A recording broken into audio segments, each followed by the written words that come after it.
Yo, what's going on? What's happening? What is good, Yui gang? Fishman? Chef? Superstar, how are things? Guessing you gave up on Dragon's Dogma? Yes. Yes. It's just not a game to play on stream. Did I change my thumbnail for YouTube? I'm not sure if I changed my YouTube thumbnail. Trippy? Snowfish?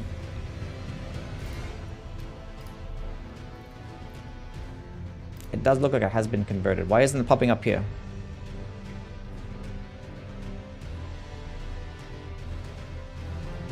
I'll be right.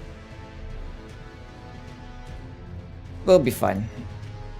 Anyway, we're doing a Sacred Blade run. We need a name for the character. The Shunning Grounds is actually a decent area, TBH. I mean, it has my guy Steven there. It's not too bad. I mean, like, the omens are pretty annoying to fight, though. And there's a whole bunch of them. And then you're having lobsters at the bottom, and puzzle areas can be kind of cringe. Have to beat the game with every... sure, that's how you beat the game. You can't just, like, see the credits. That's not how you beat the game. The only way to win is if you beat it with every single weapon, every single spell, and Ash of War. Only then is the game truly defeated. And by the time I do that, then the DLC comes out, then I have to do it all over again. Okay, what am I playing with? We're gonna go with a Faith build, obvi. So you must prophesize.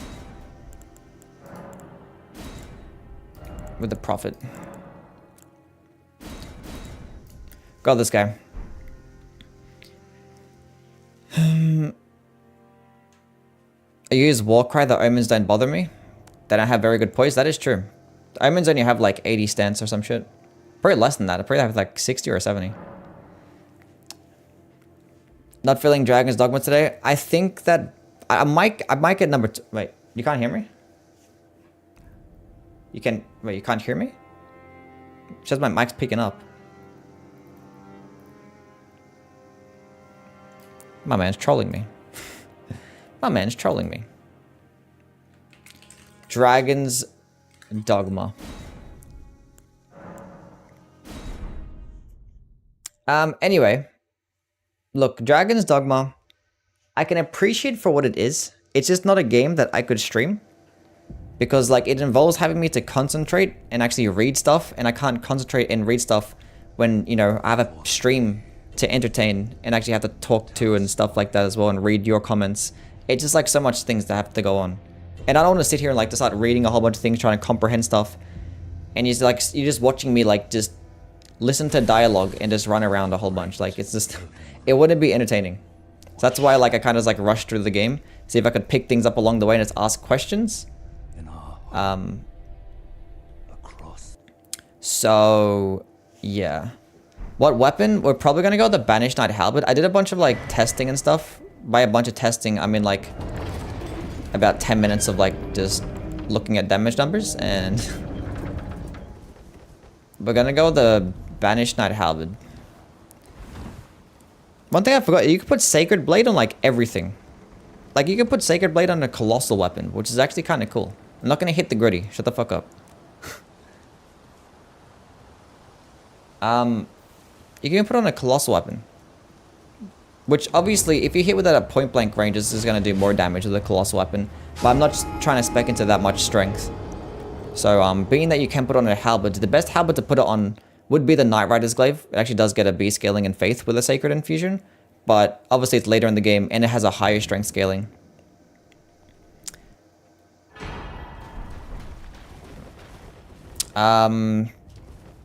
Yeah.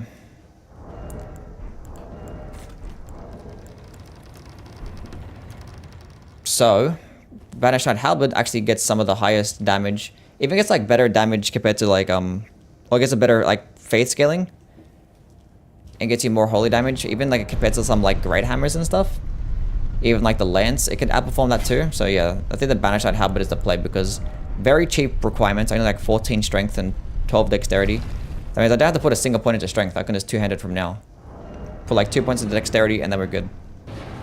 Yeah, we're gonna kill Edgar, yeah. And it's a +8 weapon too. Like the past like 3 runs, I've just been like using the Banished Knight Halberd. It just works. It just works. I could do Inseparable Soul, but the Inseparable Soul gets a descaling in Faith, right? It's not going to get good damage.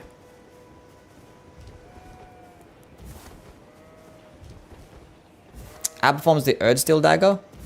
I mean, the Erdsteel Dagger is still going to be a dagger, you know? And if I want to hit at point blank range, it's going to be harder to do that with a dagger. And it's still going to be doing less damage. But what if the projectile just does like twice as much? Fuck. Wait a minute. I've already done a vacuum slice run. Wait a minute. I didn't test that Erdsteel Dagger. Hold up. Wait. Give me a second. From the YouTubers that got it early, that said potty. Yeah, I've actually saw that IGN gave it an 8. We're probably gonna get Dragon's Dogma too. I'll talk a bit about it in a bit. I just want to figure out this first. Hold up a second.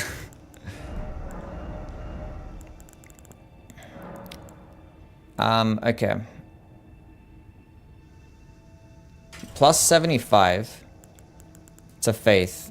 See, because the Banished Knight Halberd, if I make it Sacred, make a Sacred Infuse, that's plus 121. It's probably not going to be as much.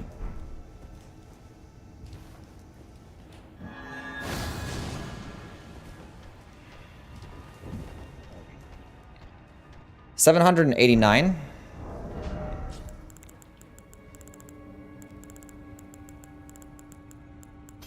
There's be a better way to toggle through this stuff.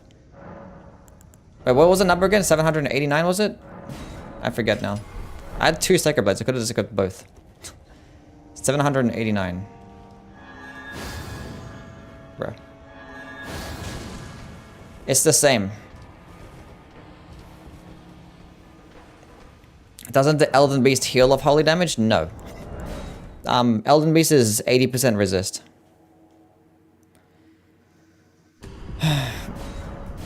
Look, the only reason why I rage quit Dragon's Dogma, because I was just dying in the same spot and I was trying to kill this ogre for like 30 minutes and then like I just couldn't do it. And I was just getting bored and I was like, this is not fun for me or the stream. So I was like, I'm just gonna call it quits. Like I was actually having a pretty decent experience though. But the thing is like, I'm just worried that the gameplay gets too repetitive. Because like it was kind of reminding me of when I was playing like Path of Exile or like Neverwinter. Those games like that. What's going on, Yui? Evan, it's gone, man. Bang. Aggro him first? Nah, it's fine. So it kind of reminded me of that, and of which like the gameplay is boring. Like enemies just don't do shit sometimes. They just like stand there and like let you hit them, and every single boss is just like a damage check. Every boss is just a DPS check. So the only way we're like bullet like damage sponges, so to speak. Like I don't mind fighting damage sponges in a game. Like I played Destiny, and sometimes you just sit in there for like 5 minutes shooting a guy. And the only way that can be fun is if the gameplay is good, like the combat is good, or if you have like a good build. Neither of those things tick those boxes, I'm not gonna lie. The combat was pretty clunky, mainly because it is older, obviously. It hasn't aged as well.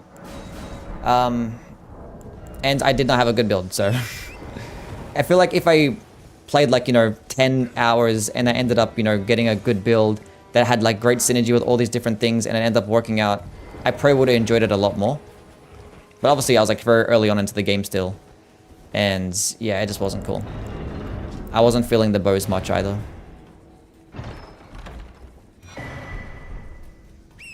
Why didn't you do bingo randomizer runs? Are those things synonymous? Why did you put like a / there? I've done plenty of randomizer runs. I don't do bingo because ain't nobody invite me to bingo. And I think bingo takes place like earlier on in the day, of which that's like 5 o'clock in the morning for me. That ain't happening. Wait, where do you get Sacred Blade from again? Where's Sacred Blade? I'm trying to think. I forgot. I know it's in Limgrave.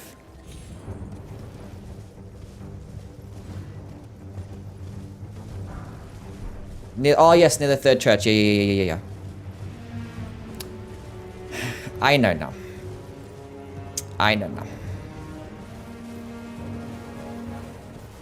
Stamina. How do I release gameplay?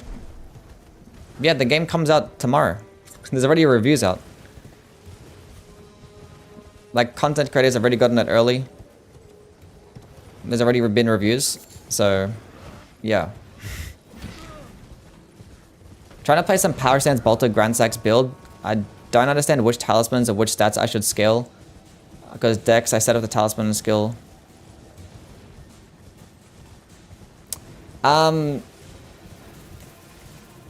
Well, the thing is, like, weapon skills are just always going to do more damage than, like, light attacks. It's, like, very rare that you're actually going to get, like, good DPS out of it.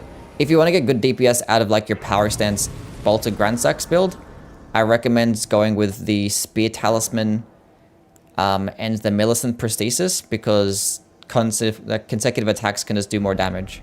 So you're probably missing something like that if you want to get good light attack damage off. Recommend specking into a decent amount of stamina too, because, like, Power Stance Spears consume a lot of stamina. Why they didn't invite you, man? I don't know. Why they didn't invite me?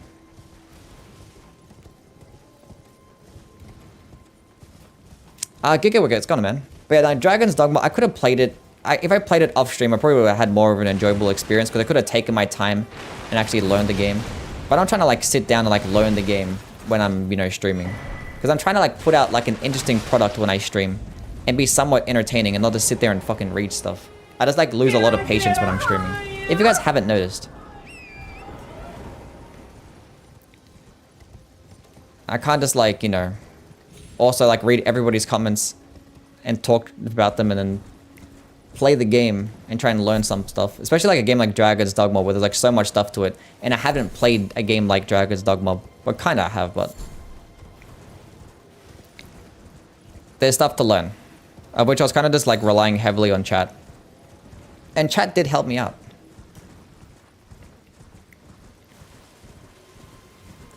Towards the end of a dual whip run, and oddly enough, it was fine until Malekith. And even there wasn't too bad.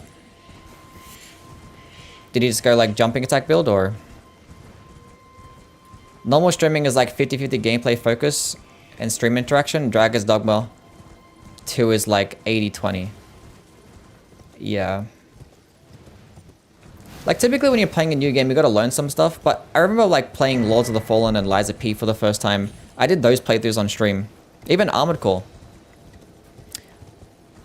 And it wasn't that bad. But then again, I've played Armored Core before Armored Core 6. And obviously I've played Souls-like, so I guess experience helps in terms of, like, understanding the game. The Beatles or Rolling Stones? Probably the Beatles. Started my first playthrough of Elden Ring as a samurai. Should I kill Yura for the Nagakiba or do the quest? I'll just kill him. I don't know. What can you get out of Yura's quest line?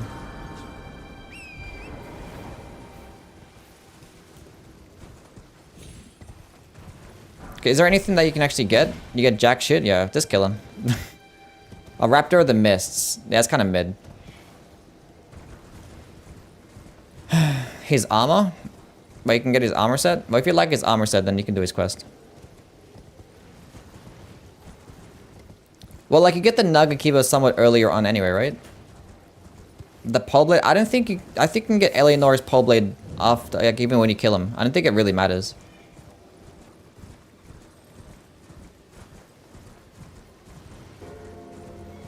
I think Eleanor spawns there either way. I think it just depends on what point in the game. I think you have to be at, like, mountaintops before that happens. How's the Holy Ash of War? Well, you haven't really got it yet. Kind of just started. Started the stream a little late because I woke up kind of late, so...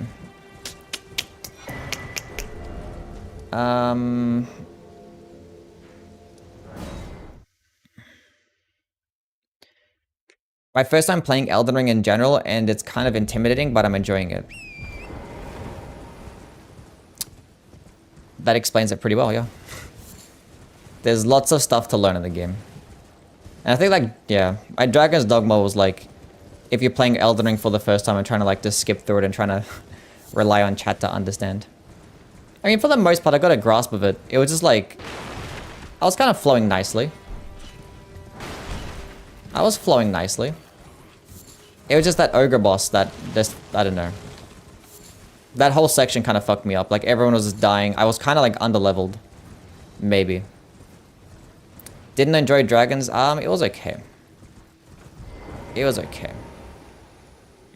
Like, it's never going to be a game that I really enjoy. Like, build creation is going to carry it most for me. If I'm going to play Dragon's Dogma 2. Because, like, I don't know, it's the same reason why I don't really like Monster Hunter, in that, like, you're just sitting there and just hitting a boss for, like, 5 minutes that doesn't really do much. It attacks, like, once every, like, 5 minutes.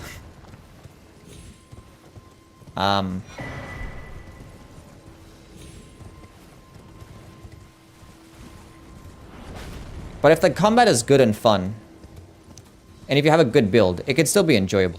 Which I could probably gonna play Dragon's Dogma 2 because it's probably gonna be much more enjoyable combat, and I'm guessing the build creation is gonna be pretty cool too. Opinion on the Red Iron Twin Blade in Dark Souls 2, I think it's one of the best in the game. I think I put it top 5 on my list, so yeah. In my top 10 Dark Souls 2 weapons, but yeah, Red Iron Twin Blade is amazing. Amazing strength scaling, really good damage. Get a pretty good moveset as well. It's a good unique moveset. All the movesets like combo into together nicely. Good follow-up attacks. Dark Souls 2 movesets are kind of clean. I've been like getting some gameplay for my katana video, and testing out some of the katanas in Dark Souls 2, and you know, it's been kind of cool. Dark Souls 2 has some great katanas, and some that are kind of mid. Happened to Millennia with my whip build. I noticed I stagger a ton, but didn't posture break. Yep. I mean, whips get like literally like less posture damage than like a dagger with a charged heavy attack. You're like never gonna poise break, but they do stagger well. That is true. So against Millennia it can be nice, because if you're using like longer range things against Millennia, if you're at that perfect distance, she's just gonna stand there and not attack you, and you can just keep staggering her.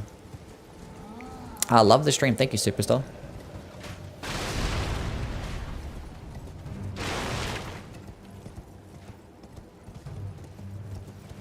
Anything better by chance than I need runes? What's better by chance? What do you mean?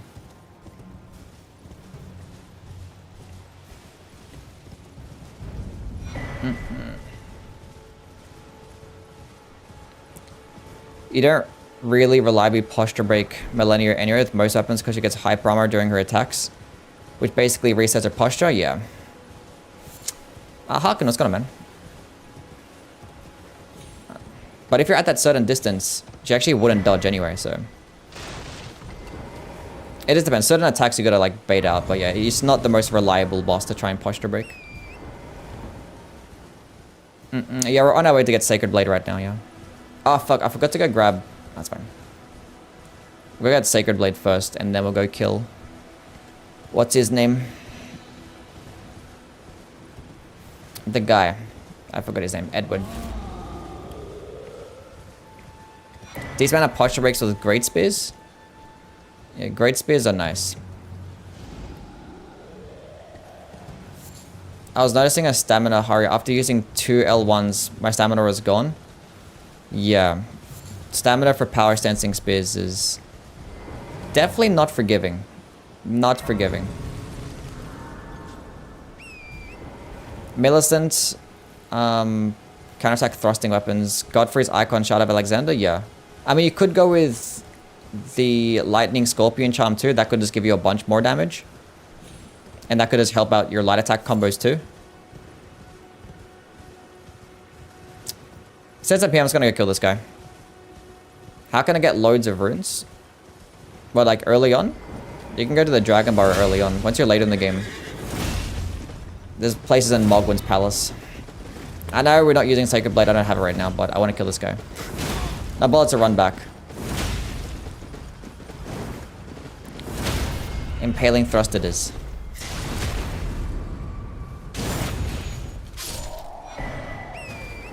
Smurbolt, how are things? Yeah, the red Albinurics are the big crow.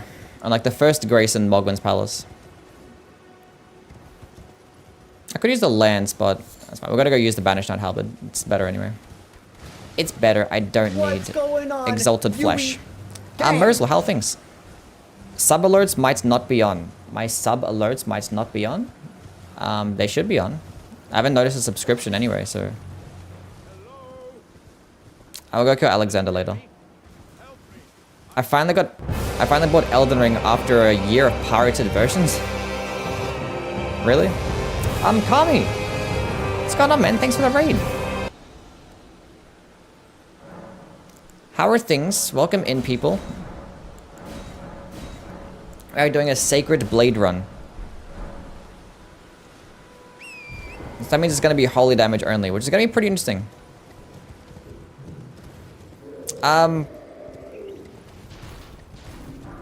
Anyway, what you get up to, Kami? How goes the run? We kind of just started. We haven't really like done much. I kind of woke up late, so... The music scared me. Was it loud? Was the alert loud? I need to turn it down. How was Dragon's Dogma yesterday? And when I played Dragon's Dogma 2? I probably played Dragon's Dogma 2, yeah. Look, Dragon's Dogma was okay, but like... It's not a game to stream. I love these streams. Nice. Yeah, I probably played Dragon's Dogma 2. I'm on the Monster Hunter grind right now. Nice. A bit loud. I might turn my alerts down. How are you finding Monster Hunter? Have I tried Helldivers? No, I have not. I didn't kill the big dragon. We talk about like Grail. You're trying to farm Grail. You could farm like the big ball in Lene's Rise, and that can give you like 2,000 runes like every 30 seconds or so. But yeah, your next rune farming method is going to have to be probably Mogwin's Palace, which is not too late into the game, honestly. As long as you just get like a bow and arrow and do Vari's questline, which is not too bad.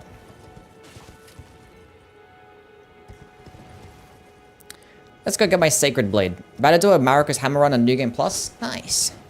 Level 35 with Naga Kiba Bloody Slash. That could work. Bloody Slash is pretty decent. It's my favorite build class. I don't know, I tend to like Faith builds a lot. Pretty fun so far.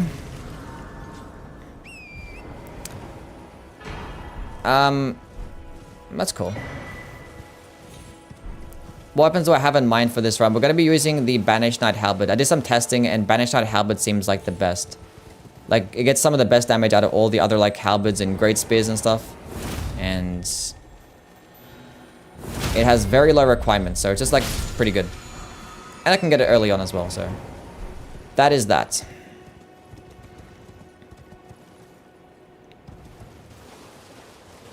I'm gonna get the Gold Scarab? Yeah, get the Gold Scarab. I recommend doing patches, or just going to fight patches, because he sells 3 gold pickled Foulfoot. And as soon as you kill a boss... you could just pop that. I recommend saving it for a boss that actually gives you a lot of runes. And that's like an extra 25% or 30% more runes. Feet picks? What?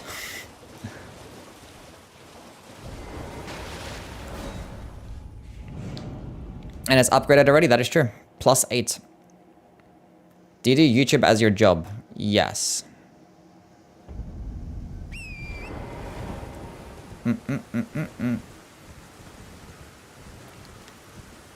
I fuck up the Grail reset every time. I've never actually tried it. Not that I really need to do it, you know, but... I've never tried it. I mean, because like for me, as soon as I kill the Knight Rider here, it puts me like at level 30 something, which is like more than enough. From like a playthrough, honestly. A feat emote is what we need. We're not going to get a feat emote. Actually, maybe we do. Maybe we do. I haven't actually added like any new emotes in like the longest time. Been grinding out videos and stuff, and I haven't been paying attention to like enhancing the twitching stream experience for my viewers.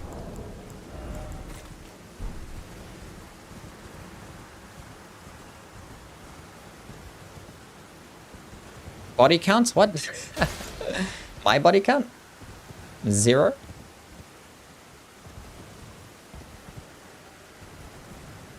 And we do have a nose emote. There is a nose emote, right? We have like nose pass emote. Just purchased the game and never played a Souls game before. Did watch some videos, also including yours, because I don't really know what to build. Seems kind of overwhelmed by all the stats. Look, with the good thing about Elden Ring, there's so many good weapons that you could just pick whatever like just looks cool, and it could just work.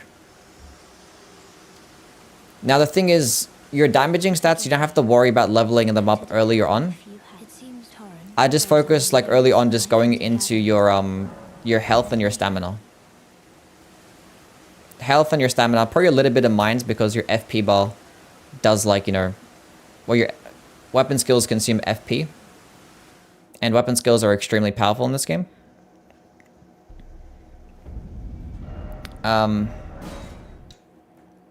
But the reason why I wouldn't worry about like leveling up your damaging stats, like strength, dexterity, faith, arcane, all those things, intelligence. The reason I don't really recommend leveling up early on is because when weapons at a lower level, are we winning, Dad? They don't really benefit much of putting points into those stats because they have pretty poor scalings at lower levels. So the best way to actually get good damage would be just to upgrade it. So upgrading the weapon is like more important than like putting in stats to make the weapon do more damage, if that makes sense. So like early on, I just recommend just going into your vigor and your endurance. You don't typically need much endurance, like 15 and 20 is perfectly fine for like most of the playthrough, depending on what weapon you're using. But vigor is like very important. You can't really have enough vigor.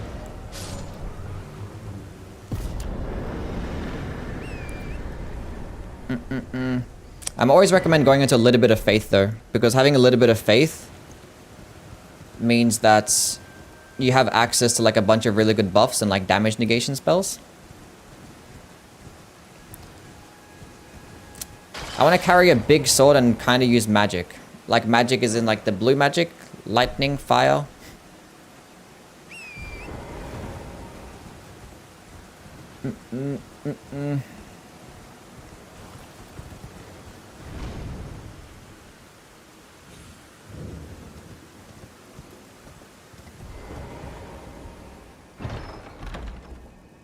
Light and fire, I guess. Sounds like a faith strength build.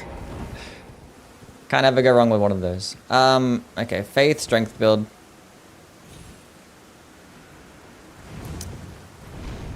Is it worth doing a Halo Scythe run? I've already done a Halo Scythe run, yeah. M3, thank you for the follow. Okay, faith strength based weapons. Magma Scale Sword is pretty good. I'm trying to think of one to get earlier on though. Best starting class for a Dex Faith build? Best starting class for a Dex Faith build? Probably be like this one, the Prophet or the Confessor. Or Dovis's. Or Dovis's is mainly strength, and you get that one pretty later on.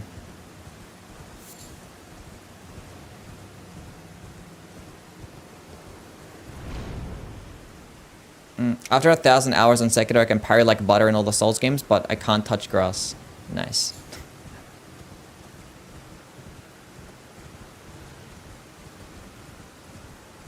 I chose the Prophet. Okay.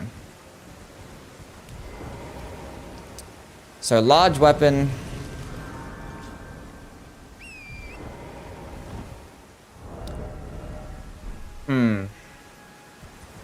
JC, what's going on, man?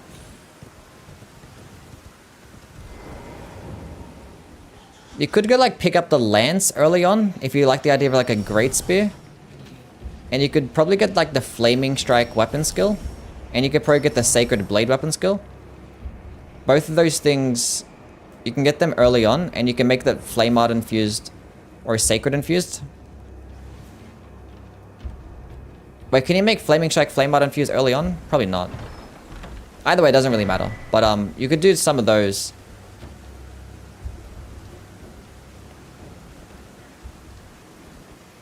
And that could work. Because it's gonna add like, it's gonna give you fire option and a holy based option. And you could like interchange weapon skills. And you could just switch between those two, and then it's gonna give you like more damage to your weapon and actually serve as somewhat of a projectile attack. In terms of like the fire-based spells, there's like the Godskin spells, the Godskin Apostle spells that you get in Stormvale Castle. You can go look up the Godskin Prayer Book, because you can get some good spells out of that.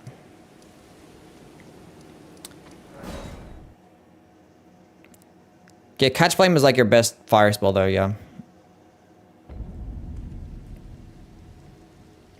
But that seal is pretty good too. The one you get next to the prayer book.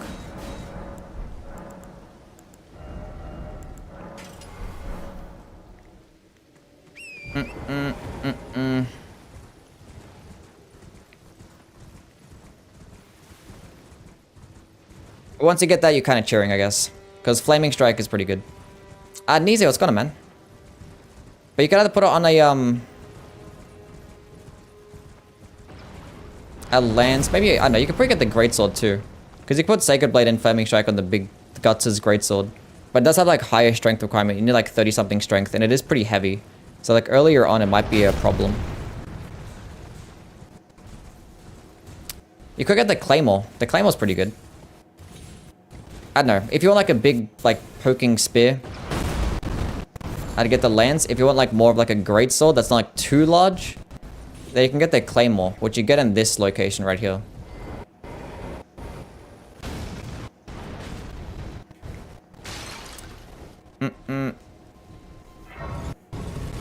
Great Stars? Yeah, Great Stars is pretty good, yeah. You can get Great Stars pretty early. As long as you just get both the medallions to go to the Outers Plateau. Tis not that bad. Anyway, I need 12 Dexterity, and then we're just gonna go Faith Dump. We'll go 15 Minds, 15 Vigor. I'm not sure how much Endurance this costs, or how much Stamina this costs. And let's go into that for now. The Grafted Dragon is the best early game Faith weapon. I mean, if you're just spamming weapon skills, then yeah, but like, the Grafted Dragon is like doo-doo trash. If you're just not using the weapon skill. I don't know why you can't two-hand it. It sucks.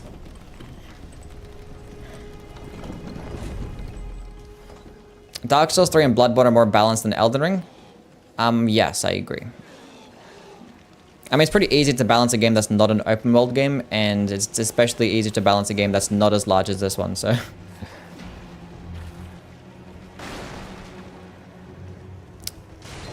But yeah, you literally get the Claymore right here in this chest.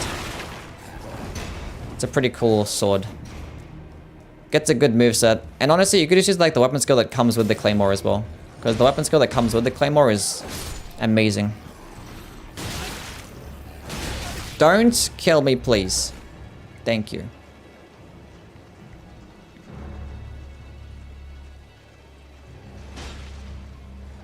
Have a dream that one day Crucible incantations will be worth using.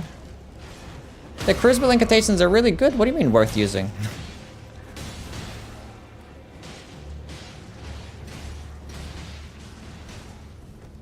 I mean, except for like Crucible Breath. Crucible Breath kind of sucks, but why did I come this way? I could just run up those. That's fine, I guess.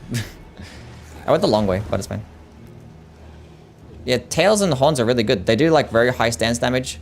Like when you don't have them fully charged, they're kind of shit. They're only really good when you fully charge them.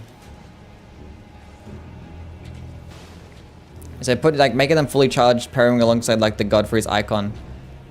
That could work pretty well. Like, Tail gets, like, way more stance damage than Horns does. But Horns is easier to use because, like, it's a longer animation. Right, it's a quicker animation. It just depends. Depends on the situation. And I did a playthrough with both of those things, and it worked fine. Get up.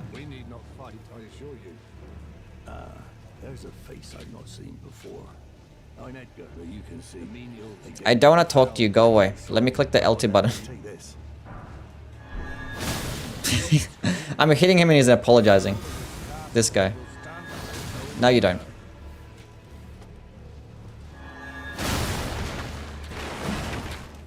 Can I not have this misbegotten be up my ass, please?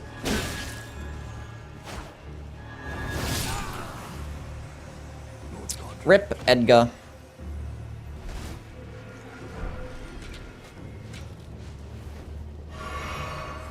Poor guy. He died for a good cause. Will I play Dragon's Dogma 2? I think so, yes. Will you guys be playing Dragon's Dogma 2? Read that Catch Flame should be a starting item for the Prophet. I don't have it. You should have it. It should just be like in your spells. Oh my goodness me. I don't know where I was trying to go. I could have just teleported out, but I kind of wanted to go hit up the next Grace if I wanted to go kill the Misbegotten, but I don't know why I did that. That's fine. Rip the 16,000 souls. Not bothered to go get them again. That's okay. Let's just go kill Margit. Actually, go kill Alexander first.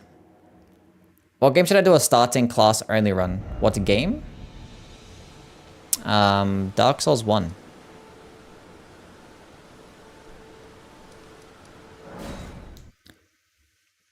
Divine, how are things going on?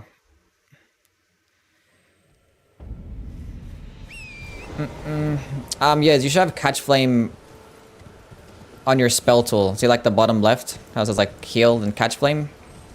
You have to use your seal to go use the spell. If it's not there, that means you probably removed it. You can go back to like a Grace and click Attune Spells, and it should be there. You can just equip it. I wait more on feedback on performance before playing, somewhat worried about the CPU bottlenecking. Divine, thank you for the follow. Welcome in, how are things? Oh, forgot to go switch to my shit.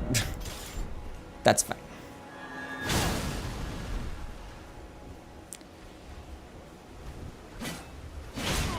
Grafted Dragon is crap, I use it and it's poop.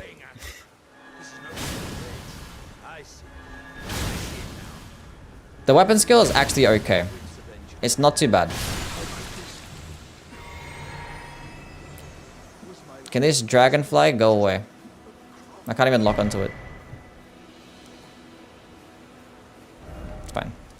I can teleport away. Will I stream it? Yeah, I'll stream it. We'll go play it and stream it. It does come out tomorrow for me, but tomorrow I'm gonna have a day off. And I'll just play the day after. How do you feel about the melee staff weapon class? The melee staff weapon class? What are we referring to here? What are we referring to? Catch Flame is more flexible because it's faster. Yeah, Catch Flame is amazing. Really good stuff.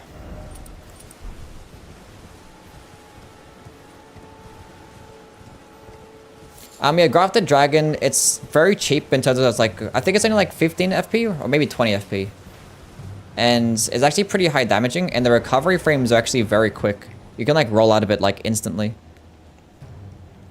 And the explosion does nice damage. Like the after effects lava falling down is like terrible damage. You don't have to worry about that. But at point blank range, which you're gonna have to be at point blank range to, you know, really do it.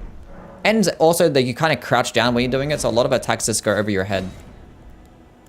Which is pretty cool. I need the Holy Tier. We can go get that later. Wait. I did pick up Golden Vow, didn't I? That's fine. We don't need a Golden Vow right now. I only have a staff in my inventory. Wait, a staff? Did you go actually equip the Prophet? You mean like a seal? Because if you have a staff, that means you didn't really go with the Prophet. Does your character look like mine? Discus of Light, best spell. Discus of Light is amazing, but it's not the best because it still does holy damage. Anyway, 228. Wait, I didn't reallocate my flasks. Oh, fuck me. That's fine. If I heal with him with both the weapon, I might be okay? No. No. Start again.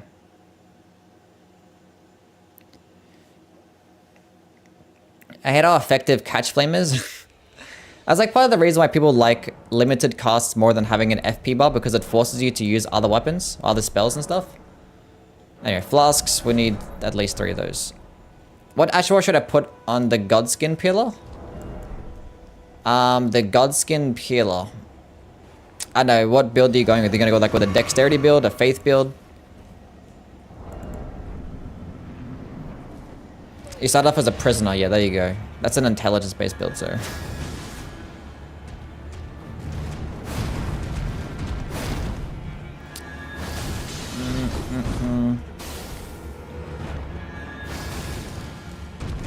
That one uses blue magic.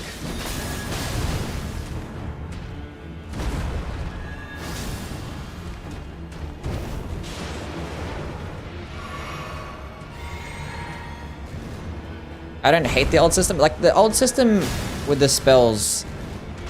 Like, I do like the fact that it forces you to use different stuff. But, like, when you're doing, like, challenge runs and stuff like that... And you want to use, like, certain weapons, like, certain spells and test it out... It gets kind of shit. Holy damage already kicking in. Yeah, it's not even just, like, end game. Like, holy damage is bad throughout.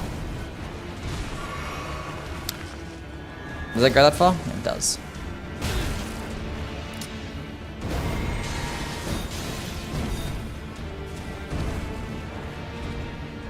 We should do an all spells stream next series for a video. Wait, what? An all spells stream series. What does that mean? Have I not already done that? Tornado is better on size. Well, Black Flame Tornado? Yeah.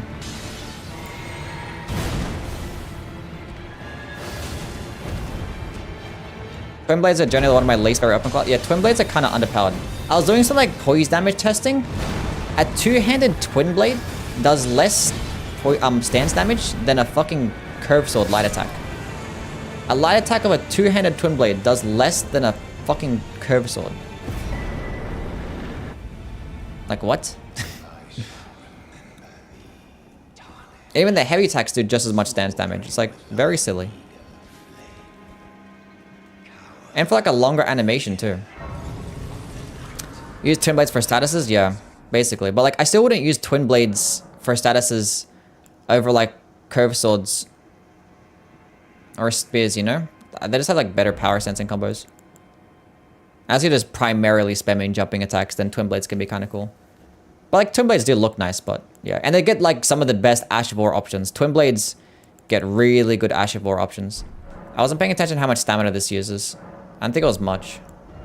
I'll still go into endurance anyway. Yeah, because Twin Blades get everything for pole-arm weapons, small weapons, and even medium weapons. It's kind of like, yeah. Like all thrusting-based ashes and all pole-arm-based ashes. Which is like almost everything in the entire game. So I don't think anything gets as good a stuff as Twin Blades.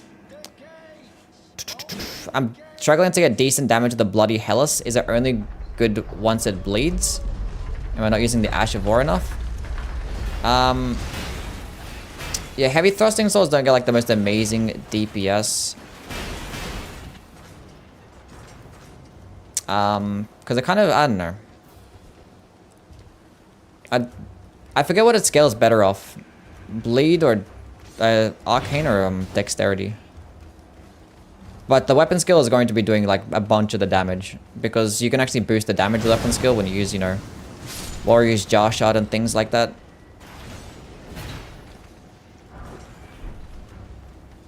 Once you get a bit into the playthrough where you unlock certain types of talismans, like, you know, Lord of Blood Exaltation. Maybe like Millicent Prosthesis too.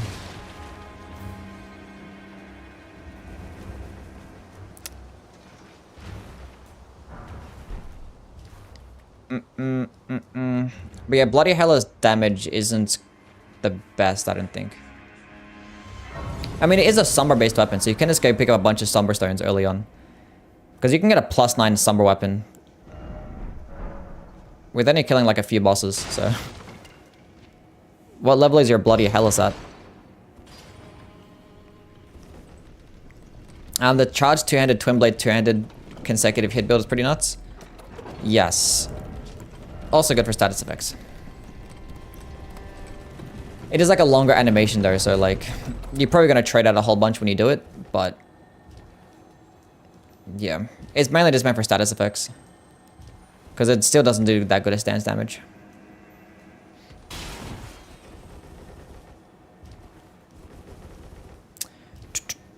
Why would you two-handed curve sword? I think it kind of like lunges further. You do more stance damage, and I think it's a quicker animation. Have you tried the convergence mod? Yeah, I've played the convergence mod a couple times. Okay, I need to go get... I need to buy a dagger. We need to get the holy tier. Should I get the holy tier now? I think we should. We're gonna be like lacking damage. We actually just might go to Leonia in general, just to go get some smithing stones.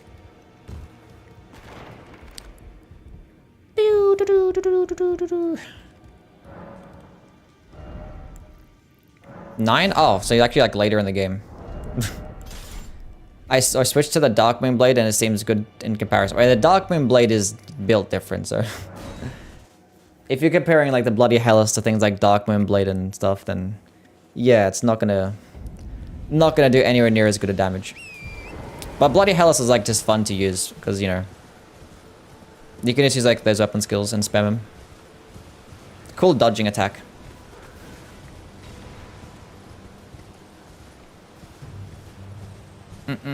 Andrew, how are things, man?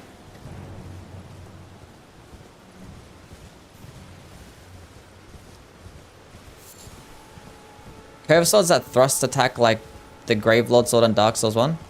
We see like more unique movesets in general. Which I think we're going to be getting with the DLC. Which is cool. It's difficult to go back to them base game after playing them with the Reforged Reborn with the Deflects. Deflects just make everything amazing. Like, even if that doesn't really, like, do much in terms of, like, you know, stance breaking and stuff, just deflecting is just always fun. Just hearing that clank sound. It's always badass. Like, imagine just not even dodging and just still taking just no damage. It's crazy. But it just feels different, like, when you just... I don't know. When you use a shield, it's not the same. Because when you use a shield, you kind of have, like, the action of just standing still in place. But deflecting is like, oh, kind of clean. I'm willing to bet that the next game is going to bring back deflecting. I'm willing to bet. I highly doubt that it doesn't bring back deflecting. Go on the Starscourge Greatsword build for the DLC. Nice. You see that Ongbal already did the Arc Thrones mod hitless? Yeah. I believe it.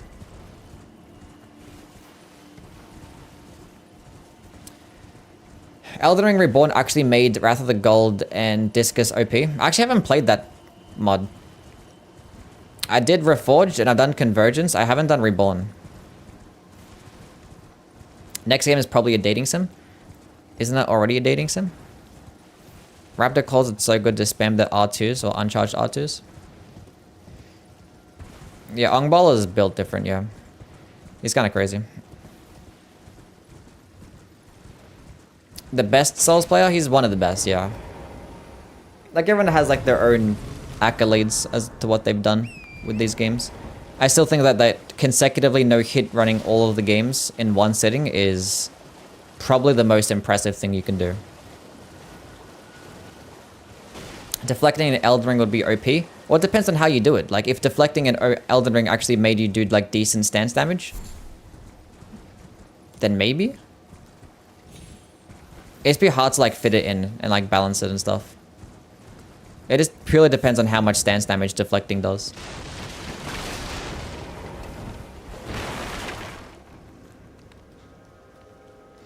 But yeah, Ongbal is kind of insane. After I saw him do like that no hit Unalloyed Millennia mod, that shit was crazy. I'm doing a Geezer's Will playthrough. One-handed heavy is better than two-handed. Yes. One-handed Geezer's Will is the way to go. Because like all of those things spin in the exact same location and they can just like proc bleed really quickly and do high amounts of damage. It can be kind of like inconsistent depending on like on the boss that you fight against. But yeah, Axe Talisman, Millicent Prosthesis, Blood Exaltation Talisman. Yeah, one-handed charged heavies. And if you're fighting smaller enemies, then you can just use the weapon skill. Because like the weapon skill is kind of bugged against like larger enemies.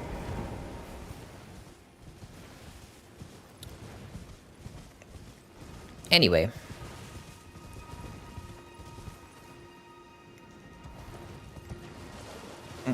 Bonk over fashion? bunk over fashion. Have you played Sekiro on stream? Yeah, I did it like a couple weeks ago. But I kind of ended the stream early because it was getting too hot in my room. So, but I was doing like a prosthetic tools only run.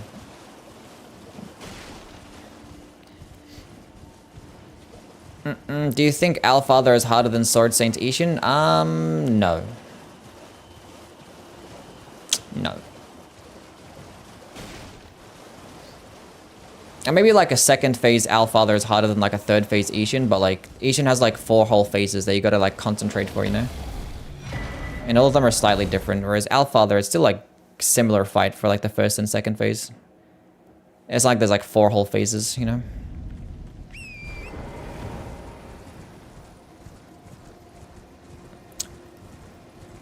Tell me why I've been struggling against Millennia for 45 minutes, then I beat her almost hitless.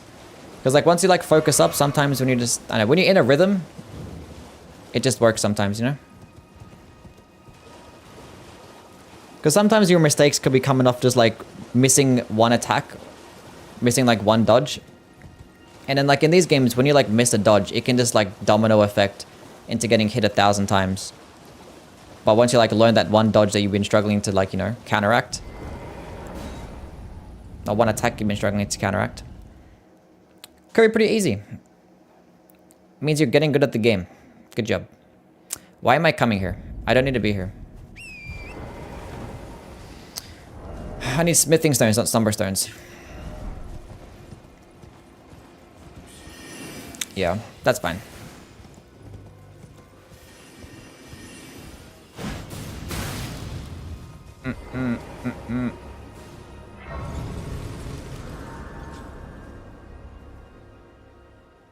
Today I learnt a goat is a sheep. What?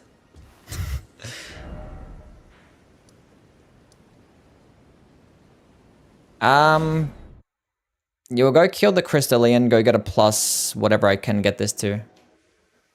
Wait, what can I get this to? It's at +8 already.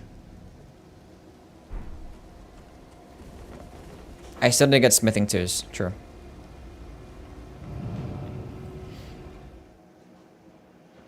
Only bubble run with a small horn would be hard. It wasn't that bad. Until you got to like, you know, Rider Beast. Then I was like a 20-minute fight. But yeah, I've did that run. Envoy's Horn is actually pretty good. Envoy's Horn is actually pretty good. I actually really like that weapon. One of my favorites. I mean, I just like hammers and I like holy damage. So like, you know, that's why I favor Marika's hammer. And I do like Radagon as well. So it's like, it's naturally going to be my favorite weapon. But Envoy's Horn is definitely like in my top 5. It's really cool. It's like easy to use. Like the bubbles just like track very nicely and they can do some nice damage. And only like what, 6 FP? It doesn't do much stance damage. You're not going to stance break with it, unfortunately, but it can track pretty well and it's pretty quick animation. Constantly keep casting it. You can walk around while you cast it. It was actually good. It's just only when you get to, you know, Malekith and Radagon to where it's not the greatest. I wouldn't use the weapon skill there at all. I would just use the regular heavy attacks. I think I have that run on my channel. I think I condensed it into a video. But yeah, like Rider Beast was literally like a 20-minute fight. Took 20 whole minutes. It was not fun. But everything else is actually pretty easy with the Envoy's Horn. Like projectiles just make the game very easy, especially if it can track pretty well. But the damage isn't even that bad though.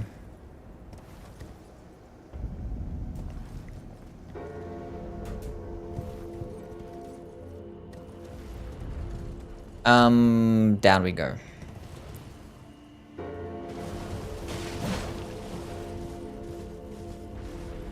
I think people care to disagree with my opinion on when I say the winged Great Horn isn't a Great Horn.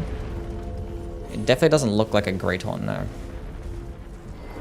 Projectiles are easy mode? Yeah.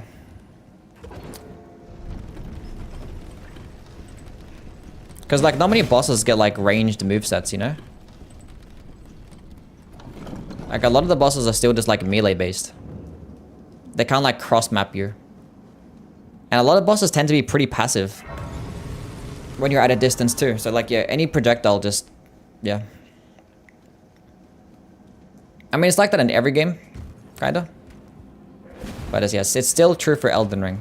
Especially when like your spells and like projectile ashes of war can just do amazing damage too. So...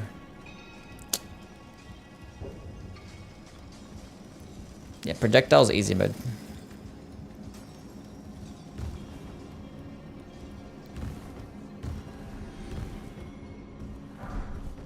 Smithing 3. The Great Axe moveset is so fire. The Great Axe moveset? I mean, it's the same as the Great Hammer, right? So... can't really go wrong.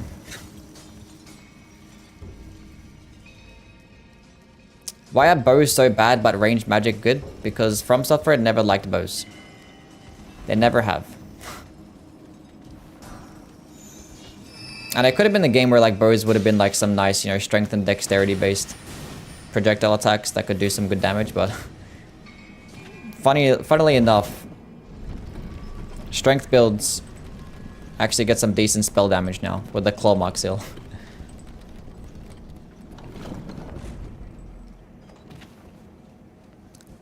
I mean, bows are still best in this game compared to all the other games, but yeah, they've always been bad.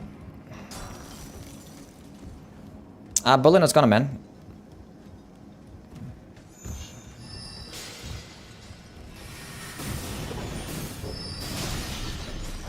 They're always very scared to make bows pretty good, and I don't really know why. Maybe because like you can just get an infinite amount of like arrows pretty easily, and you could just spam a whole bunch of them, and you get access to every single status effect. So it's like hard to balance when you can just shoot a projectile like an infinite amount of times, and you can like constantly switch in between arrows.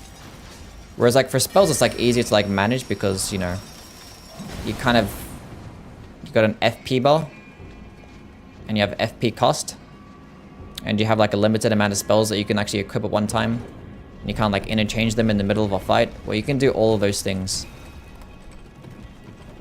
with a bow and get every single status effect. So, that works. 2-finger heirloom. Why not? Wait a minute. Oh, I put on the dagger. I didn't even put on golden vow. Bruh.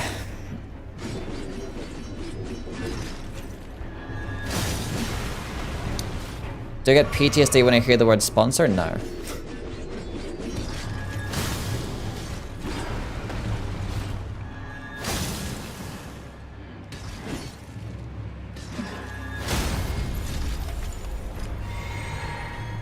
Stay still. That doesn't send him flying? I thought it would have. Clearly, this does not do much stance damage. I'm not sure how this run's gonna go.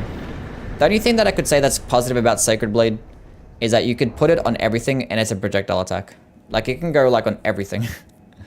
And you can get projectiles with like most weapons, which is nice. It's probably about it though.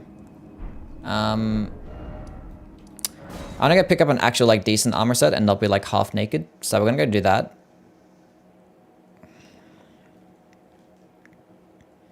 And I might go to the Outers Plateau. Not get PTSD unless it's Mikalash's voice. I hate Mikalash. Thought you liked Sacred Blade? I mean, it's a projectile attack. So it's cool. And like, it's a lot quicker than what it used to be. But I haven't done this run, so I don't think I ever run out of FP while using spells. Well, it depends on what spells that you use. If you're using like Catch Flame and Carry and Slicer, you're not going to really run out of FP, so.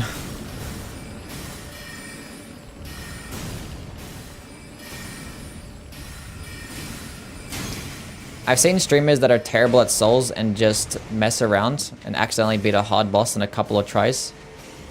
Accidents happen. That means it has got good, okay?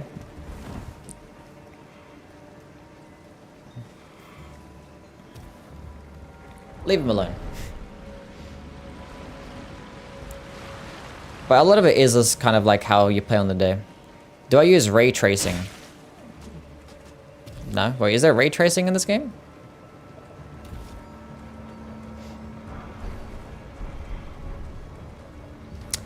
Oracle Bubble 1 Rent. I've already done that as well.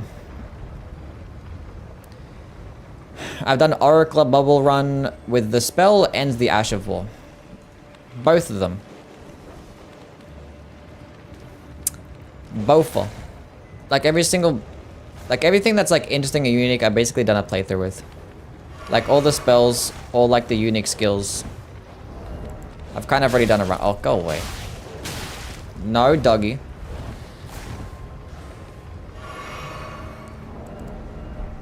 Stupid dog.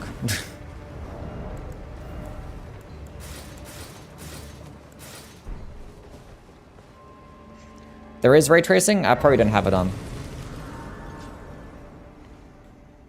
It'll kill my FPS.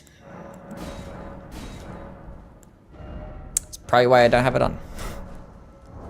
Did I do a square off run? No, I haven't done a square off run.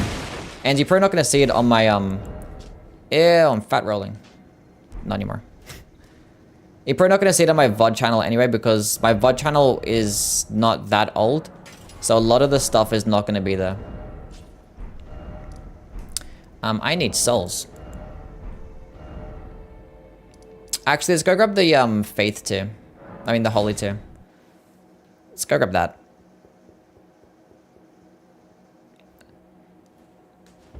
The update came alongside the PvP change, I think. When the Colosseums were added. Wait, what's this for? I'll see you, Fishman. Mog's Open is so good, but I only use it against annoying enemies when there's a lot of them.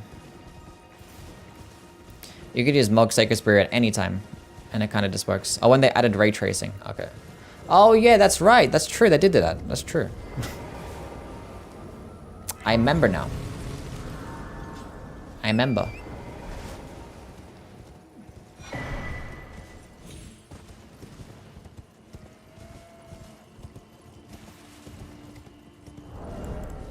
Soda Poppin got good by one-shotting Lord of Blood with magic first try.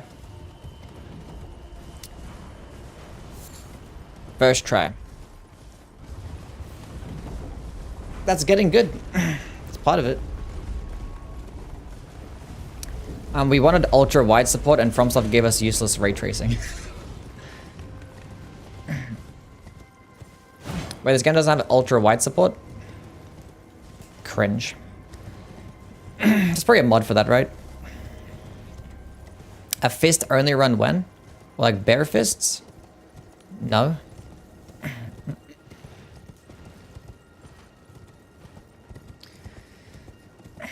I have ray tracing on and the only difference I see is the Sword of Night and Flame looking prettier. Well, that's cool. Let's just go to the Altus Plateau first. We'll go kill Gilliker. I haven't gone to Fort Height.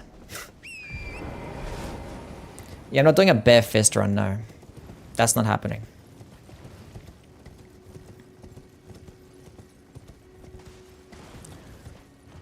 Funny how one of Neo's one's most broken builds was literally no weapon at all. What was the most broken build on Neo?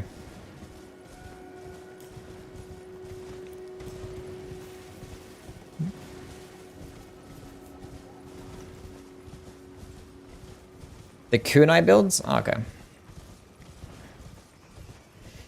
It's kind of like with Lords of the Fallen and like the lump hammer. Just keep throwing a hammer. Which is pretty cool. Not sure if it's just me, but Moog is the hardest boss fight. I mean, some days, like, if you're playing, like, doo-doo trash, it depends on your build.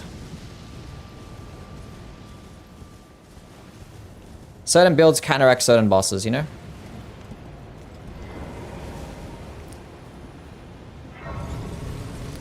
There's probably people out there that had a harder time fighting an Erdtree avatar compared to Millennia.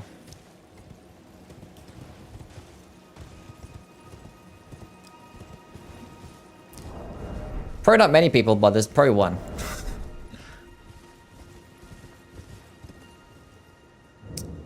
Anyway. I'm doing a bare fist run.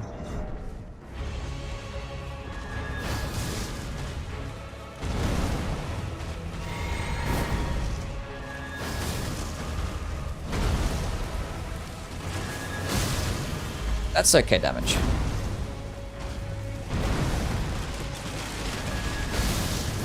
Dodge that, ew. Bad recovery frames.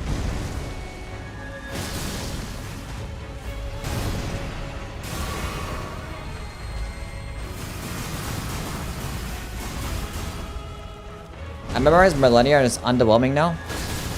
People don't summon me for a fight.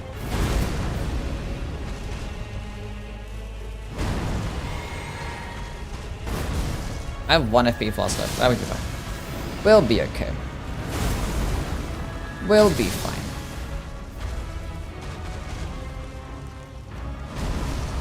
Name of the sword, we have the Banished Knight Halberd, and we have it infused with Sacred Blade. But yeah. Yeah. Got confused for a second. He's doing it back-to-back? What's wrong with you?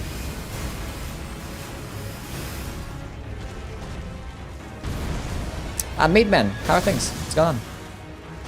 Hope you're doing well.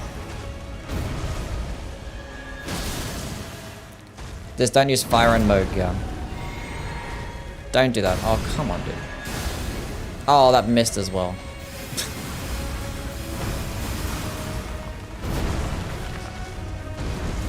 That's okay.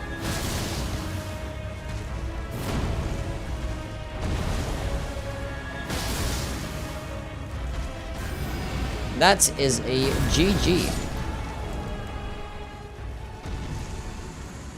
I just go back and forth between YouTube and Twitch. What?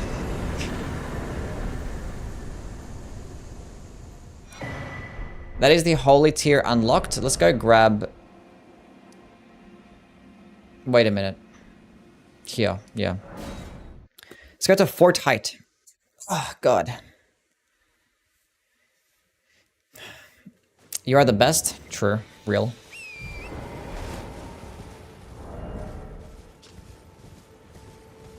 Go grab this. I might just go to... How many souls do I have? 1100. I do have this as well.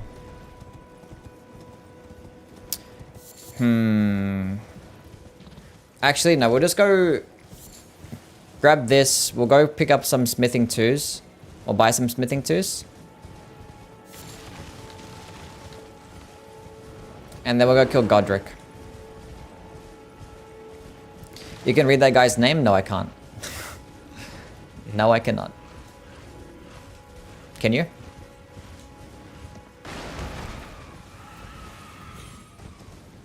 Ghost, what's going on, man? How are things? Hope you're doing well. I gotta go play Dark Souls 3 after this as well. Gotta get some gameplay for all the katanas. So I can go rank them. I've been trying to like rank the katanas and it's like so hard. Like they're all like just as good as one another. And trying to rank them across the games as well is like super cringe.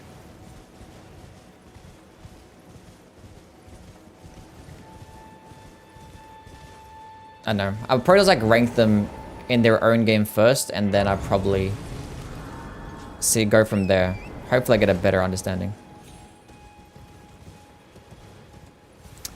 Rivers of Blood is mid? Yeah, Rivers of Blood might end up getting towards like the middle of the pack.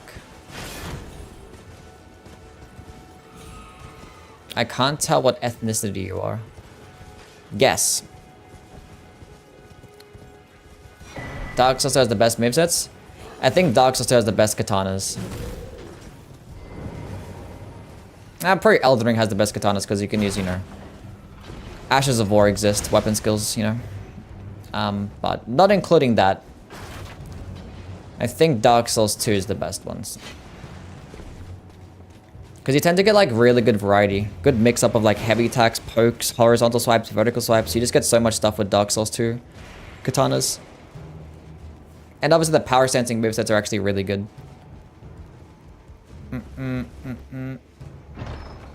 Iraq? No. He's tarnished, yeah.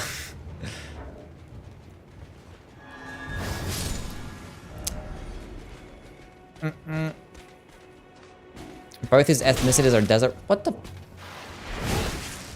What the fuck? No, Lebanese. Lebanese. Okay. Well, that is that. Let's go grab some smithing twos and go get this bad boy to plus something. What can I get it to? I forget. But I need plus 3s. True. I have a plus 8 already. True. I can get this a plus 9. True. Sugandese, yeah. Obviously Japanese, yeah. Only bad thing about Dark Souls is durability. Yeah, some durability of the katanas are pretty bad. Like the Dark Drift and the Washing Pole are probably going to get lower on the list because of their durability. Unfortunate as it may be. But yeah, we're going to just be taking PvE into account. If it was PvP related, then I think a lot of those Dark Souls 2 ones will get pretty high. Put on the Holy tier. Cragblade Ash of War does damage. When does Cragblade Ash of War run? We're not doing a Cragblade Ash of War run. I actually did do a Health and Steeple run, where I only use like the weapon buff of the Health and Steeple because that can also do damage. So I did do that.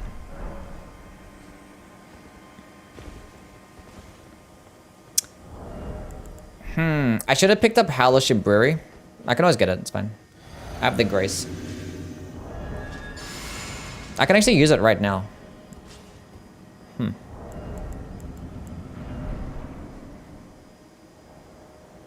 What should be like the drip? I don't want to use the Carrion Knight set. This is not fitting for the drip. What's some good holy drip? I wonder if the DLC have a weapon that surpasses the Darkwind Greatsword. Probably.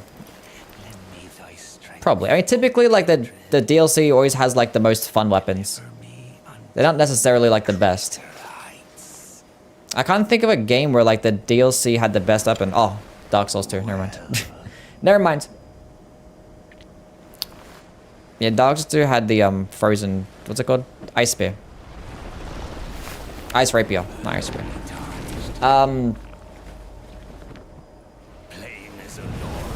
That's, like, the only game. And Bloodborne, true. Fuck. Whirligig Soul, true. But on average, the base game weapons tend to be better than the DLC weapons, based on performance. The full D cosplay, including his sword. Are you ready for the DLC? Yeah. Yeah.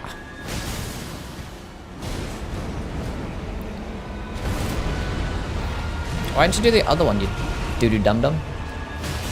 As if like, oh, this is disgusting.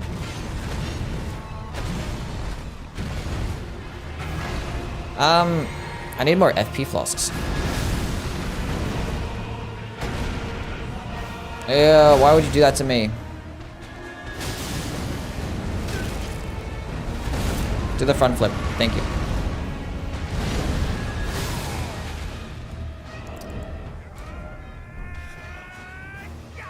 How do I have a +9 weapon?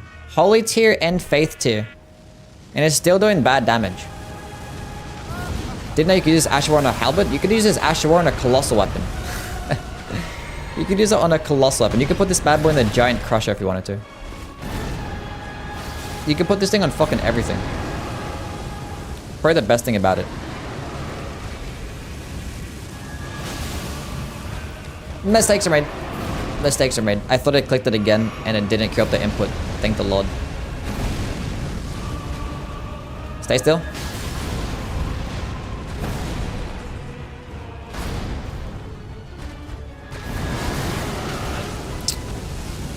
Stop that, please.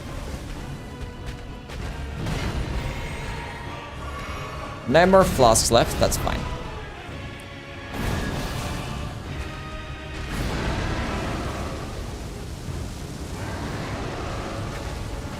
And that is a good old GG. Wait. Ooh, that was close. That was close. Howards can use anything? Yeah, basically. Yeah, what's going on, Burnin? How are things, man? I need a Sacred Blade with the Makilla Night Sword? Why? Makilla Night Sword gets a D-scaling in Faith. It's going to be doing doo-doo damage. Just casually taking a dump. Nice. Hope your dump is going well. Okay. Well, that is that. Let's go to the Altus Plateau. Just dropping by? That's perfectly fine. I appreciate you for dropping by. Anyway, gotta get an armor set. Fuck it. It's cheat engine time. We're gonna go see the cool stuff. You're gonna witness something that you only see once every 3,000 years.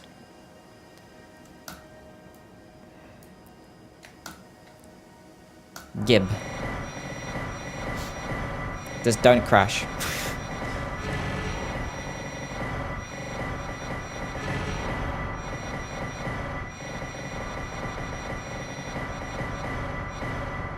I love farming for armor sets. See how many armor sets, armor pieces are in this game? And you have to like farm for like every single one. It's a nice spell, yeah. It's my favorite spell. Okay, we're not gonna use the inseparable sword because it's not that good. It gets a D scaling and actually no, it gets a B scaling, doesn't it? We don't need it. It's fine. We're gonna use this one. We're gonna go black. And probably fat roll. Yeah. We're not gonna go black.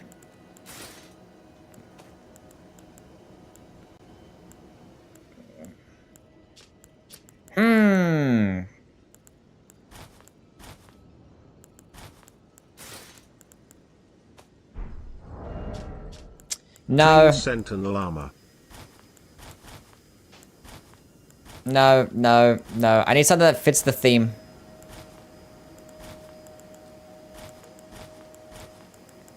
These armor sets are shit, man. Holy fuck. Where's the good armor in this game? This stuff sucks.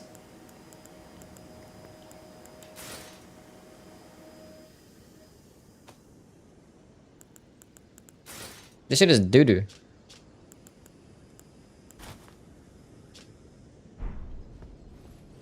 Do you agree that the scale armor is freaking epic? I don't know.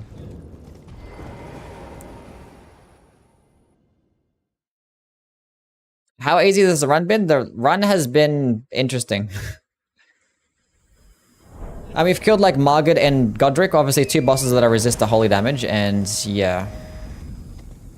For instance, green, first of all, don't comment on the color of my skin.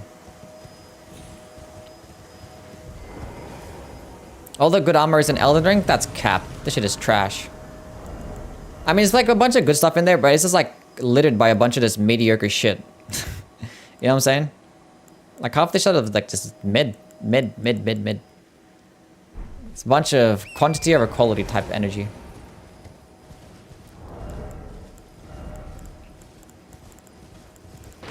I mean, typically the DLC always brings the best fashion, so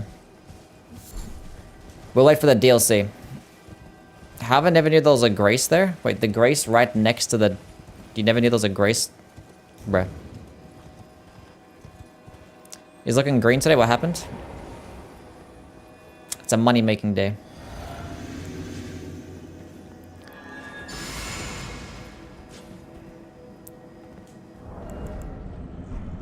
Okay, we gotta get a Hellish Brewery, clearly, because our damage is ass. Complete ass.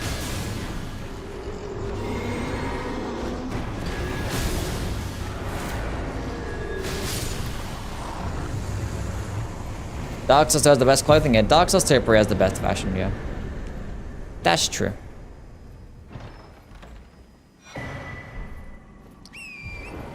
And I don't think Elden Ring is that bad. I think Elden Ring is still top 3 in fashion.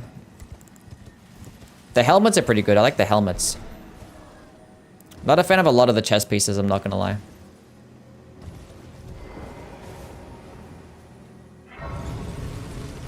Put on the Braves chest piece.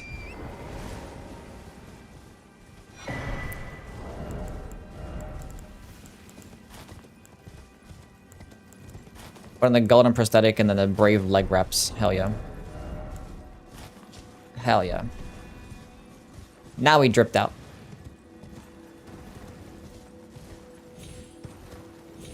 The armor alteration was such a letdown. Yeah, it was kind of cringe.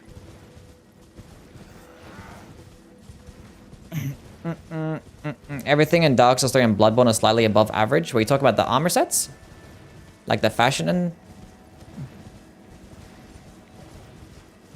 I think Dark Souls 3 fashion is pretty good.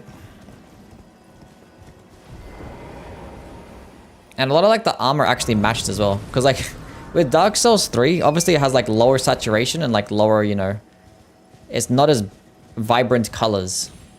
So therefore a lot of the armor matches, a lot of the armor sets just kind of match with each other. Because they're all like the same dull looking color. Whereas like in this game, it's like so vibrant and colorful that all these armor sets just don't fucking match. Like this slightly different shade of the color blue. And it's like, what the fuck is this? It looks wrong.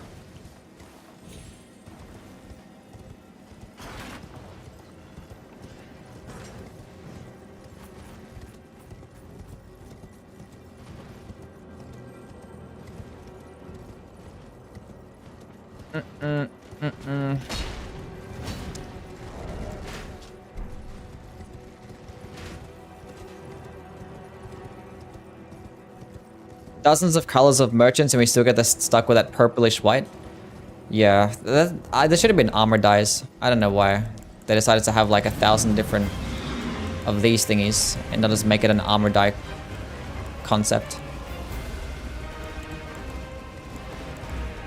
I have some chest pieces I like. I like this one. That one's pretty cool. The Kaiden set's nice as well. I like the Nox armor. Pretty cool stuff. Bloodborne fashion is dope. Bloodborne fashion is good, but it's just not much variety. Like, you just have, like, the same type of, like, garbs and shit, you know? Garbs and trench coats. Did you ever kill the Phoenix? What, in, the Arc Thrones mod? Yeah, I did. Yeah, we did the entire Arc Thrones mod. The Phoenix actually wasn't that bad. I was just complaining a lot, you know? As I do. As I do.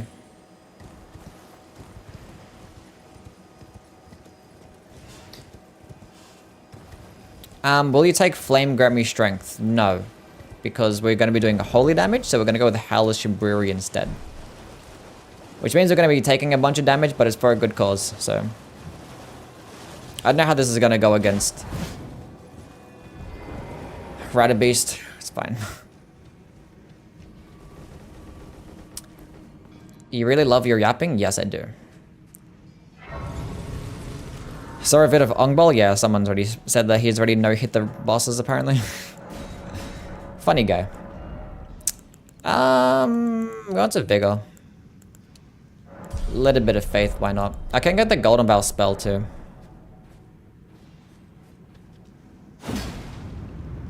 Favorite armor set in Elden Ring? I like the Nox armor.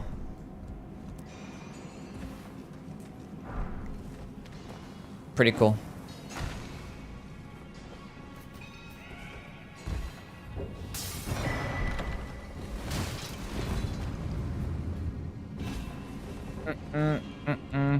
If I were to like rank all the games based on fashion, I think Elden Ring will probably end up getting number 2.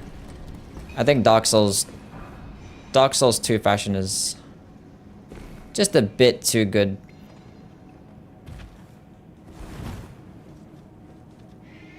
I'll see you, Mr. White. Thanks for stopping by, man.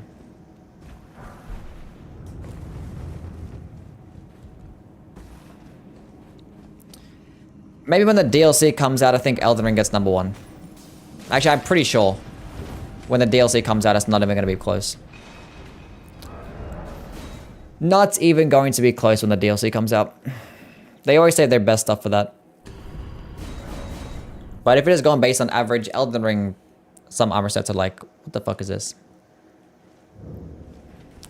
What is this? Come, come, come. I need you to break this. Who is this statue, by the way? Anybody know who this statue is? Or who the statue is of? Does that make sense? I don't know. Can a DLC win Game of the Year? No. I think there's like a separate category for like expansion or some shit. I think it's like ongoing game, and I think there's something else for like best DLC or best expansion. I don't know. Something like that. So it could probably win one of those categories. I don't think it would win Game of the Year. Why people say Dark Souls 2 is bad? Clunky controls. Pretty poor boss fights. Pretty poor level design. Pretty poor enemy placements. So when you look at those things, it kind of just like makes for a frustrating experience. Basically, they kind of just focused more on making the game hard instead of making the game fun.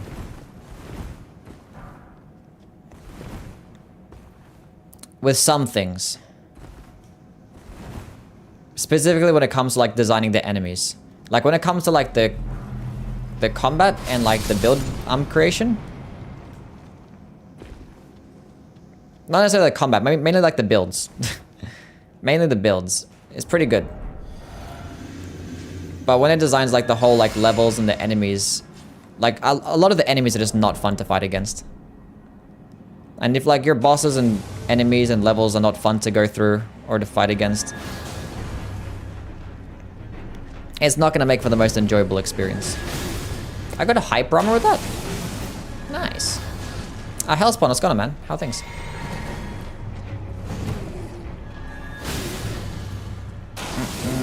But the best parts about Dark Souls 2 would be its build creation.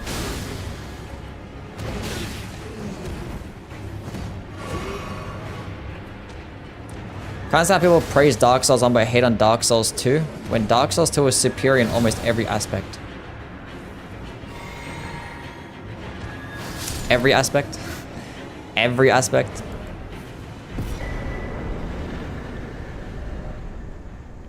Dark Souls 2 is a lot of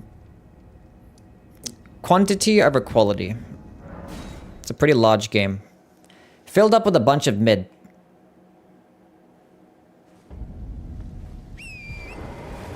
Almost. Okay, never mind. I don't know how to read. Almost every aspect. I disagree. Still disagree.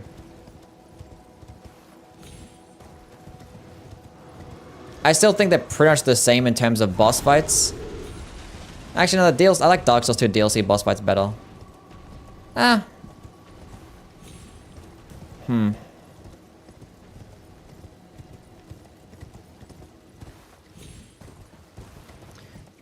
The weapons feel, I think somehow Dark Souls 2 feels more clunky with its weapons and its movesets. It feels like the recovery animations are like just really bad in Dark Souls 2. The rolling feels like even worse. Even though there's like not 4-directional rolling, it still feels worse.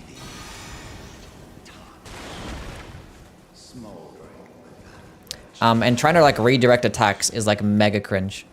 Like Dark Souls 1 feels like more fluid when it comes to like redirecting attacks. So I think some like fluidity of combat, Dark Souls 1 is nicer, and obviously like level design is not even fucking close. Not even like including the interconnected world, just like the levels themselves and how they're all set out. There's that. The fact that the enemies feel like nicer to fight against. Like fighting the Dark Souls 1 enemies, they feel kind of cool. Like they're very basic and stripped, like laid back and chill. They're not too complicated, which is nice. But everything else when it comes to build creation and yeah. I'm with you there.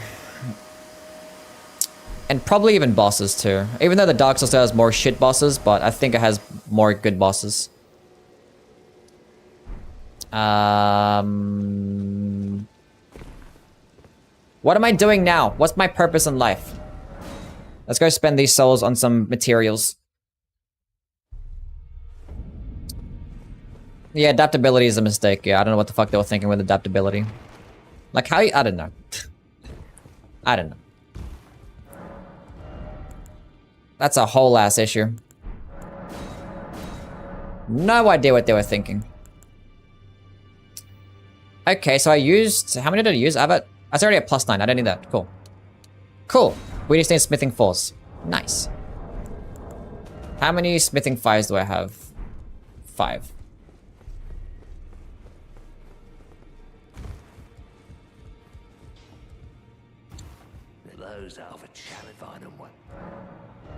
Yeah, and I did bring in vitality too. The only good thing that Dark Souls 2 did with its stats was actually having your casting speed be tied to attunement. That was like the only thing that I could say positive about the stats.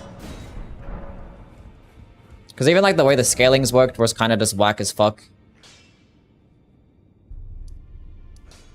And stamina cost is like really high in that game too.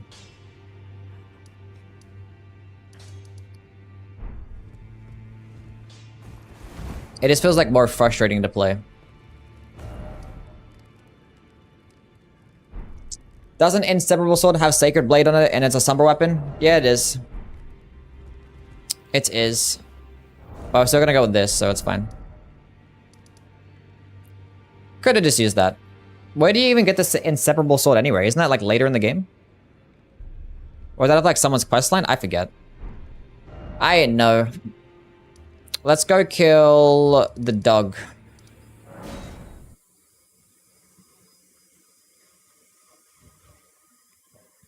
I like the scaling in Dark Souls 2.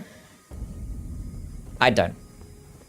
Because like half the time it feels like the scalings just don't even fucking matter. Like you get more damage off like your rings than you get off like actually putting points into like the damaging stats. And I don't like how the hexes scaling works at all. I think they're stupid. I think I like the pyromancer scaling type of things. That's pretty cool.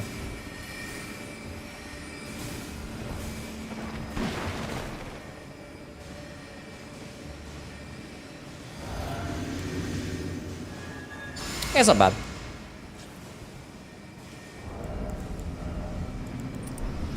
More damage. Stay still. Wow.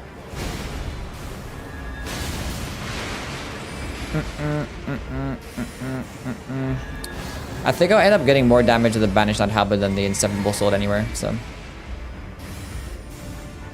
D drops it if you kill him. Okay. I prefer getting more damage than this. And I'm gonna need it for like endgame, you know? Even if the Inseparable Sword could be better early game, I'm gonna need good damage for endgame.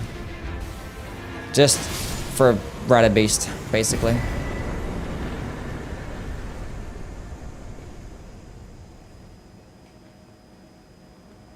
If adaptability wasn't a thing. I mean, adaptability could have been a thing, it just don't have the fucking... It's the agility stat, like...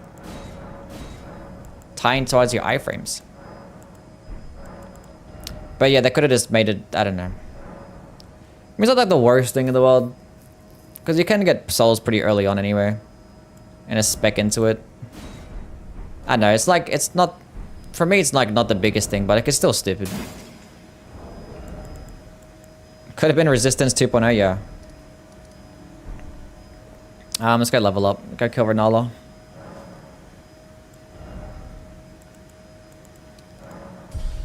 Wait, I can level up again. Go into Endurance, why not? A nice even 15. Even that's odd, but still. Okay.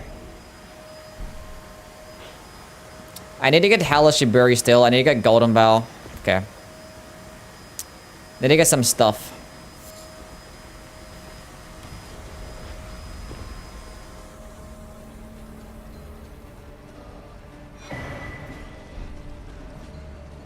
I have 3 FP flasks. That's not enough for Renala. I can't even really use Halashiburi for this fight anyway. I'm not gonna really get much of an opportunity to use it. I probably can. Look, let's just go get it now before I fuck around. And forget about it.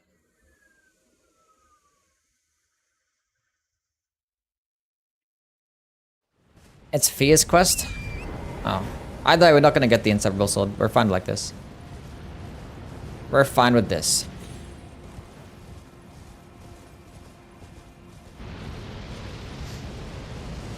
I think the worst thing about adaptability is they don't even explain it to you as well.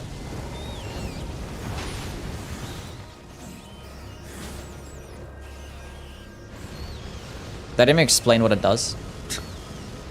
You just gotta know. Don't fall off the ledge. Yeah, I have the Ritual Sword Talisman, yeah. I always do.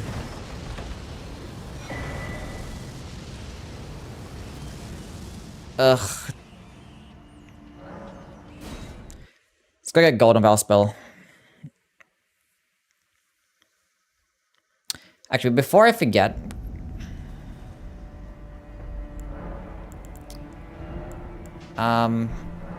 Flasks. 5 of each. There we go.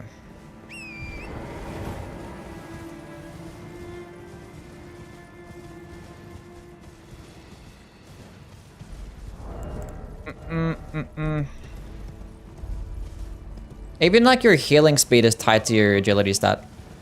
Like leveling up adaptability also increases like the speed of your Estus Flask. It's not by much, but it's funny that's a thing. Agility was an absolute mistake. Mundane build fans.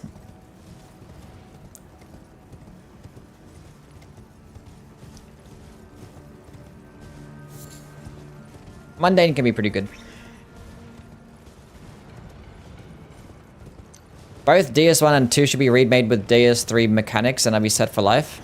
I don't know. I mean, the Arc Thrones boss is kind of doing that right now, but I don't think those games need to be remade again. Like, they're fine. I mean, for me, like, I can play them and not have, like, the worst experience, but if they did, then it'd be okay, but as long as From Software is not wasting their time doing some shit like that, then I'm okay with it.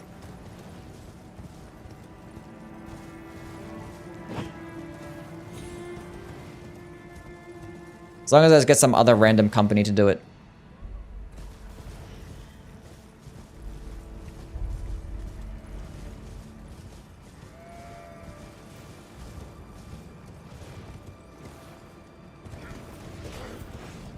Okay. Why am I here? We're getting Golden Vow. That is correct. Sheep!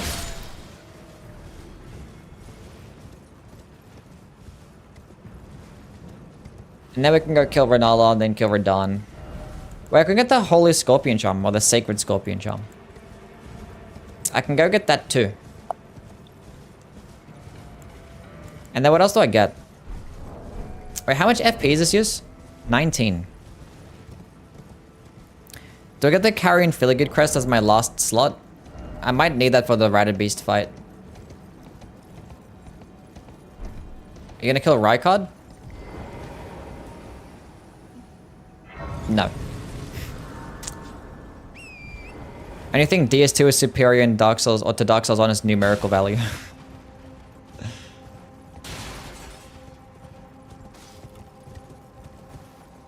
I already know this Ash of War is trash. I mean, it's... yeah. It's not trash, but... look, when you're fighting like the 3 enemies in this game that's like weaker to holy damage, it's a good option, okay? It's a good option. I mean, I can still a projectile attack. I can still make some easy work of some bosses. And it still like buffs your weapon with like 100 and something holy damage. I think it's like 160. I forget. From Software ever go sci-fi route in their games? Armored Core. Yeah, I guess. But you're talking like a sci-fi Souls game. Yeah, I could see that happening. Hopefully the next game is something cool. Cool and interesting.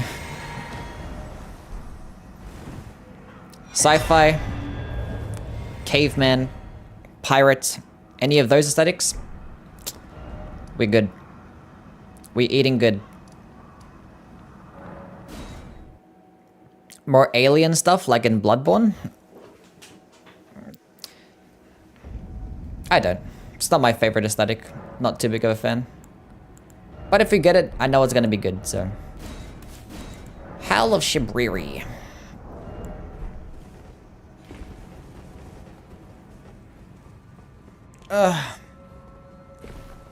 You can level adaptability to get more iframes and even Dark Souls 3 fast roll. That is true.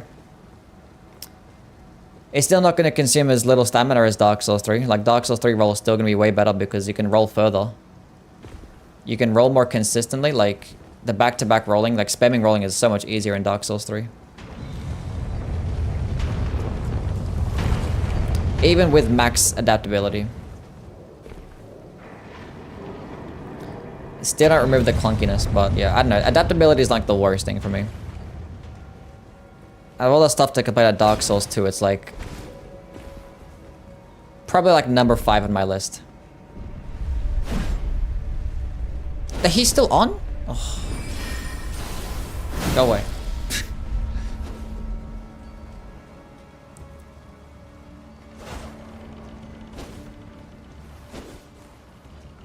Pyramid Souls? What? Like Egyptian Souls game?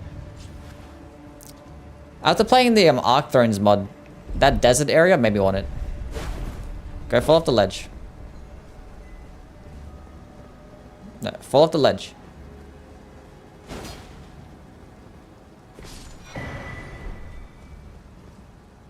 Okay, we're good.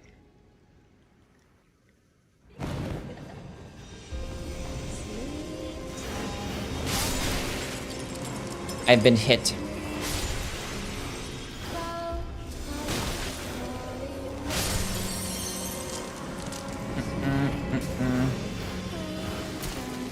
Let's go consume this bad boy. Go use this bad boy. And I love getting staggered out of every single fucking thing. That's great. Let's just use this as well.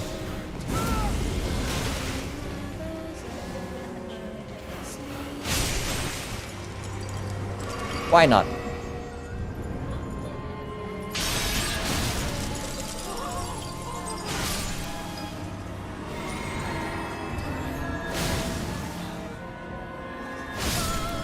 Easy game. Nobody hit me. Cool.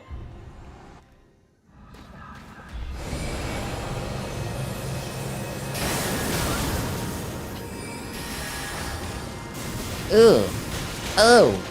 Don't kill me. We're good. Everything's fine. No. I was gonna drink, why not? Wait, is she gonna suck up my thing if I do this? She doesn't suck up my projectile.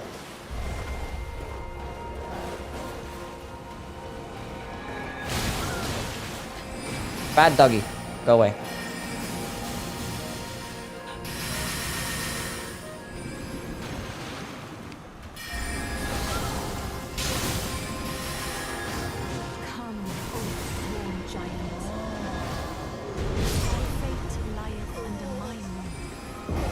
Of all the... I thought she was summoning the dragon. That's why I went for the attack. I thought she was summoning the dragon. What a stupid fucking boss, man.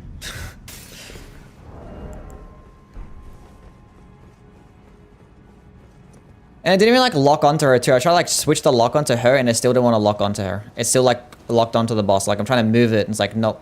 We're not locking onto the boss.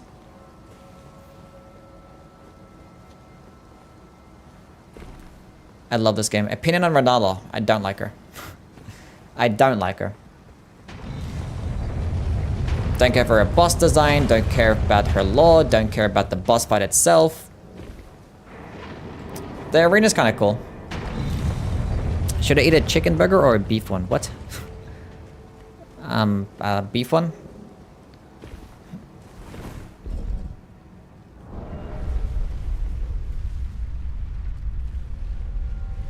I know, do you guys like Renala?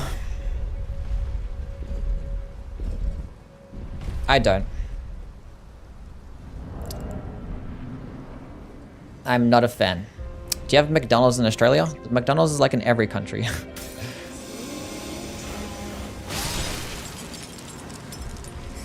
I don't eat it though.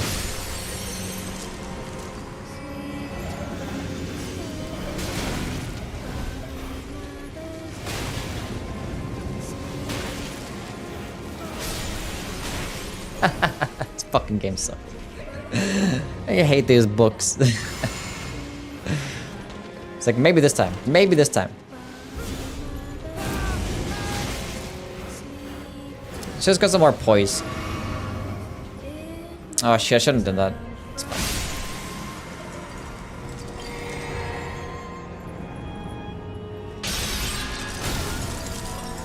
Feet! Some very detailed feet. They put more detail on the feet than they actually do the characters' faces.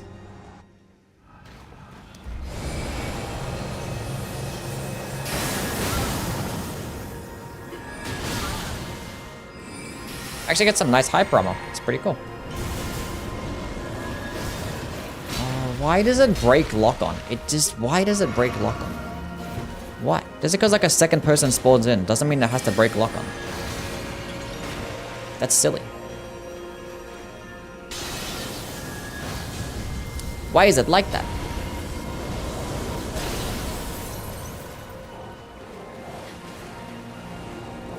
Go away, dogs. Nice, huge. Rom versus Renala? I still like Renala better. There's very few bosses I dislike more than Rom. I should have got the gold scarab talisman. And she is in fact defeated. This boss in a mage build today and I had the exact same problem but worse.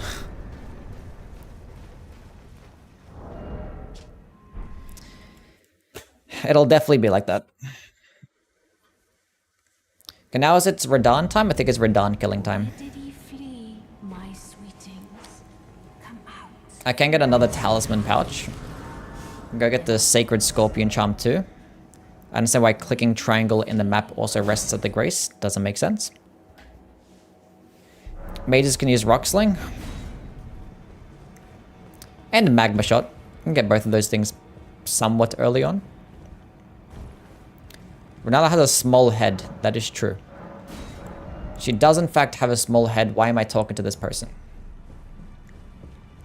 I need to speak to the other one. They should add an ancient Greek game too. Combine ancient Greece, Egypt, and Mesopotamia into one whole game. Feet. Fine. You have now to become the thing as Allison pouch has been acquired. Let's go grab the Sacred Scorpion Charm and go kill Radahn. Surely now we'll be doing some good damage. Oh, actually, no. We'll grab the Sacred Scorpion Charm and then we'll go kill the Bloodhound Knight to get the Carrion Filigid Crest. And then we can kill Radahn. Let's kill this thing because why not? It's gonna die in like 2 hits. 3 hits.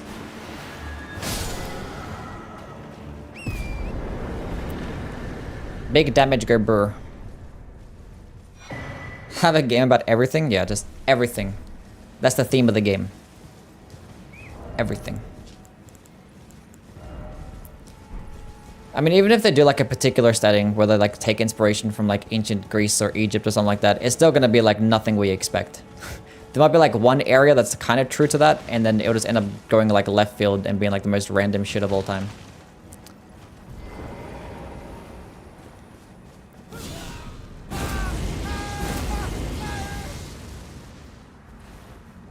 Drink the juicy juice.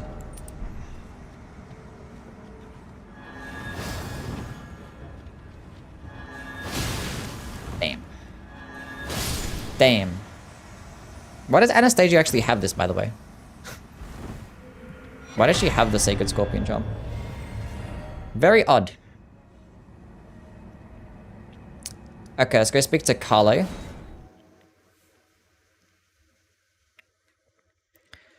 Started as a game about hunting werewolves? Yeah. We thought it was going to be like some werewolf vampire game, and then we actually played the game. And then we're like, what? What is this?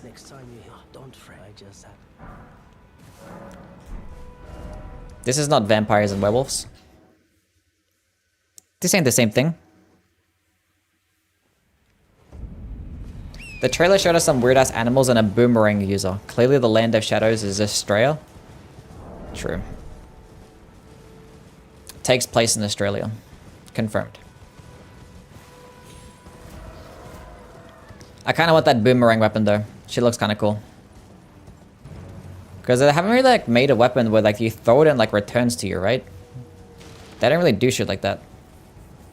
Liza P did it. She was like my favorite weapon. I love that shit. Snap. Come down here, boy. Carly sent you. The name's bloody fled somewhere. Come tell me I can offer you. And in need. Okay.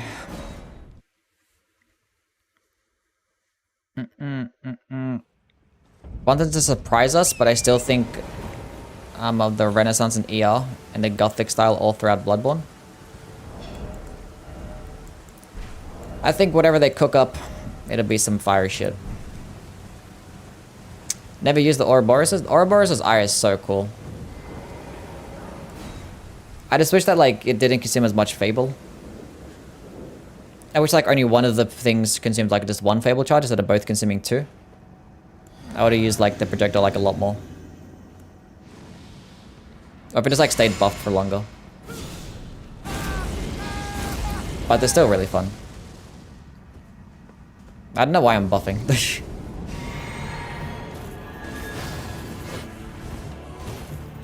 gonna die like in 2 hits anyway.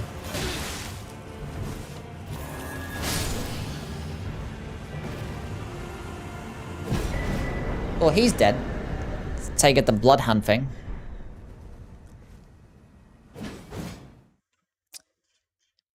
Best weapon?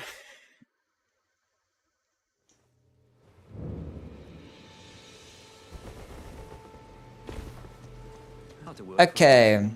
Here's my reward. A smithing 2 or a somber smithing 2. Okay, now let's go speak to EG, get my Carrion Filigid crest, and then let's go kill Radahn. That is in fact the strategy.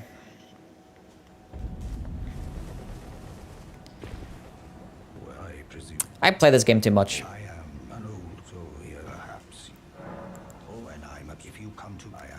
Too many Ash of War runs are being done. I think we actually might play Dragon's Dogma 2. I need to play something different. It's just getting out of hand.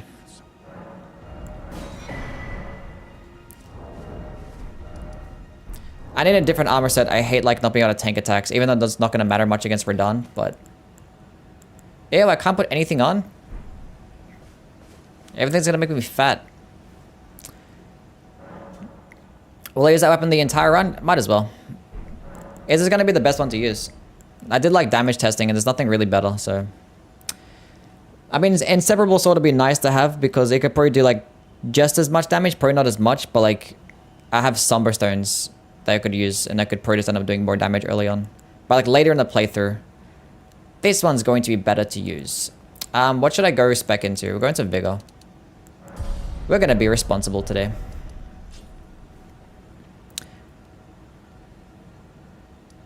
You know what I should have done is go get the Gold Scarab Talisman.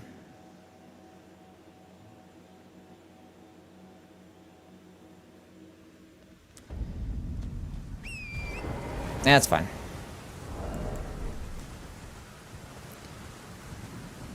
Would be nice to have, but... I mean, I could just get, I don't know. I'll see you, Lou. Thanks for stopping by, man. Go up.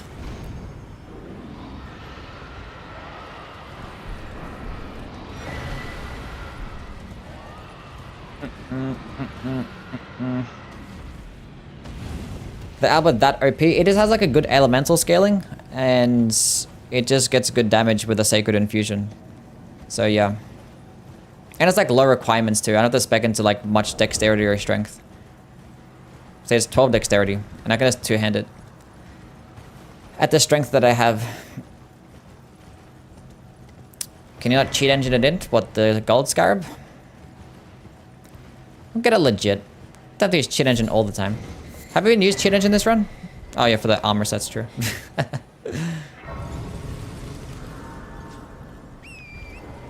Play Bloodborne every day? No. Playing Bloodborne every day would not be fun for my health. I didn't really see us playing Bloodborne anytime soon as well. Because like the next marathon I want to do will be the Guts' Greatsword Marathon, which doesn't include the Inseparable Sword. No, we're not going to do that. That's fine.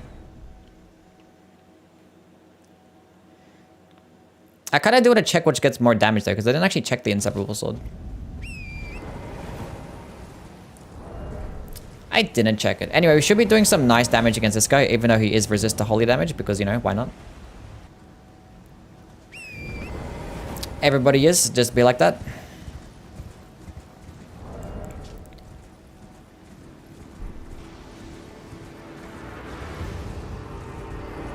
Okay, buff number 1. Buff number 2. Buff number 3. Switch to this. Should I go? No, it's fine.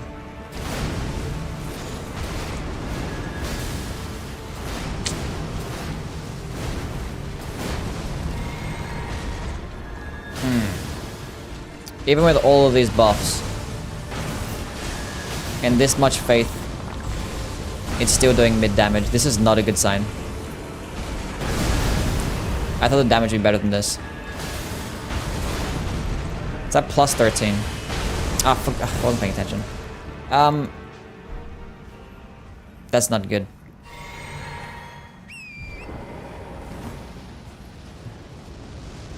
I should have rebuffed it as well. God damn it. I was doing invaded PvP with Starfist. I noticed the nicest hosts are strength users. Strength-based chads. It's always the case.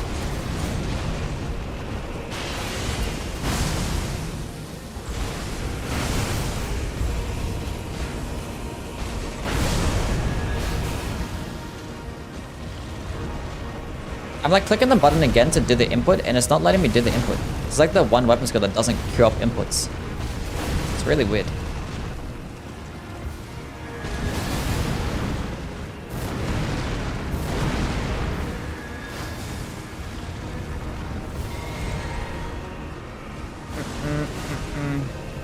Dodge, dodge, horsey, dismount. That's fine. Dodge, horsey, dismount. GG. I don't have the gold scarab talisman. Well played. Get him out of here.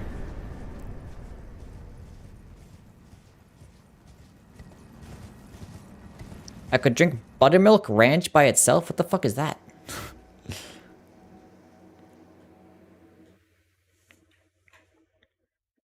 I was invading people who wanted to be invaded. Mostly got ganked.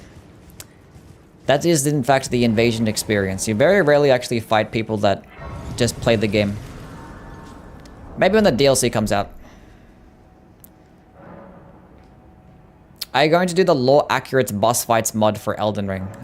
I didn't know that mod actually existed, and I'll look into it. If it's something that interests me, I might.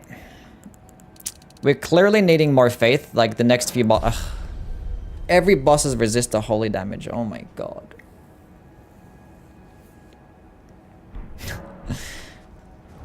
Like the last few bosses, the next few bosses, the bosses after that, everything is just resist. It's just stupid. I hate it so much. Okay. You made it look easy? That's what I'd be doing. Okay, we're gonna have to level this up. I need more smithing 5s. Clearly. Clearly, I need more smithing 5s. Let's just go get some more in the Selea Crystal Tunnel. This is getting out of hand. Wait, what's the fastest way to the Selea Crystal Tunnel? I have this place unlocked. Let's go here. Why would they gank me? Well, they're not gonna like just sit around and wait for a 1v1, so... They have things to do. They must gank.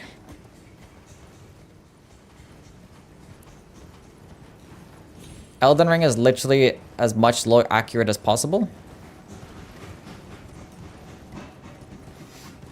I'm not much of a lore person, so I don't really know if there's like much inconsistencies, but yeah, it definitely feels pretty lore accurate. What's like the difference in a lore accurate video? Or lore accurate mod?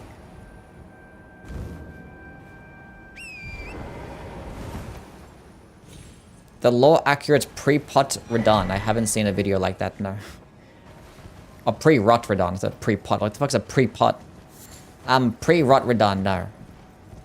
So is it just like, is it prime bosses? Or like, what does law accurate mean? Think it's just them in their prime? Just make them OP as fuck. I mean, I think that if you have like a great rune, you should be like very powerful. Like if everyone's fighting for this shit, if you have a great rune, you should be like overpowered. So I guess law accurate does just mean just overpowered. Because you're basically like a demigod, like... Shit kind of crazy. No, go up, pick that one up. Pick that one up. I love picking up item materials in this game. It's fine. So how many do I... Did I pick up the smithing 5 next to Renala's boss room? I don't think so. I don't need it anyway. I just gotta like not miss any of the ones in this area. We're done with feet.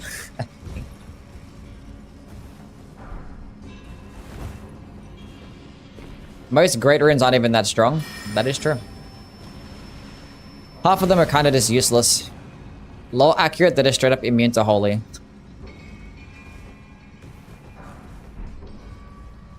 What's the point of putting holy damage in this game if you're just gonna make it just be fucking trash?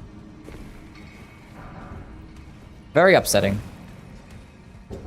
And like if you know you're gonna do it like that and have every boss just be resist to it. Don't kill me. Cool.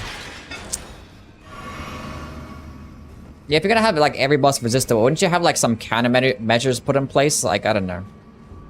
Like, if the law is, like, gonna be terrible without it, like, we have to have every single one of these bosses be resist to holy damage. If it was that necessary, wouldn't you put something else in place to make it not be bad? I don't know. And they could have made, like, the difference be, like, 5%, but, like, most of the time, it's, like, a difference of, like, 20, 40%. Of just like less damage. Sky Guy, what's going on, man? How are things?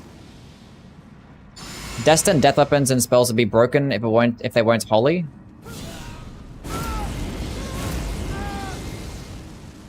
Yeah. I mean, it's only like a couple, but that'd be really good. But even against enemies that aren't resist to holy damage, they're still not like the most amazing things. They're still really good, but I mean, they're still gonna be amazing in New Game Plus either way. But I've done right. Oh my goodness me. Hitting this boss in the head is definitely a lot of damage.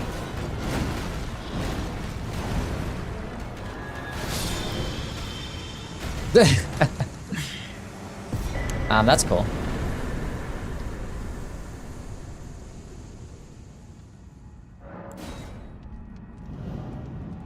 I feel like there's something else that I wanted to get here. Oh, sorry, since I'm at Kaylet, I might as well go try and get the gold scarab talisman. I just gotta go head up. Default club in every game run? I'd done that already. I did a naked club marathon. Where I beat every single Souls games naked with a club. That was like a while ago. I just didn't make a video on it though.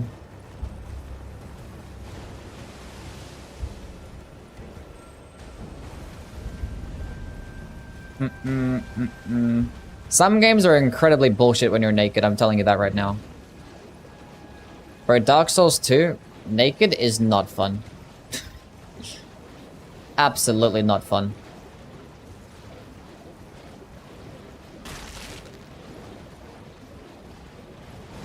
But thankfully, Dark Souls 2, like, every enemy is weaker to striking damage, so it wasn't the worst thing in the world.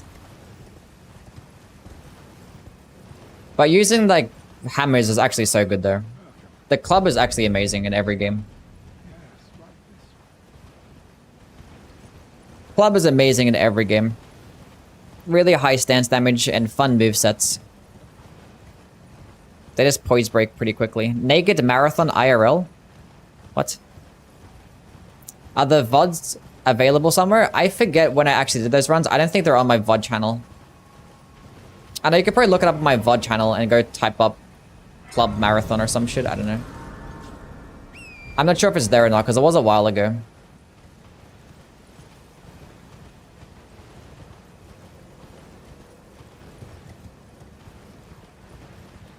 Unga Bunga builds are based as fuck, yes. Fuck, was that damage? What, against the Falling Star Beast? It was good damage. I mean, hitting the Falling Star Beast in the head is just always gonna do like 30% more damage or some shit. Something crazy like that. And I had like 1,000 buffs active, and you know, I was fighting a boss that's not resist to holy damage. Would you look at that? When they're not resist to holy damage, it's pretty good. The boss we're going to be fighting now is actually resist to holy damage. That's cool. Ugh, god damn it. We can make it. They're going to die. We can make it still. Nice. So far we've fought 3 bosses that resist the holy damage. This is going to be the 4th one coming up. And then, I don't think the Draconic Tree Sentinel does not resist the holy damage, thankfully. Regular Tree Sentinels are, but the Draconic ones are just resist to lightning and fire damage, which is good. But Goldfree, Morgott, Fire Giant, Godskin Duo, Malekith, Radabeast, Godfrey again. All of those bosses that resist the holy damage, even Millennia. So yeah. There's not many bosses that we're going to be fighting that's not resist to holy damage. At least I do more damage to skeletons, yeah. At least we can kill skeletons quickly, guys. That was a good trade-off. Make a Jesus build, only level up holy? You mean like only level up faith?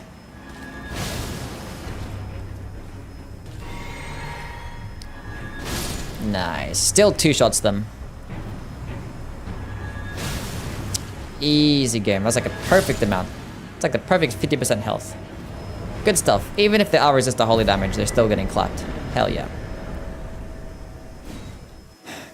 Okay. Okay, let's go get this weapon to... Wait, do I have 10? Do I have 10, right? Yeah, cool. We can go get this weapon to plus 16.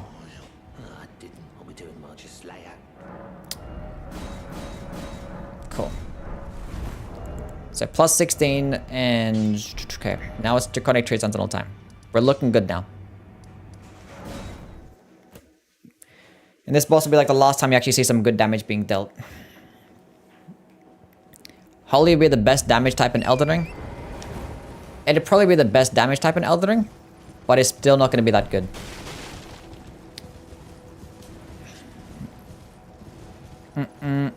Because like bosses are just going to be like elemental resist by a lot. Like if you look at every other Souls game and their DLC, the bosses are so like elemental resist. Like look at Midir from Dark Souls 3. That boss is weak to lightning damage, but he's still 60% resist to lightning damage compared to like the 70% to like magic or some shit. So that's still gonna be, there probably will be like weaker to holy damage, but it'll probably still be like 60% resist. But the reason why they make all these bosses resist in the DLCs is so like you don't steamroll them. But if there's gonna be like a new like damaging system or a new leveling up system, maybe they don't bother making them very elemental resist, but yeah. But looking at like Dark Souls 1, 2, 3, even Bloodborne 2, a lot of bosses were just like very resist to elements. I don't think they're gonna bring back another damage type. I don't think they're gonna bring back dark damage. Favorite dragon boss, Midir, and it is not even close. It's like Midir S tier, then like everything else can be below it. I don't care for the rest.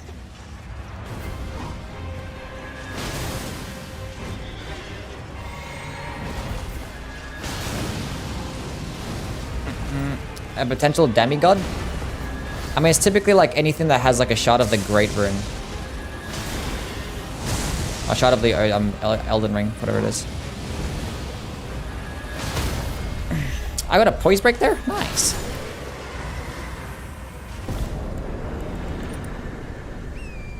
Very cool.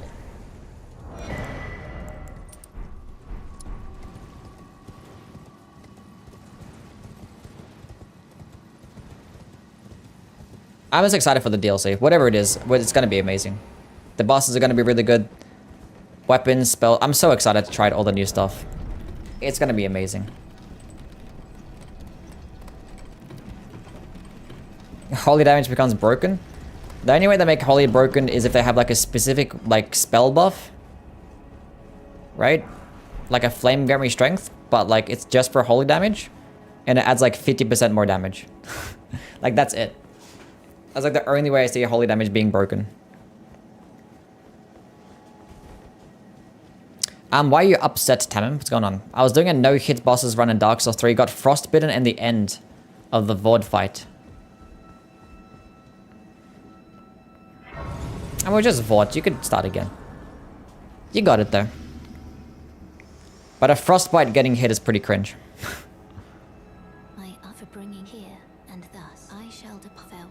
I watched the DLC trailer every day since it came out. It's like it's a morning ritual. Wake up. Ugh. Gotta watch the trailer. Have you noticed anything new with watching it that many times?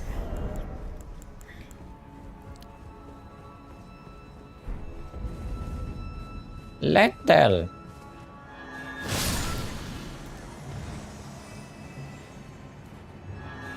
Give me the bubble horn.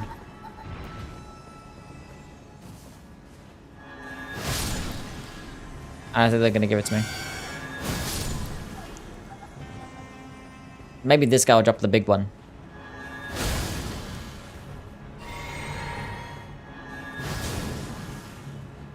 Drop it. He didn't drop it. I cannot believe this.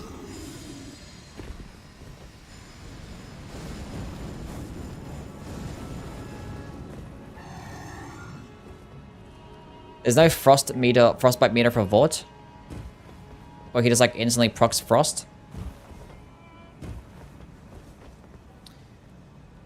Not every demigod has its great rune. Rani is an example, yeah.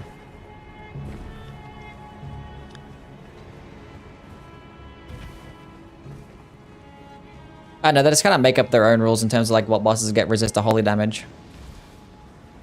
Like Godfrey, for example. Godfrey's not like a demigod or a person that has a great rune, but he just resists the holy damage because I don't know.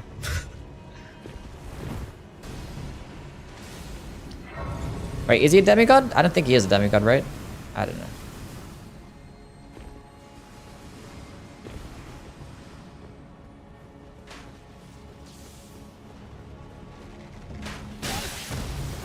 Just walked right into that.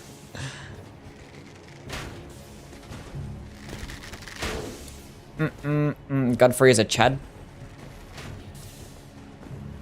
I know. From Boning Marika, yeah.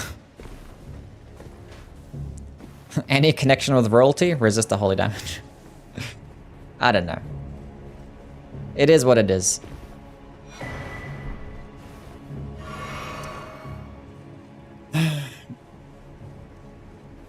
Like, in my opinion, just because, like, a boss does a certain type of damage doesn't mean that he has to be resisted that damage type. Like, if you're made up of that damage, then fine, you know?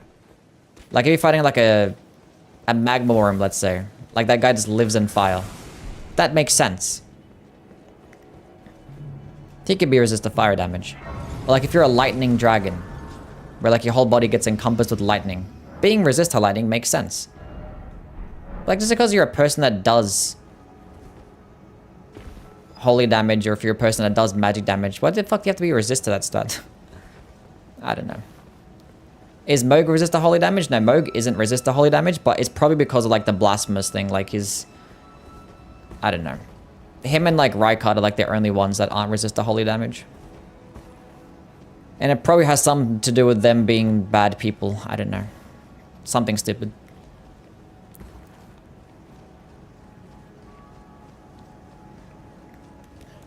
Wraith Callers and Revenants are being resist to holy is stupid. Shit, yeah. Like, all the Deathblight enemies are resist to holy damage.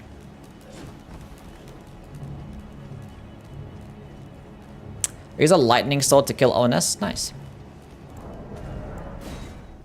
What armor is this? This is the Brave set. You can only get it via cheat engine. Strix, what's going on, man? How is the run? The run is going well. I mean, against some bosses, it's been kind of cringe because, you know, holy damage exists, but even against bosses that are resist to holy damage, I was still expecting it to do a bit more. What do you think of Dragon's Dogma? I think it's an interesting game. That's not for everybody. The Brave set? Yeah. The Brave set. See how it says like error? You can't get it. It's cut content. Cut content.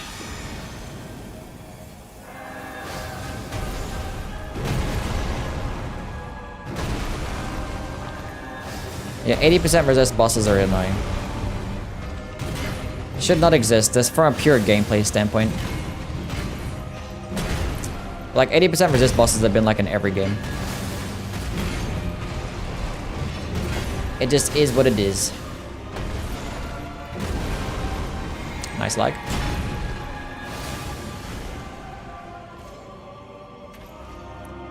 Yeah.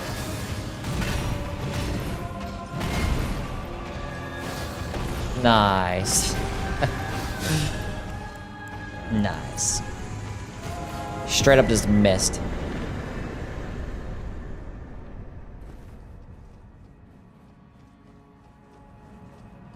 Deathblight is some Godwin's BS, so it's holy or something? Yeah. Deathblight is tied to Godwin, therefore 80% resist to holy damage, whether you like it or not. Like, it's a rotting corpse. Come on now. Whatever, dude.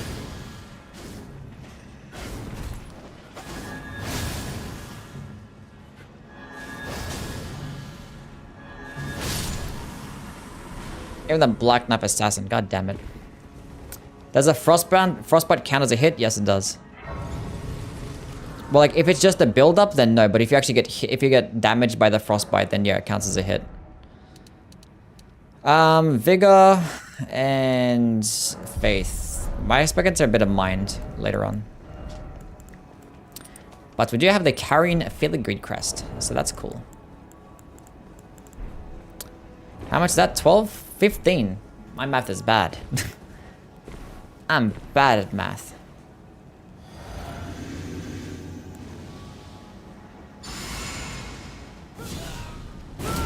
Like how Radabasis nullifies 2 types of builds, Bleed and Holy. I mean, like, yeah, but like, Holy is not like a damage type, it's just a status effect. So if you have a Bleed build, you can still perfectly fight those bosses. But if you have a Holy build... Hell no. Mesmer might be weak to Holy too then, because he's like a mashup of everything blasphemous. Yeah. But the thing is, like, Moog and Rykard aren't weak to Holy damage. I mean, it's probably because they were resist, and then they did some dumb shit, and it kind of just counteracted, and... But yeah, why would we be allowed to actually get a Great Rune boss that's weaker to Holy damage? That would be too convenient.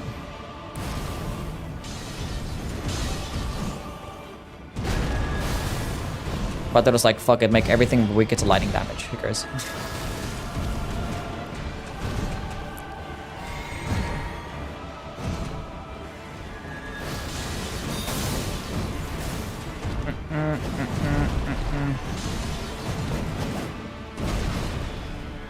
Wait, did I buff with the Golden Bow and stuff? I think I did. I'm saying like 3 different like colors. Second phase. I want to watch you play Dark Souls 2 when I do my next marathon.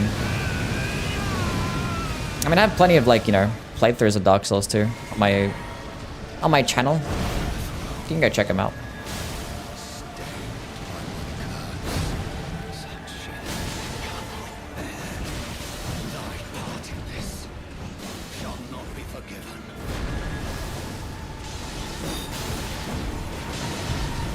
Skeletons who are alive because of Godwin are weak to holy damage? Wait, skeletons are alive because of Godwin?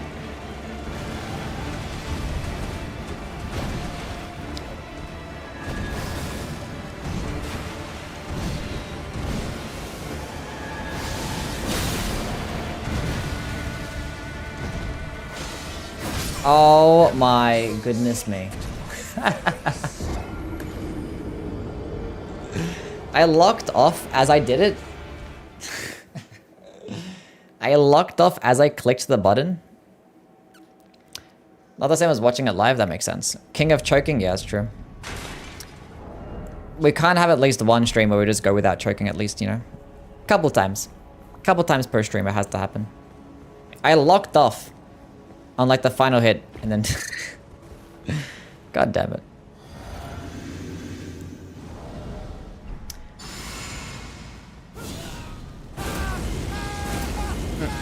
Morgoth's being this weak was such a letdown even when he was placed in a playthrough due to all the build-up he gave himself.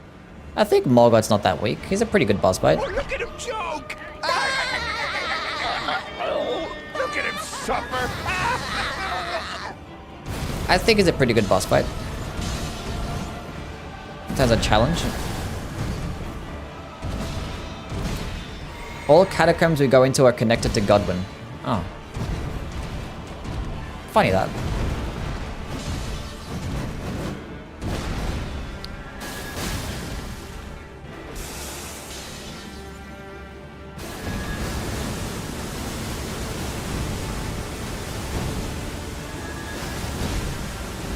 Neil's gonna get hit there.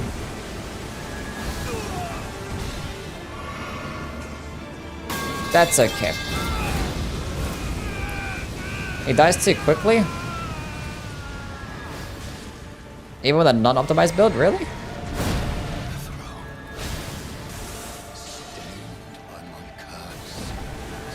I don't remember my first playthrough having Morgoth be that easy. Probably didn't level up my shit as much, clearly. I mean, I did go with a holy build as well, so...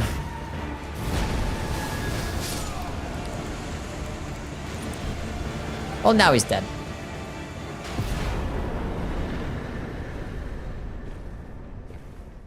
Oh no, he's hot!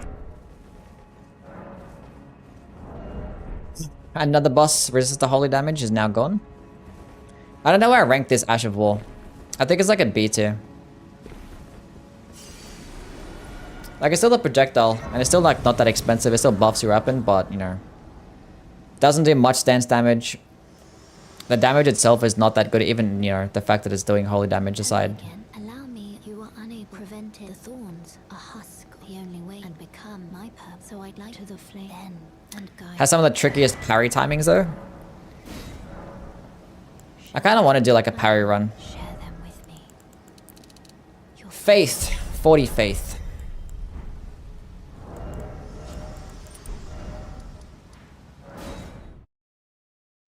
How's it going so far? Well, we just killed Morgoth, so it's not too bad. We're still dealing with holy damage problems, and yeah. Could be doing more damage, but it's okay. It's okay. Melina is a baddie, is that true? Grim Reaper, what's going on, man? How are things? I know people know it, but Ludwig's theme is so good. Ludwig's theme is amazing. That is in fact true. Okay, now I was gonna go kill a fire giant. It's going. That's cool. Situational but good everywhere else. Yeah, I mean... Even if I was fighting enemies that, like, you know...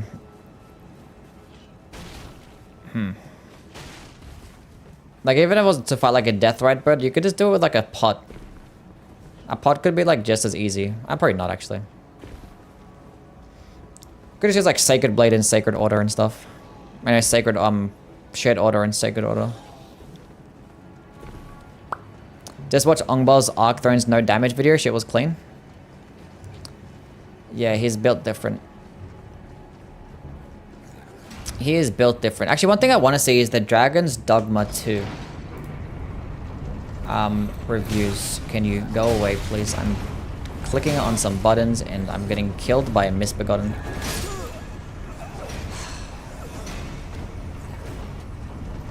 There's no way that thing did that much damage and just unlocked me. This thing is harder than most bosses. How did it have such a complicated moveset? I just click off the game for like half a second. And then I'm just...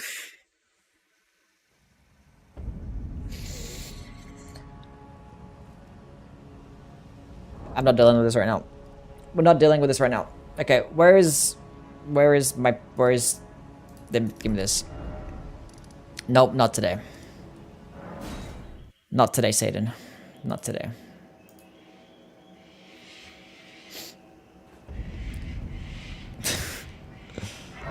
Disgusting. With most builds, to any optimized builds, Morgoth isn't that hard, and in most cases, it can be killed before the second phase. In most cases, killed before the second phase. Basically, all my Ash of War runs that I do, they're all kind of optimized, and they go to the second phase like in every single instance.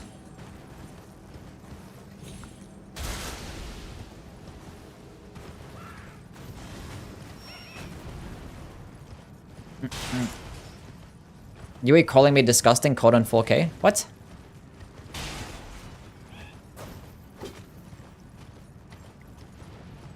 When did I say that?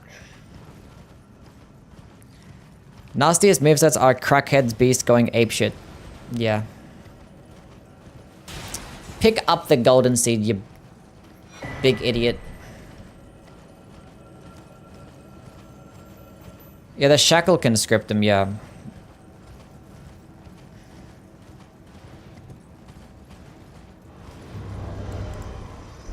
Well, clearly I'm just not good enough. I never use the Shackle? Yeah, I mean, the Shackle's kind of out of the way. These runs are too easy. I mean, they're not supposed to be challenge runs. I mean, this run's gonna get kind of annoying when you get to Radabeast, but... we're just doing these runs so I can get more knowledge in them, so my tier list can be more accurate, you know? All about that accuracy in my videos. Very good. Absolutely shredding with the Power Stance, Moonveil, and Meteoric Allblade. Nice. Meteoric Allblade is probably going to get lower on the list in my katana ranking video. Just saying now. I think it's probably the worst katana in the game. I mean, it's still a katana, so it's not bad, but... out of all the other katanas, it's probably the worst one.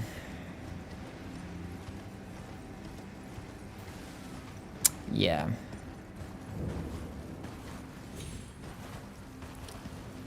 That other Serpent Bone Blade.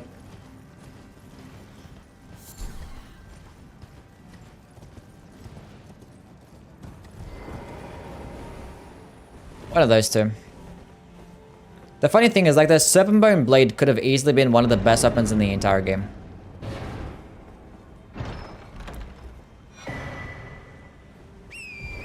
Easy katana to obtain. Doesn't change the fact that it's mid. Just letting you guys know now, it's gonna get lower on the list. I don't hate the weapon. I just think that, out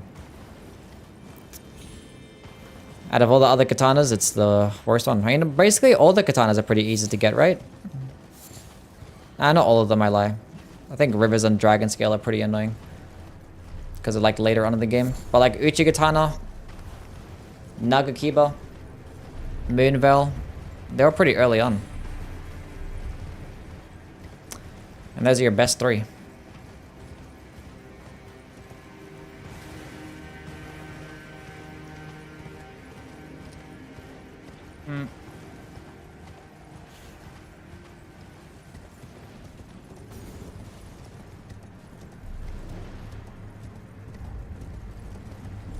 So yeah, I think that's my thoughts on the Meteoric Allblade. Forget the Hand of Millennia. That's not the worst one. Hand of Millennia has like the use of having good range and a weapon skill that can stun lock smaller enemies. Even though it's still kind of mid.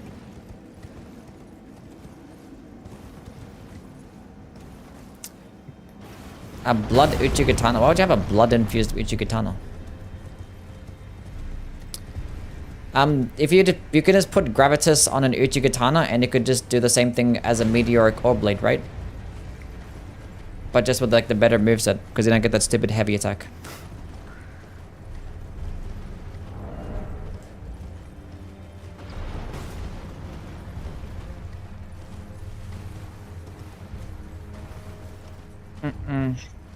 Like, if the Ash of War for the Meteoric Orb Blade was, like, at least unique, then I'd be like, okay, it's probably not the worst one because it has, like, a specific use. But, like, one, it's not even a unique Ash of War because you can put Gravitas on, like, most weapons. And there's, like, 1,000 different other weapons that have, like, a similar version of Gravitas, like the what's it called? Alabaster's Lord Pull and the Onyx's Lord's Pull, whatever the fuck they're called. And those things are just better than Gravitas as well. Hand of Millennia is better than Nagakiba? No. No. No. No. Definitely not. That one's not even close as well. You can like it more. That's fine. Nagakiba is better. By a long shot. The fact that you can infuse it means you can actually improve its bloodlust build-up. You can buff it. You can put actual, like, good weapon skills in there that are actually universal. Like Unsheath is just 10 times better than Waterfell Dance because it's good in, like, every single instance. And, like, the Nagakiba gets more damage. And it has more range. With the better moveset. Those are my thoughts.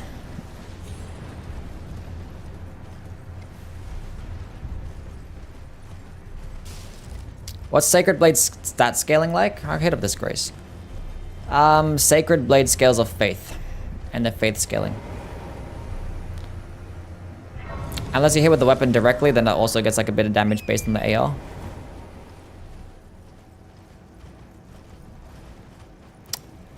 No, Nagakiba gets more range than Hand of Millennia. Hand of Millennia gets a second most range. Nagakiba is very long. What's your take on Kate Middleton? Is she okay? I don't know what happened with Kate Middleton.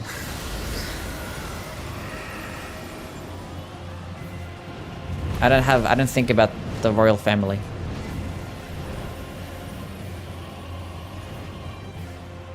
What about the cane sword? What about the cane sword? What about the cane sword? Long like Yui's nose, yes.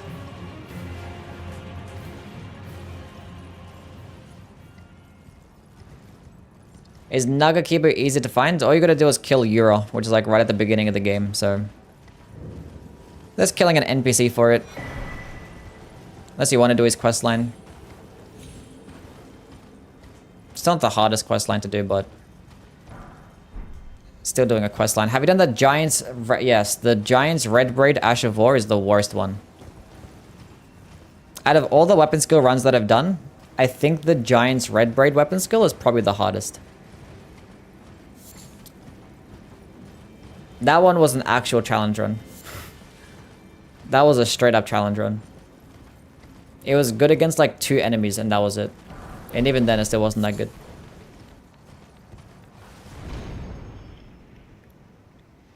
Did a pretty good job at killing a clean rot knight, and that was about it, I think.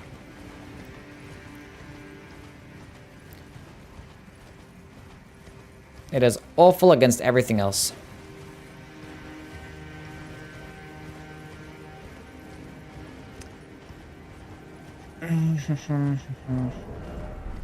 It was not fun.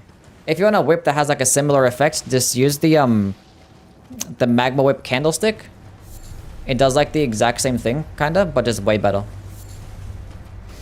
Because it consumes like less FP. Because you only have to like consume like 5 FP per swing. And the fact that you're doing it per swing means that you can actually roll out of it after every single swing. It does way more damage. It actually leaves lava on the ground. And it gets better scalings too. Like the Giant's Red Braid, it can stun lock smaller enemies, which what makes it good, but like the damage is so bad. And it consumes like 25 FP. And obviously it's a whip, so it has nice range. So it can like stun lock smaller enemies at a distance. So you can fight something like Millennia, and she's wicked to fire damage. It might not seem that it's that bad. And when you're fighting knights, like a Banished Knight or a Lendel Knight, a clean Rot Knight, it probably fucks him up. It does well, but against like every boss, it's fucking bad. Bad.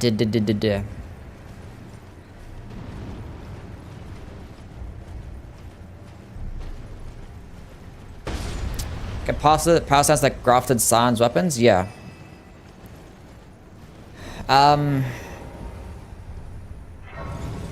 Forgot the name now.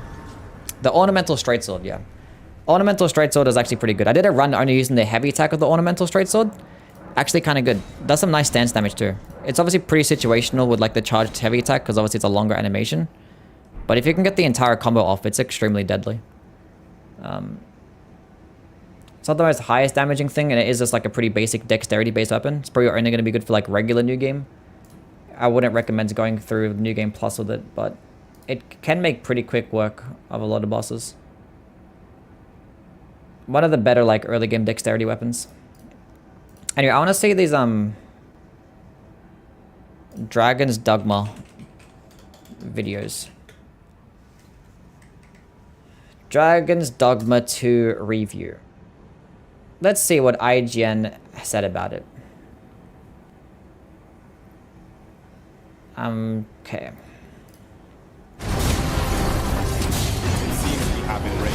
Let me know if you guys can hear it. In a way, Dragon's Dogma 2... 2.7 thousand dislikes. Typical. They probably just said something that people just... I don't know. People just have to shit on IGN's opinions all the time. I can't believe it. And I'm willing to bet those 2.7 thousand dislikes is from people who haven't even played the game. Let the man have the opinion. Reminds me of Sam Raimi's Evil Dead 2, which was more of a remake of his first cult classic comedy horror movie than a sequel. The much bigger budget allowed Raimi to really dial in his true vision for Ash's Bad Night with the Bad Book. The fuck like is this? Evil Dead 2, Dragon's Dogma 2 doesn't stray too far from the blueprint that turned it into a cult classic of its own over the past decade, keeping its second-to-none action design and vague but robust and alluring world as its centerpieces. Like the 2012 original, it is unforgiving out of the gate thanks to brutal enemies and chaotic encounters that are not designed Yo, you to can't just gradually instantly ease you revive in. enemies? You have to hold on to them? It's also high levels of janky. All of its systems seem precariously fitted together with the fragility of a well-pruned Jenga tower. Yet, remarkably, it never falls over. And its open-ended design allows for a barely controlled chaos that makes some of its inconveniences almost feel intentional. Almost. Bar fights?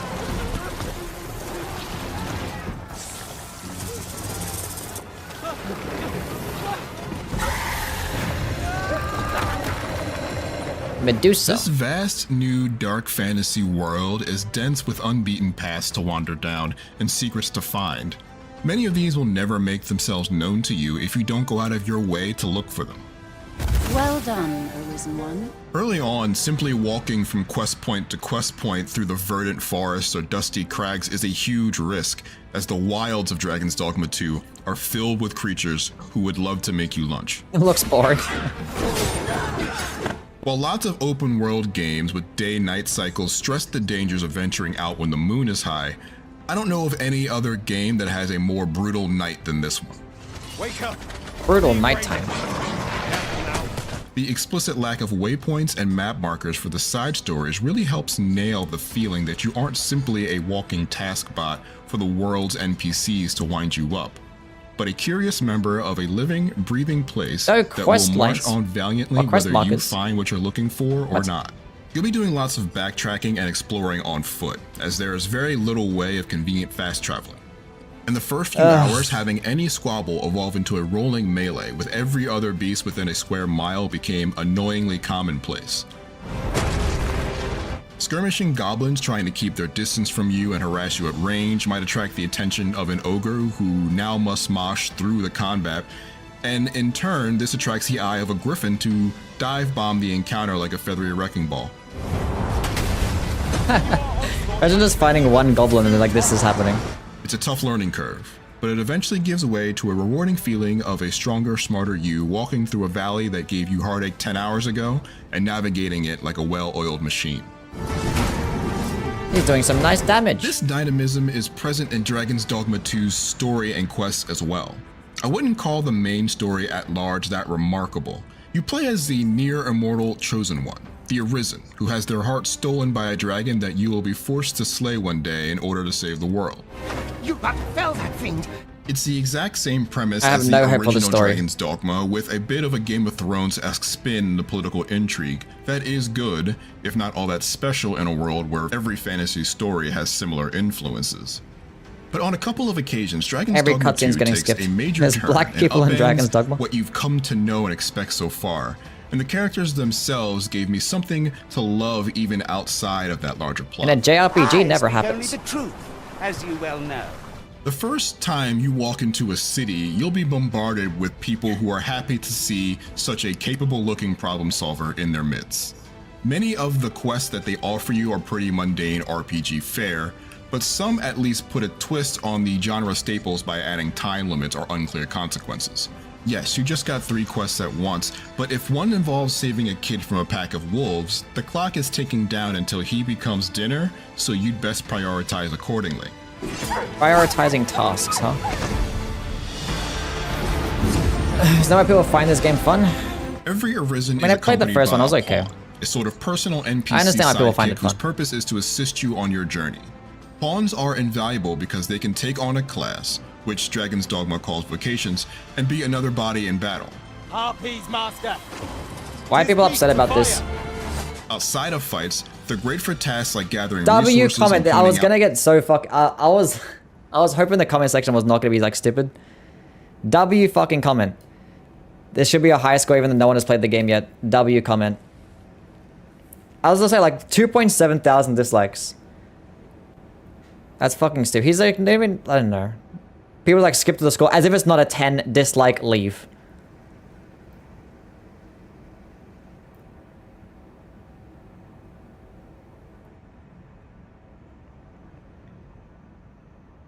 The reviewer sounds like he's almost bored or sleepy. This reviewer made me sleep. Everyone comments like I got a 5 out of 10. It's the way it is. Just the way that it is. Like, jeez. Like, expect every game to be a 10 out of 10. out things of note in your Like 2.7 thousand dislikes. Actually insane. Respecing into a strength build, what stats should it be? 80 strength if you want to. If you have the levels for it, might as well. your surroundings. They did all these things in the original game as well, but new specializations can highlight harvesting spots in your map, organize the party's inventory, or even craft on their own, which means they can add so much more value this time around. I'd gladly see you put what I find to good use. Like, I swear, like, gamers hate fucking criticism. I swear to God I do. And their favorite game. They can't stand criticism. Yeah, there has to be constant dick riding all the time. Pawns can even be sent off to join other players on their adventures, learn from their experiences, and bring back items and knowledge to share with you. This clever asynchronous multiplayer system was groundbreaking in 2012 and feels just as innovative in 2024 because there's still not much out there like it. They aren't always a boon though. I'd never want to leave shelter without one, but thanks to inconsistent AI, pawns can get themselves into all sorts of trouble. He hasn't even said anything bad as well. Like, why does it have whatever. I'm not gonna get mad. He hasn't even said anything bad about the game. They often get isolated by enemies and picked off, which means you need to run to their unconscious bodies to revive them, or they'll poof out of your world.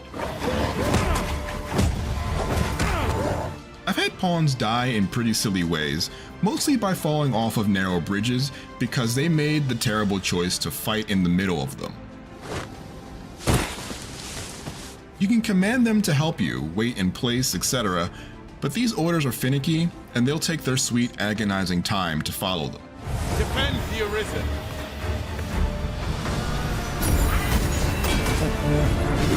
Usually This I wanna see. pawns are at least competent though, and they ensure that combat is king in Dragon's Dogma 2. When it clicks, it is peerless among its action RPG contemporaries. The swinging, shooting, and chopping feels solid and satisfying every time you make contact. How you fight naturally depends on your vocation, and fans of this series will be relieved to find out that other than separating the melee and ranged portions of the old Strider class into two separate options, the returning vocations are just as excellent and diverse as they were in the previous game. They put Fire Surge in this game. Expressive animations and skill diversity ensure that even if a vocation has a singular role it can play in battle, That's a there's cool more than moveset. one way to play it. I want that. See, I just want to play just for like some cool skills and like spells like that. But like I'm gonna play it and I'm gonna like have to do backtracking and then have to fight a stupid boss and hit it for like 30 fucking minutes. And do more backtracking and then do useless like fetch quests that are all like the same thing but just like repetitive as fuck.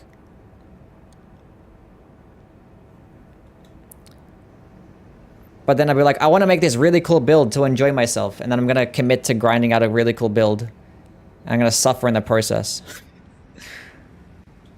Of the new vocations, the Mystic Spearhand is my favorite. It prioritizes closing distance and burst offense over impenetrable defense. Another standout, the Trickster uses illusions and deceptions to make enemies fight each other. And for my money, is the "you smoke too tough, your swag too different" meme in physical form. I want to be a freaking lightning wizard in Dogma 1, but the grind doesn't seem that fun, honestly. I don't know, like a lot of these games always have to be like more immersive. They kind of focus like more on immersion. I don't really care much for like an immersive experience. I just want it to be like less frustrating, like as minimal frustration as possible. So like things like you can't like fast travel anywhere. That's gonna annoy me. Like if it's doing backtracking. If I have to, I'm not a fan of like side quests in general. Like I'm a person that plays those games and just like to play the main quest line and that's it. A lot of these side quests, like they don't interest me. Like, you know, like you talk about saving a child from like a pack of wolves. Like I have to do all that running to like a random location to go save some child for the pack of wolves. Like, come on now. That's fine. Do whatever we can to knock it off. No matter your vocation, there's a huge Monster Hunter influence on combat as well. Side quests should add to the main quest even slightly. Many reviewers are saying the side quests do not feel pointless or grindy. That's good. Appropriately, since a chunk of the combat design team at Capcom works on both series. Large monsters and even smaller ones. In the first game, you could like instantly revive them. You could like press one button to instantly revive them. You have to hold on to the revive button. God damn it. Have many possible targets of interest on their body, like a Cyclops' eye or a Saurian's tail. Targeting them could... Millennia is a side quest? There's no quests in Elden Ring. Like NPC quest lines, I guess, are the only quests. But it's just like a game, play it area to area, kill things, you know? Like side quests will be like, go to this area that you've already been to and do like a slightly different thing. You know what I'm saying? There's no comparison for like the Souls games in terms of quests. There's nothing like that. Do more damage, stun them more regularly, or take that limb off, completely altering the enemy's attack patterns and possibly granting more loot. I rejoice in how impactful choosing to spend the effort to take these kinds of advantages always felt, especially when you're fighting groups of big enemies and need to thin the herd quickly. He died, no. I like that giant. On the other hand, I don't approve of how janky climbing enemies feels, something you'll be doing often to bring larger foes down to size. It's easy to get disoriented while climbing through no real fault of your own, and if the monster jumps into a corner or pressures you against the wall, the camera reveals itself as having been the true villain all along, making it absolutely impossible to see what's going on for as long as you're stuck there. The camera's a problem, it's a Souls-like. Nice. More than once I have taken big damage or even died because I was body blocked by my foes, and that has never been a good way for a fight to end. Even if I'm not getting bullied out of the shot, as the numbers of the combatants pick up, you can watch the frame rate slowly diminish. Not ideal for a game where success in combat can be so heavily dependent on timing your attacks, blocks, and dodges. Never got too bad for me, but Did they make like a... Did they make another video on this game? A performance review. I was hoping to see like a performance review. Nice. Let's go check that out. It was noticeably chuggy, which made a game that can Camera problems fighting dragons my favorite.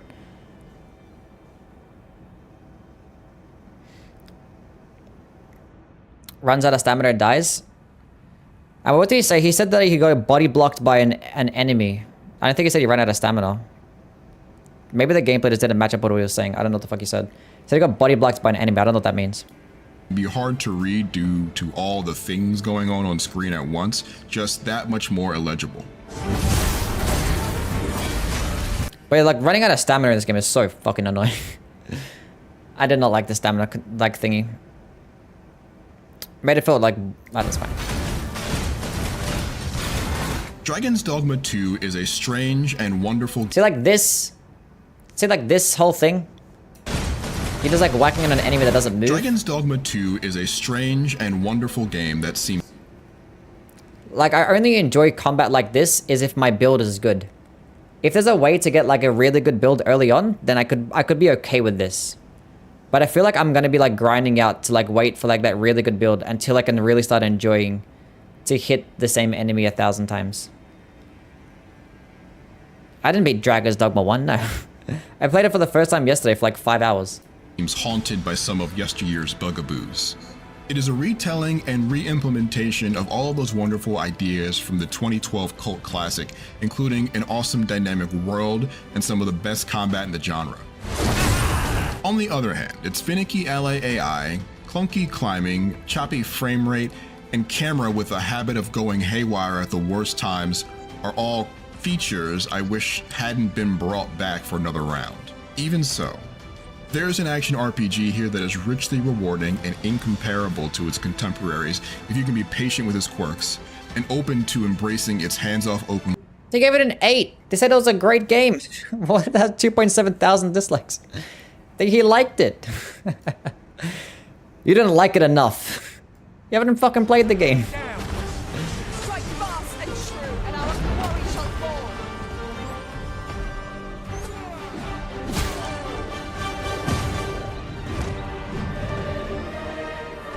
Introduction. Capcom really upped its game. Obviously, it's a vast increase over the original Xbox 360 and PS. Performance. Have an unlocked frame rate, but 60 FPS is all but impossible to achieve on consoles. And from all You can't even get 60 FPS. That's disgusting. my tests, impossible to lock out on PC, including with that RTX 4090. However, the reasons for this are not straightforward, and my testing had to go deeper on. It's uncapped as well. So it's going back and forth. It's not a... Some okay. aspects. Let me explain. During development, many games run with no cap on the performance. Show me gameplay. Locked rate. Cap Not a cutscene. What does it look like with gameplay? 40 FPS, 50. The most due to its much smaller RAM allocation and bandwidth. On all consoles, though, we see similar readouts. Better than the PS5, within 4% on average, but most often. Is that if you lower the quality settings? You can get to 40 frames. That's not too bad. Any heavy alpha effects such as tension crop up, dropping us into the 50s to 70 millisecond range on frame times, which Confirmed PS5 is better. 1 frame. means bouts of sub 30 Never mind, Xbox is better. FPS. The other big issue, and what explains why the team at Capcom has taken the choice to ship the highest resolution and image quality on hardware, high geometry, and game management, in a run to the as the CPU and memory demands. Ew, 23 FPS. How did that happen? Its deepest low as you enter the pub, and the NPCs are instantiated. Is it loading in all like the NPCs? State, pushing the better your performance will be here. PC doesn't even get to 60. 5800X 3D, which is an 8-core As a 30, I have the 3080. So this is what my game's gonna be running like. 16-thread CPU at 4.5 Ew, gigahertz. 40. We are often in the 30 FPS Oh, no. range here whilst moving around the town. The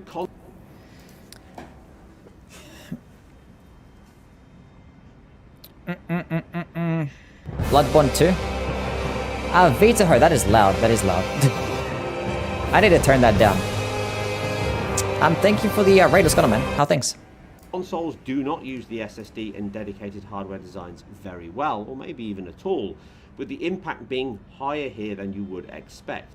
Peak and low areas, but again, it's academic as nonsense is analysis and which owls. The small deltas highlights the. I am sure with more time and effort, the team can Why? improve the current. I don't understand why they just didn't make it a locked 30 FPS. Why did they have to go unlocked? Or capped 30 FPS, I mean. S is the one most in need for a very often below. Wouldn't it just be more consistent instead of bouncing up and down between 20 and 40? Version starts once complete. I don't know how this shit. Oh my goodness me. Don't play it on a Steam Deck. Confirmed. Dragon's Dogma 2 on the Steam Deck as it stands, seeing a paltry. Oh my goodness me. 13 FPS at best.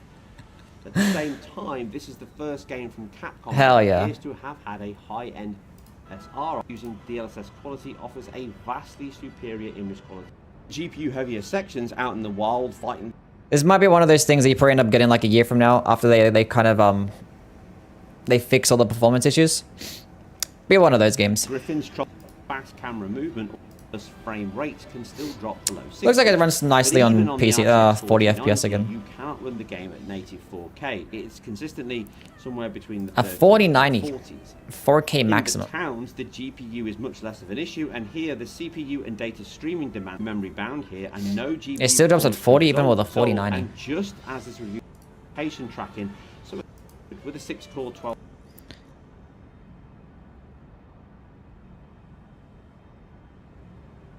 The shitty FPS we all loved in the first game is back.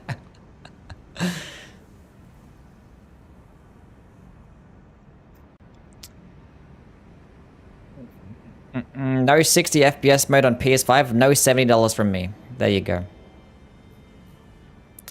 I'm probably still gonna play it. What resolution do I play? I play 1440. That's at 4K. That is true. That was 4K. Yeah. I'm not gonna play at 4K. I just play at 1440. So it should be a smooth 60 FPS for me.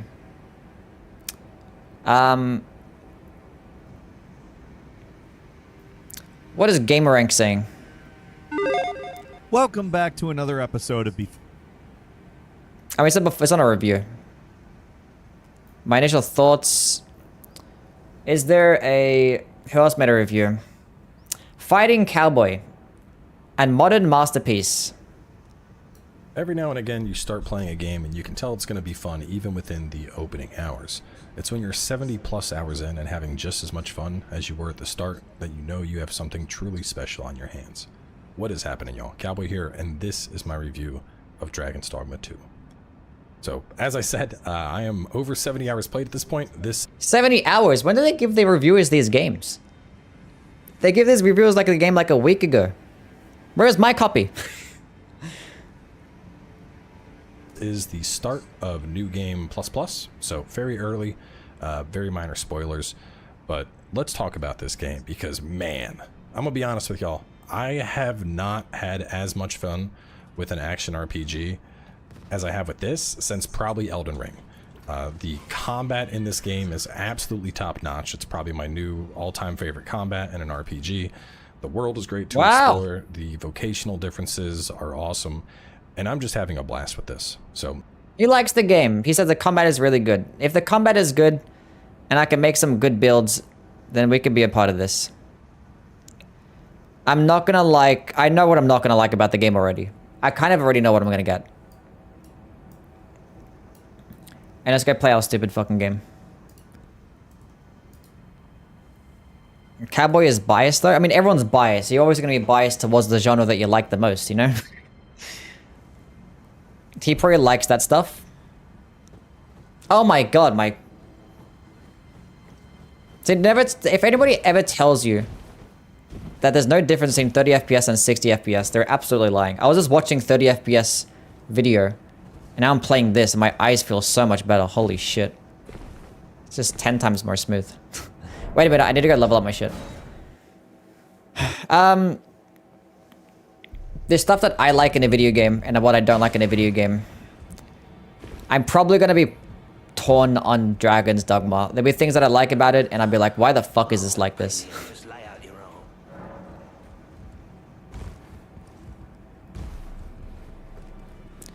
Keep in mind, Fighting Cowboy also loved Lords of the Fallen.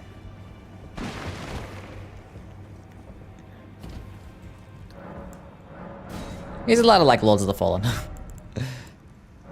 Okay.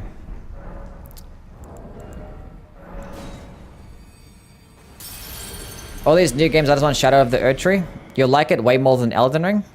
But Dragon's Dogma 2, I will most certainly definitely not like it more than Elden Ring. No way I will. The Souls games are different. They're everything that I like. I don't care to do missions. I don't care mission-based gameplay. I don't care for like much backtracking and stuff. I like to fight bosses that have actual movesets.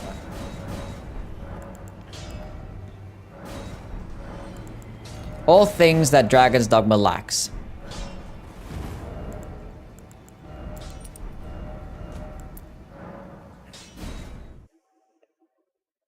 The combat is better? I didn't care much for combat.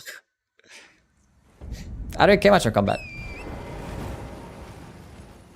I like Demon Souls, you know? You can spam R1 and just dodge, and it's like not even that good at combat, but...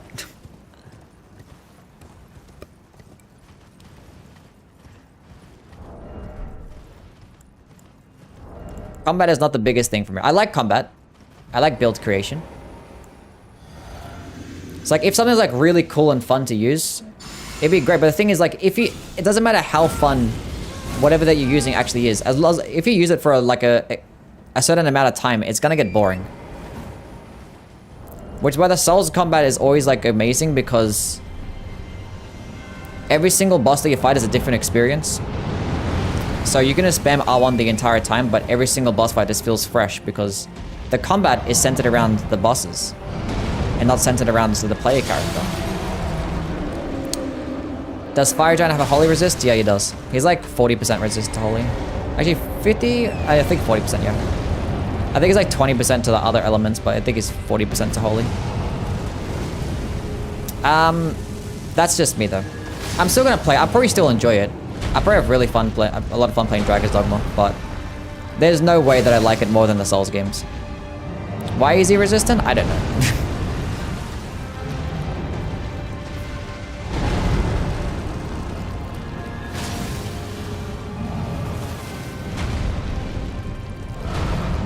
There'll probably be like some like fun combos and stuff that you could do in Dragon's Dogma. And the build creation will be really good. I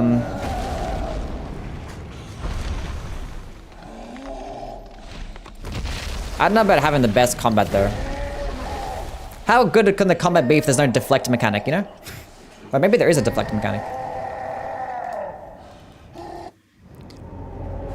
Can you deflect? I just beat Genichiro? Nice.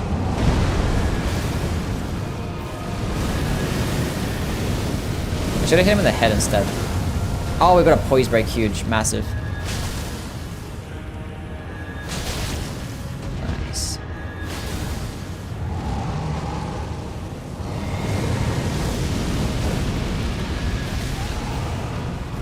Thank God that didn't kill me. The Fire Giant works for Marika.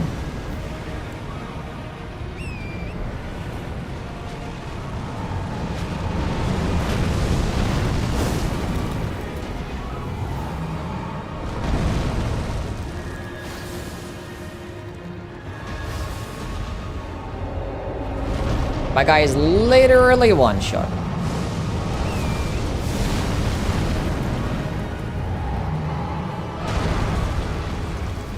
Yeah, but it's hard to like play a game that's not a Souls-like and have me enjoy it more than a Souls-like game, you know? It's just hard. I just like the way these games are set out. Cause you know me. I like to skip dialogue. I will fucking skip cutscenes sometimes. I just want to go. I just want to go and do shit, you know what I'm saying? Whereas like these games are like the best at just going and doing shit. You ain't gotta talk to other people. You have to go like, you know, fucking pick up quest lines and exhaust dialogue. You just fucking go. Right until Yui discovers Fortnite. Would you guys believe me if I said that I have more hours in Fortnite than I do in this game? Would you guys believe me or no? Because I do. I think I have like 3,000 hours in Fortnite.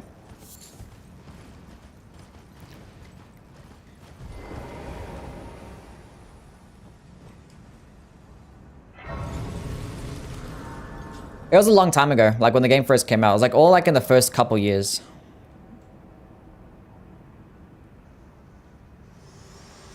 I got pretty good at that game. I liked it. I'm not sure it was like 3,000 hours, but it probably was like a couple thousand. Now that I'm thinking about it, maybe I don't have as much. Maybe I don't have as much. Maybe it's like 2,000, but still like a couple thousand hours.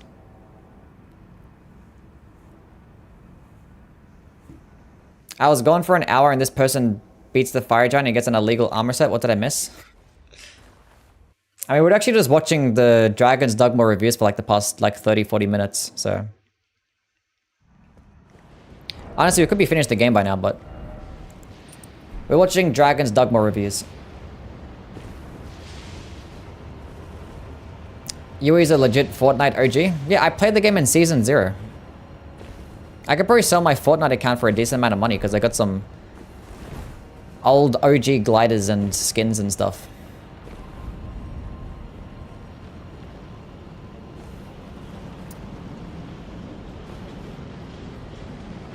I was an OG Fortnite player.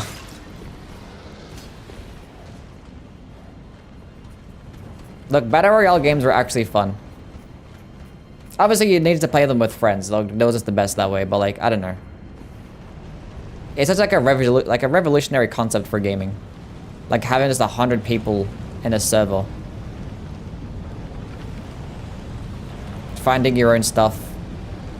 Gathering materials and shit. It was just fun.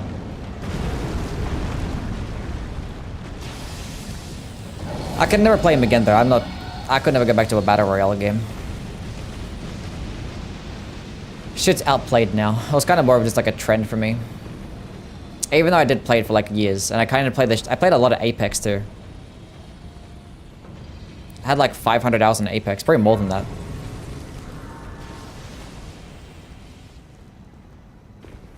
Vod dead, no frost this time. Nice, good job.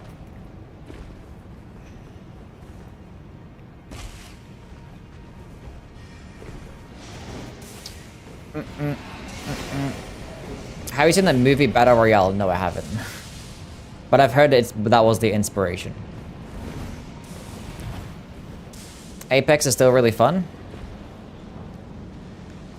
I kind of like stopped playing a lot of games as soon as this one came out because obviously, you know, I became a YouTuber since then.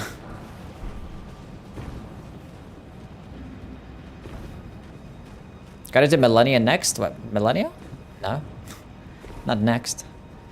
Finding the Godskin duo next. Wait, did I pick up a smithing 8? I did, cool. Get this bad with a plus 22.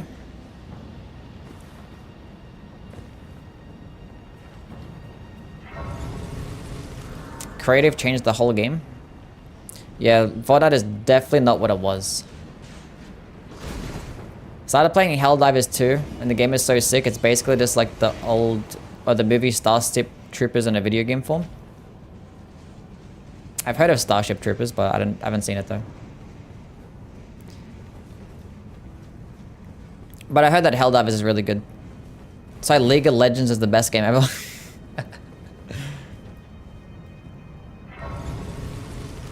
I never thought of running past that dragon in any of my playthroughs. You never thought of running past the dragon? Really?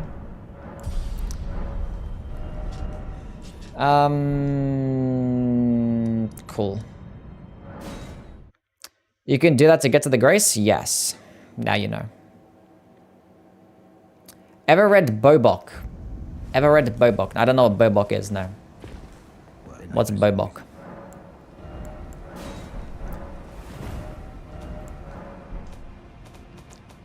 What is this? What's the power on my glasses? The power? It gives me the power to see things better.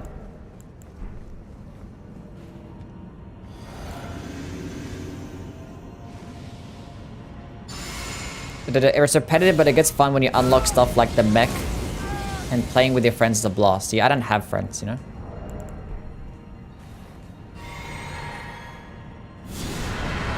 I've just been getting back into Destiny too. I've been having fun doing that, so.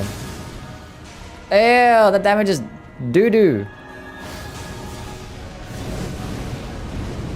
But These guys that resist the holy damage. That's not the worst damage in the world. If I was at point blank range, I'll hit him harder. Either way, Godskin Doer get fucked up with... Almost got me. With projectile attacks. There's nothing that makes the Godskin Doer easier than a projectile attack.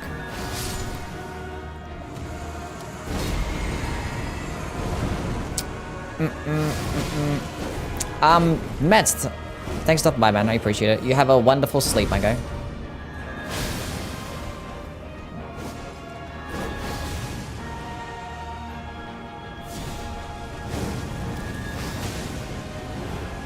Besides sleep bots? Yeah, besides sleep bots. Go transform. That's not transforming. Wow.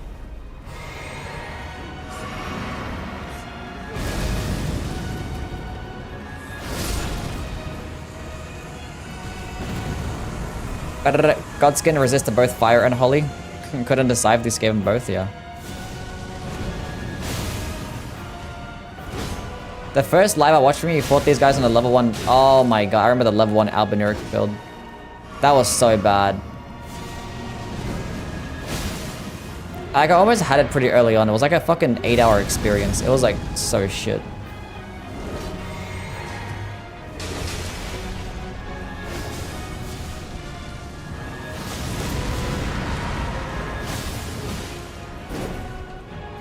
Hold on a second, champ. Perfect roll catch. Do you think Stormblade is the best range Ash of War? No, I think Ice Spear is the best one.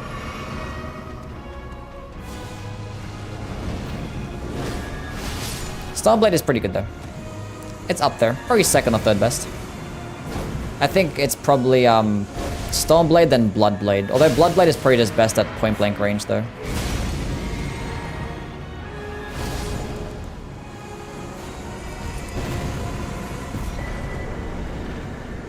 I won! We did it!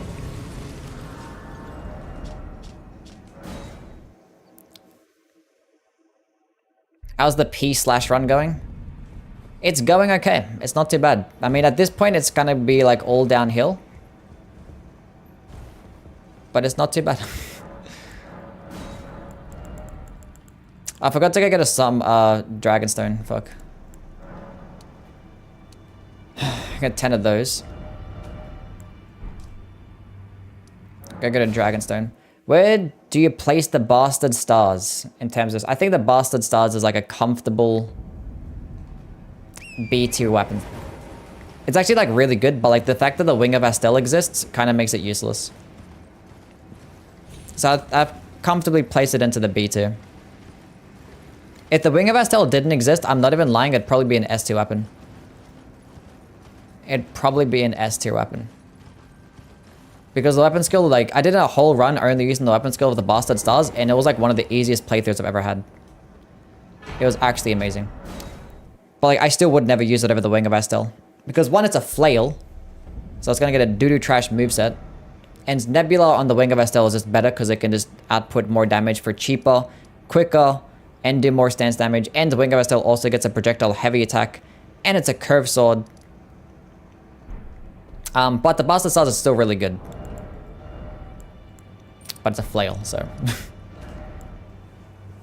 Although, like, Nebula can perform pretty good. Well, the Bastard Stars Nebula can perform better in certain circumstances compared to the Wing of Astel. It does have, like, a further lunge. It can go further. And it has, like, a... It goes, like, in a 360-degree radius, so... It can hit multiple enemies pretty more consistently, too.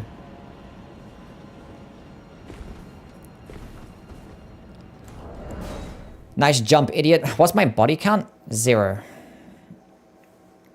That's the second time I got asked that question today. What the fuck? Nobody's asked me that question before. I've got asked the question twice today.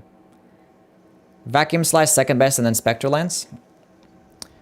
Vacuum Slice is good if Blasphemous Blade and the Gargoyle's Black Blade didn't exist. But if you want like a projectile option with a the Guts is a greatsword. I don't know why Spinning Chain was not an Ash of War.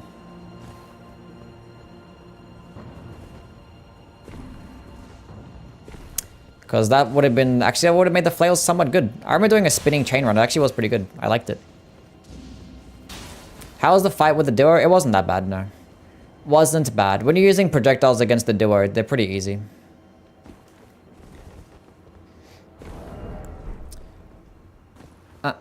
Like Sacred Blade does have its uses against some of the other projectile-based stuff. And that you can like equip it on like many different weapons. It can stagger nicely. It does go further than some of the other projectiles like Ice Spear and Vacuum Slice. It goes further than those things. And I think maybe even Stormblade, it goes further than that. Is Gargoyle's Black Blade good? It's good, but the Blasphemous Blade exists, and the Blasphemous Blade has like the exact same scalings. And it's the Blasphemous Blade, so...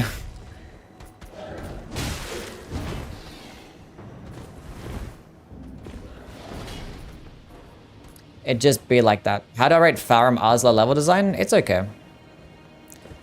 It's fun to traverse. There's like its own amount of like secret areas and shortcuts and stuff. Although some of the enemies are pretty annoying, so... It's cool. It's not like a Lendel or a Stormveil, but it's pretty good. I think my biggest problem with Farum Arsla is that like a lot of the rooms kind of look the same. Like everything is like the same shade of like gray, you know? Like look at it. You go into like one room, it's like, well, did I come here before? I don't really know.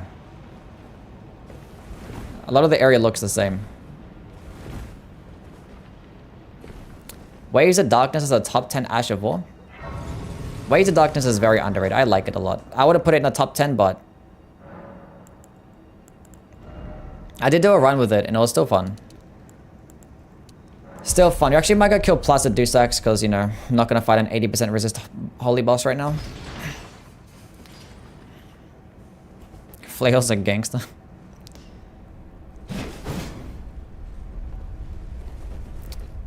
The Grafted Dragon would actually be like an AT weapon. Potentially even an ST weapon. Probably not ST. It would at least be an AT weapon if you could just two-hand it. Or it could just power stance it, you know? And actually had like good range, because like the weapon model doesn't match up with the hitbox. The Grafted Dragon gets the worst amount of range out of all the fists. For some reason, like the dragon model is not a hitbox. I don't know why. I just said there's like a big ass waterfall over there. Normally like that's not visible, right? Huh. It looks more visible than what it normally is. Am I tripping? You can see like the Divine Tower. It looks very small.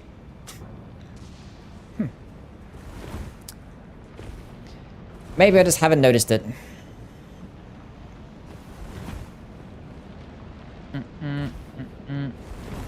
How do you rank the dragon fights in the series? Midir is the best one.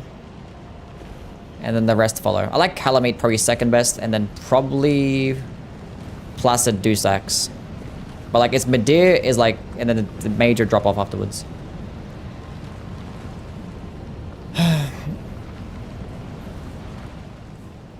I typically don't like dragon boss fights.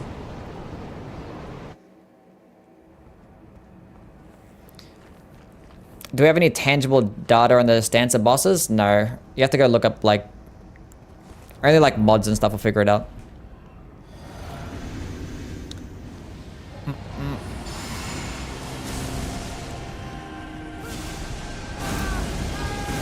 Come this way. That's not coming this way.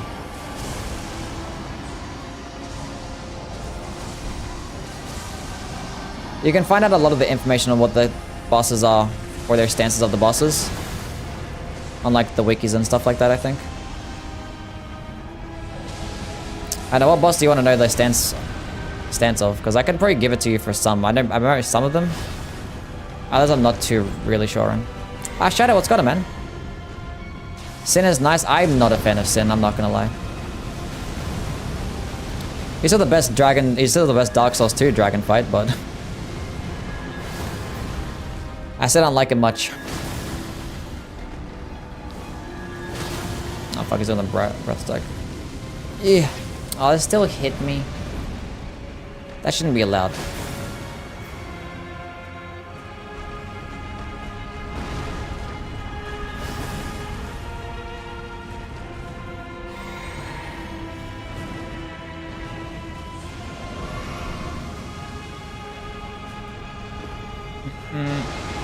Love this fight. I mean, it's very cinematic. It's about all positive I can really say about it. Like, my first time playing this, or fighting this boss was like amazing boss fight, like S tier boss. Every other time that I fight him. Brr.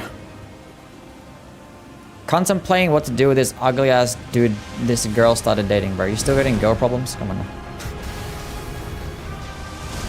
If she's happy, she's happy. I missed the Dragon's Dogma stream. You didn't miss much. You didn't miss much.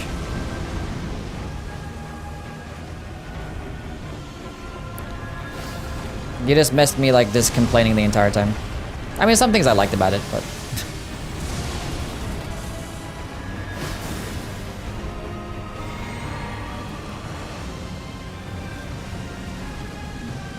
Was I bad at the game? Yeah, I haven't played it before, so... Of course I was bad at it.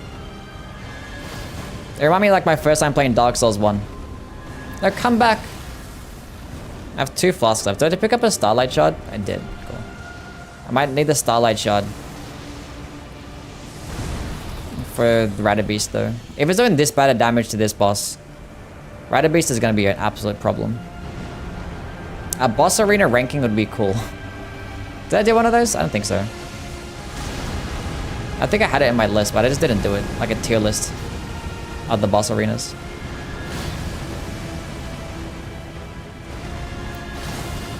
I don't know which one gets the best.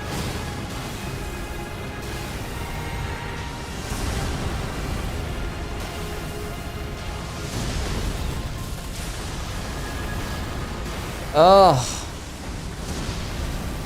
Stop teleporting. That's gonna hit me. I didn't go back far enough. I'm an idiot.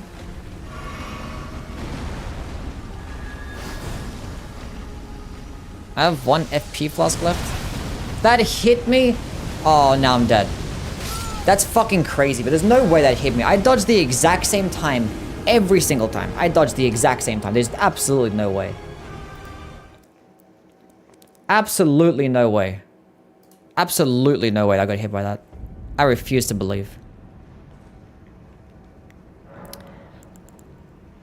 Refuse to believe. I need more flasks. I need another FP flask. We're teleporting back there. I'm not running back there again. That was too toxic. Wasted my time. Run looks to be a pain in the ass. Yeah. She was happy with me, but... Not how that ended. I'm in danger. Clearly not that happy. Doing the big nuke attack. That sounds like... free damage. How resisted this guy to Holy? He's 40% resist. He just got a lot of health.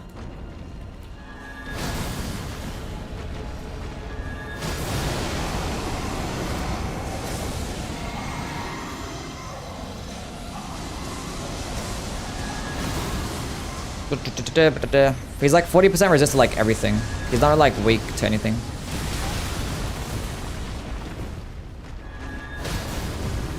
A poise break. Nice. Oh, there's no way that missed.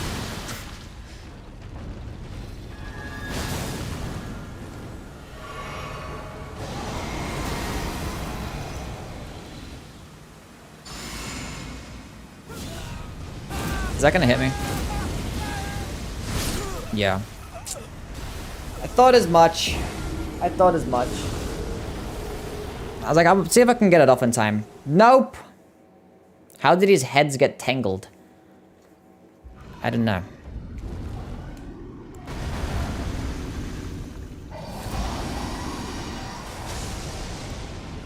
I think it's time to move on, Shadow. You have to worry about what she's doing.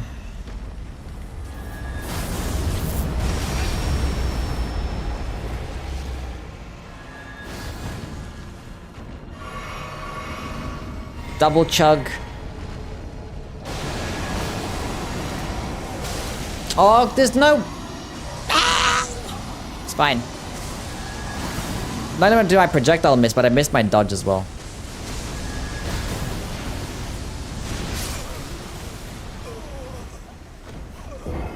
I love AoE spam. That's so cool. You only give big health bars to good bosses? I need some Dark Souls 3 no-hit tips. I haven't no-hit Dark Souls 3. I haven't like attempted to no-hit Dark Souls 3 either. That's not gonna hit me, right? No, good.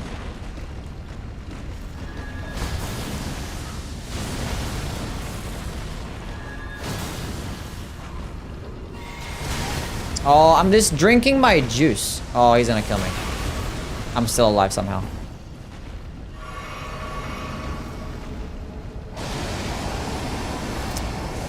I did a Rose's Axe run? Yeah, I have. Rose's Axe is actually really good. Rose's Axe is actually a good weapon.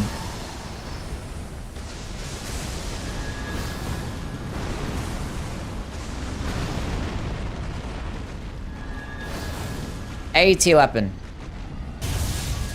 Oh, should I just trade out? I'm just gonna trade out, I don't care. Hopefully I get a poise break. I'll probably not though.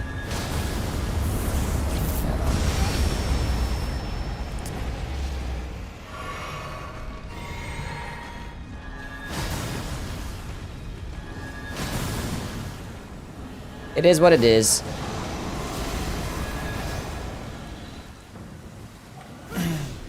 Ah, Bill, what's going on, man? How are things?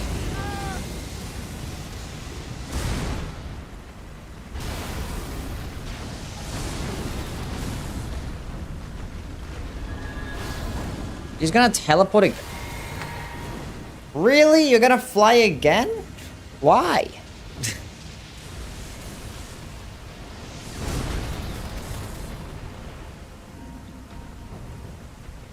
What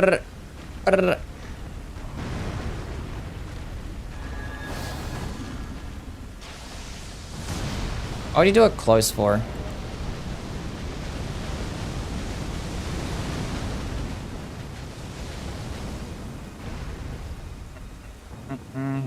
Ash War seems underwhelming. Yeah, the damage isn't that great. Like, the good thing about this Ash is that you can put it on, like, everything. You can even put it, like, on a Colossal weapon, and you can get a nice projectile attack.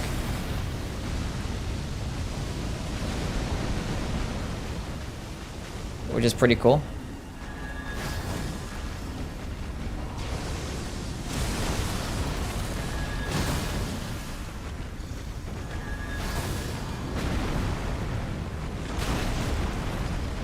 God, I'm so bad at dodging. I swear to God I am.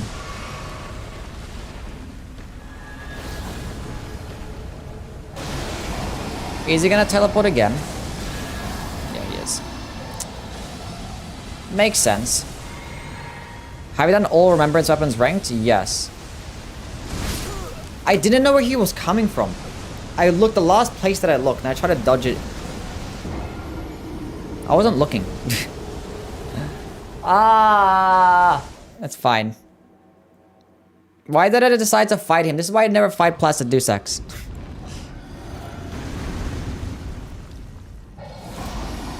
I have done an all Remembrance weapon ranking, yeah. I probably don't agree with it. I think there were some things I was too favorable on. Because I think I was just focusing just on their skills alone and ranking them based on that. I don't know. Some things I probably disagree with, because it was like a while ago.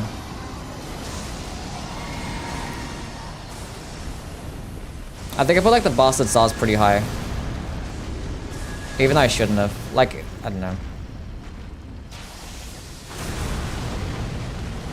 I think it's a bit too favorable to the Bastard Stars.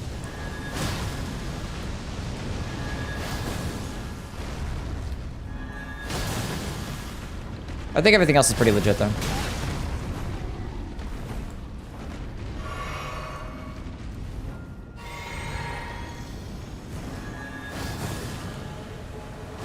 Don't like getting holy weapons usually knowing it will be shit in the endgame. No, holy weapons is not shit in the endgame. Holy weapons is shit throughout the entire game. Every boss has resist the holy damage. Margit, Godric, Radahn, Morgott, Goldfree, every boss. All of them.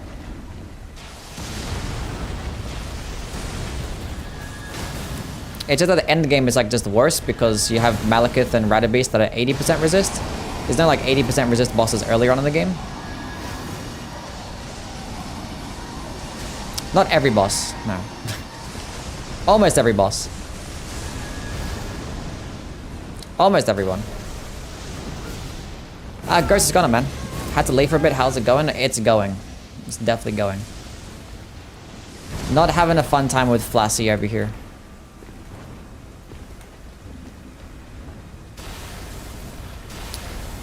I know if I picked up Flame Going Strength, it'll boost that damage, but like the damage of the weapon itself is not going to be much. And it's like still half physical damage. Half of my damage to the weapon is still doing holy damage, so... Hellish Shiburi is going to be better. Because Hellish Shiburi will boost all my damage by 25% instead of 20%. Have I killed Malekith yet? No, I'm killing this boss first because, you know, I'm trying to not fight the 80% resist bosses right now. But I think I'd honestly be doing more damage to Malekith than this boss, I'm not lying. Malekith has like no health. Oh, I should have attacked him. Fuck, now he's gonna teleport away. Why did they make holy damage so shit? I don't know. I should have buffed this again.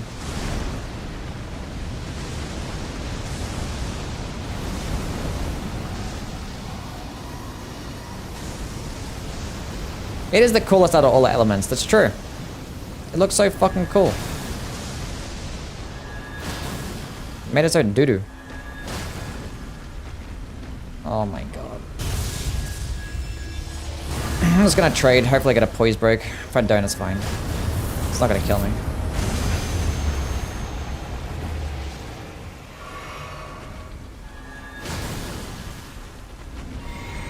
I'm gonna stay full health, why not?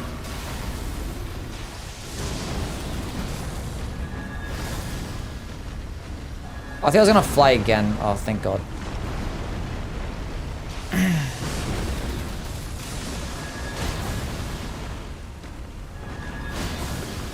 No, don't do that.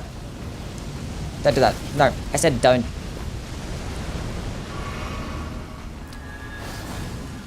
He's really weak. Don't move. Thank you.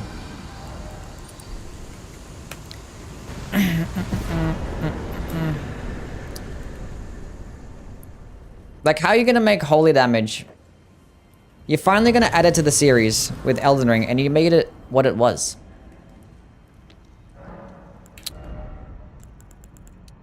Anyway, we need damage. 54 faith. First try, yes. Okay, let's go kill Malekith. Malekith shouldn't be too bad. Even though 80% resist, it's still not gonna be that bad because he doesn't have much health. I might need more than 5 flasks though. Or 6. We'll go with 7. I don't think I need more than 7. I definitely need more than 15 mind. Hold up. We're gonna sell these.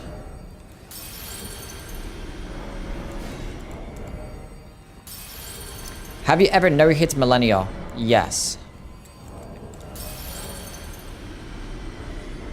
I haven't done a no-hit run where Millennia was included, but I've had fights where I've killed her without getting hit. Many times. Okay. Faith. No.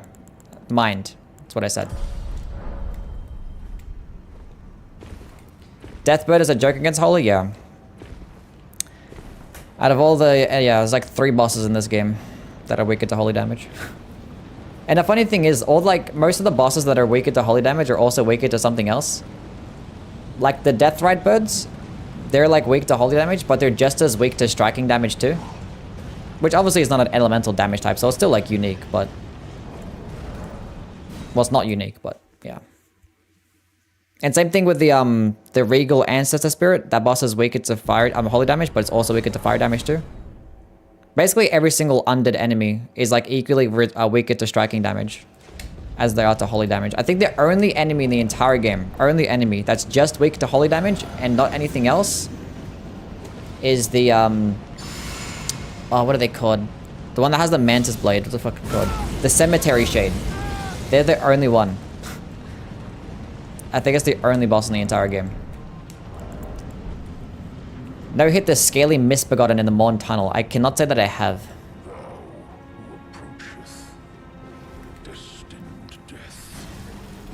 Bro, come on now.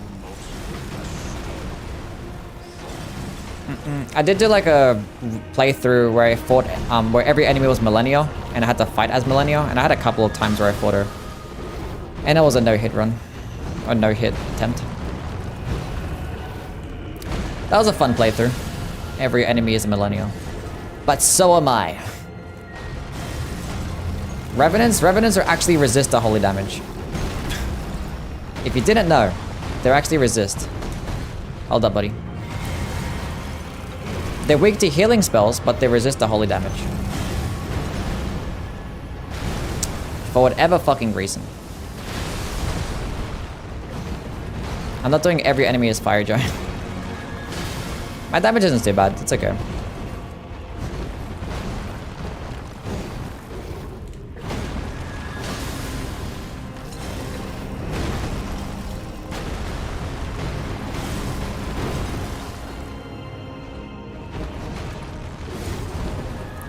The reason why I want to do Fire Giant is because, like, when you're playing the game and if the enemies are too large, one, it could probably crash your game. And two, like, so many areas will just be, like, impossible to go through without killing them first, you know?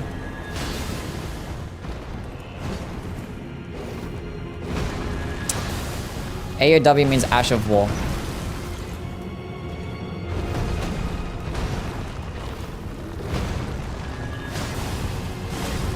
It's about to go to the second phase, so hold up a second.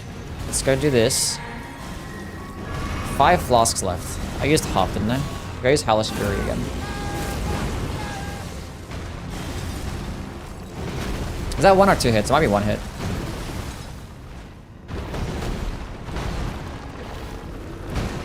Should be 1. Yeah.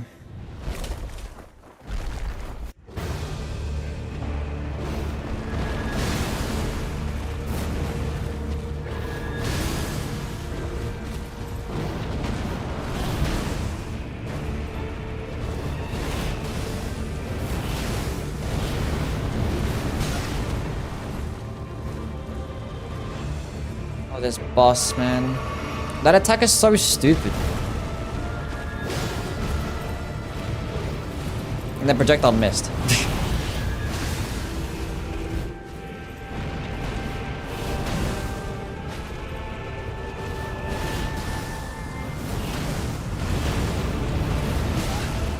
I need to stop being so close to him. I'm trying to bait out the overhead slam and he's not doing the overhead slam. It's so dumb.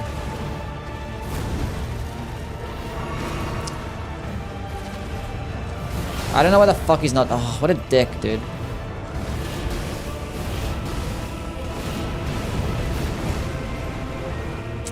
I was close to. Oh, it's whatever, man. It's fine. It's fine.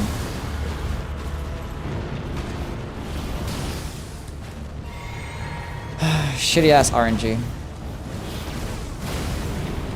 He's just spamming it now. It's like, ugh. That missed.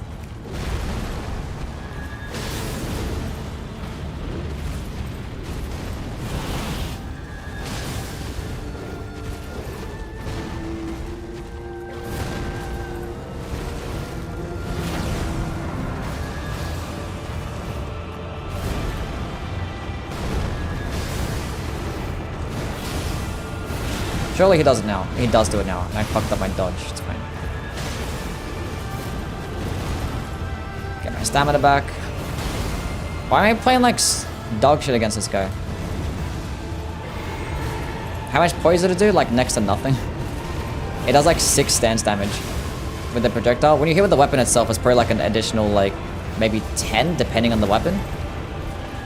If I paired this like with a colossal weapon, it'd probably do more.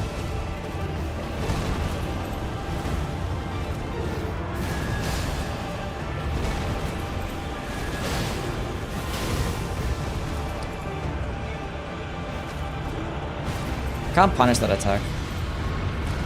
So I guess it's a follow-up.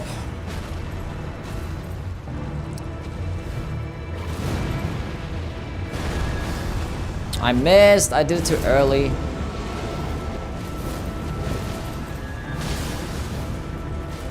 I'm gonna do it. I don't care. Nice. Oh, I can't even drink my flask. Come on, man. I couldn't even drink my flask. I didn't need that. Oh my god. What a dick. I have an opening. Let me just drink.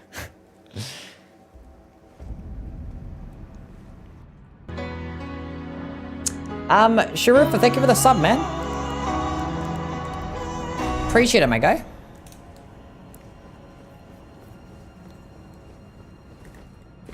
W's for my guy Sharufa. Hopefully I'm saying that right.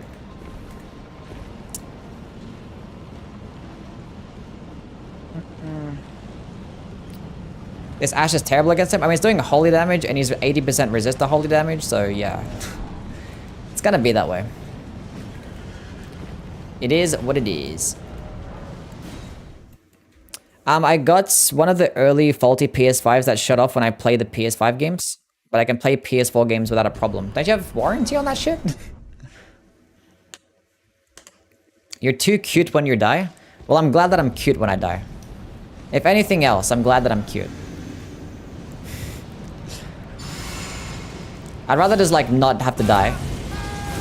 But that's fine.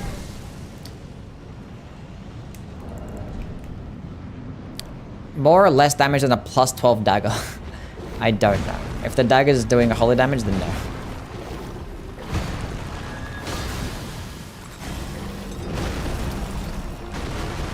A plus 12 dagger might be doing more damage. If you stack enough buffs. Probably not, actually. I'm not gonna punish that, I don't care.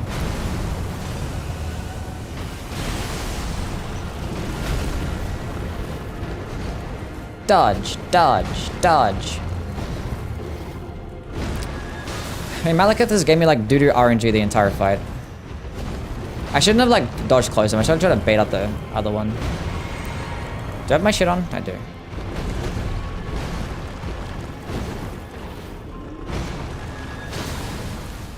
$496 damage. Bro, run at me.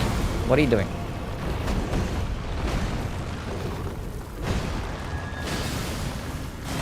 Why did the same moveset as a headless ape from Sekiro? I have never noticed that until now. I have never noticed that. That is true. That downward slam is like a similar animation. I just realized that.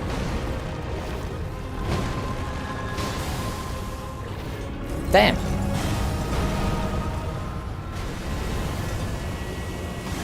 True. True.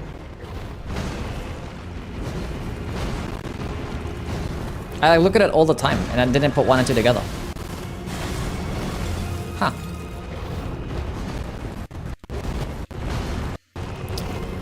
Funny that.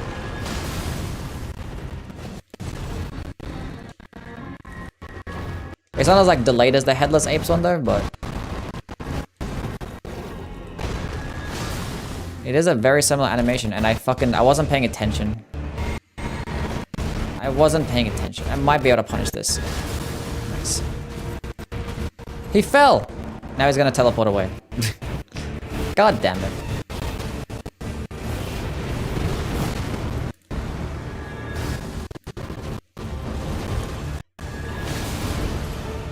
Thank God I didn't do the follow-up because there was a pillar right behind him. Is audio going crunchy again? I wasn't paying attention.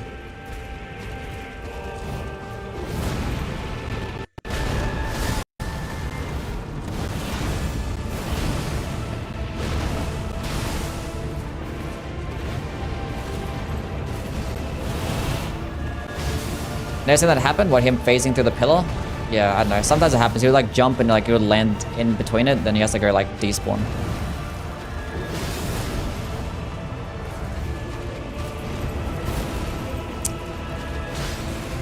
It's fine.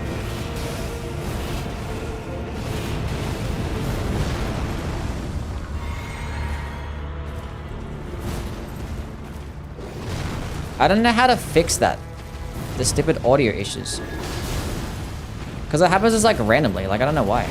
It never used to happen. But like it happens for like 10 seconds and then, I don't know. And it feels like it always happens in a boss fight too. And it's like just a random boss fight.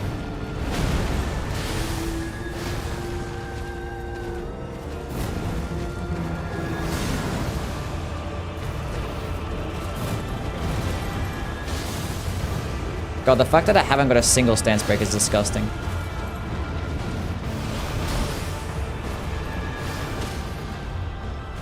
Speaking of which, and I couldn't punish it because I had no FP. That's fine. Got one attack off. Oh my god, I wasn't... Okay, I didn't know what he was doing. It's fine. I almost died there. Depending what attack he was doing. I was not paying attention. Is he gonna run towards it? Yes, he is, and I still missed. Is that the GG? It was. He actually almost got me fucked up. Damn. And that's a nice no-hit Malekith. Oh, Leonia? Yeah, that's true. Yeah, Leonia happens. I don't know. Should I don't know. It's probably like a bitrate issue. Maybe I have to, I don't know, if I up my bitrate or lower my bitrate. I don't know.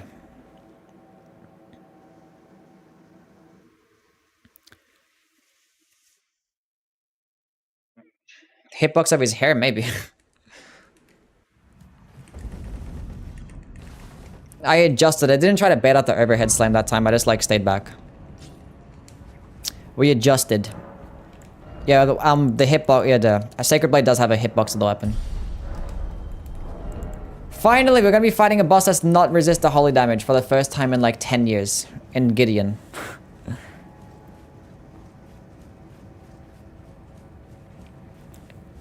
So I can't believe they gave this man 80% resist to holy. I don't know why they did, honestly. It's very odd.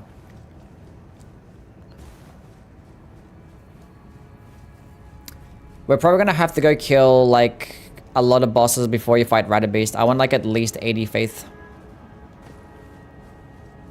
Get more mind next? Yeah, true. I should get more mind. Probably not 80 faith. I probably get to like 70 faith. Probably, can I even get to that high? I want to get probably 25 mind as well. I have a +8 flask. What happened? Normally I have like a +10, don't I? I don't know. Probably not. Probably not. What's one game you think you need to play more? Or out of like the Souls games? Or what?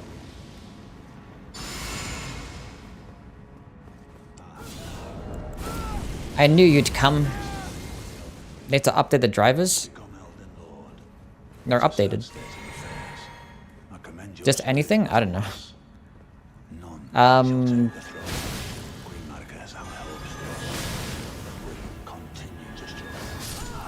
No, you don't, buddy. No drinking for you today.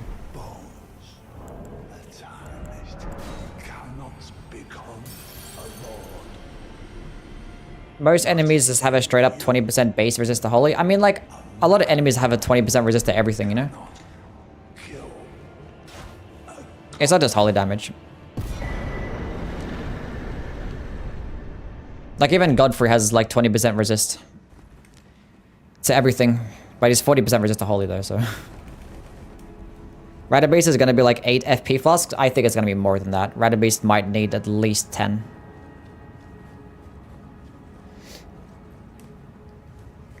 Unless I go to, like, 30 mind. Either, not gonna fight Radabeast right now.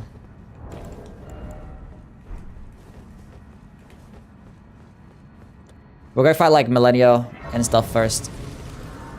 And Moog. That'll be easier.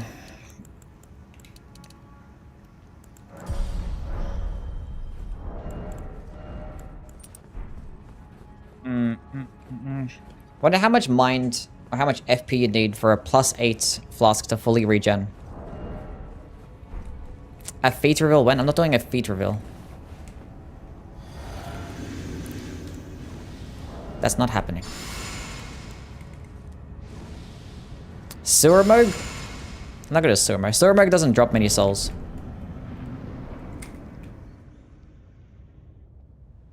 You never do Sewer Moog? Because there's no need to do Sewer Moog. I can just do regular Moog. Just like the better version.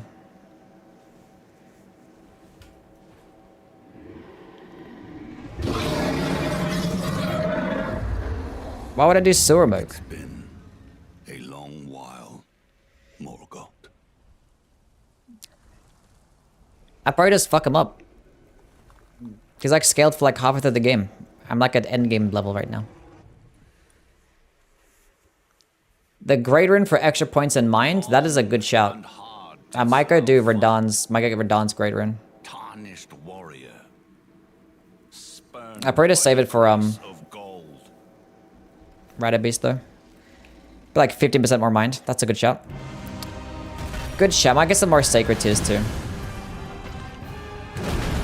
For every single time that you have to fight a boss with holy damage, even with like a regular casual playthrough, it's like the biggest task. Requires so much planning. Speaking of which, I shouldn't have killed Alexander. I should have did Alexander's questline instead. I forgot. I should have did Alexander's questline. I normally do that when I have like a holy based playthrough. I'll just do his questline instead, just to have it for like Malekith and Rider Beast. Because like the whole playthrough is not gonna be that bad until you get there. Oh, I missed my dodge.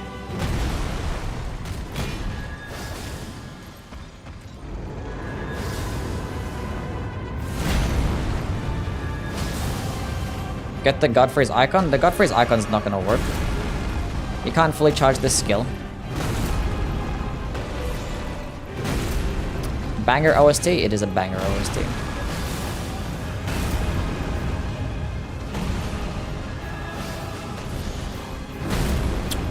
Should I... How many flasks are 5?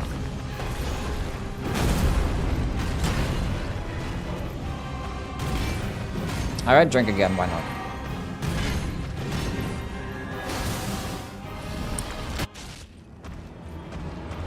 Does shared order work?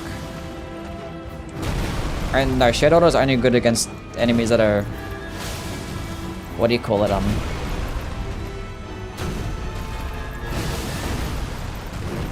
the undead enemies, that's it.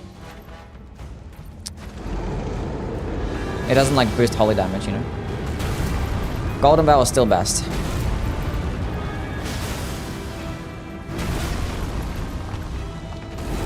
Ah, that hit me? It's fine.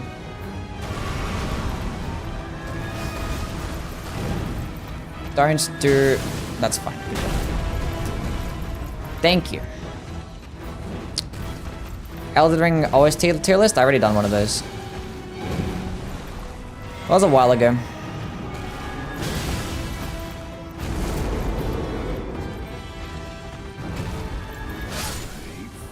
Anyway, GG Godfrey.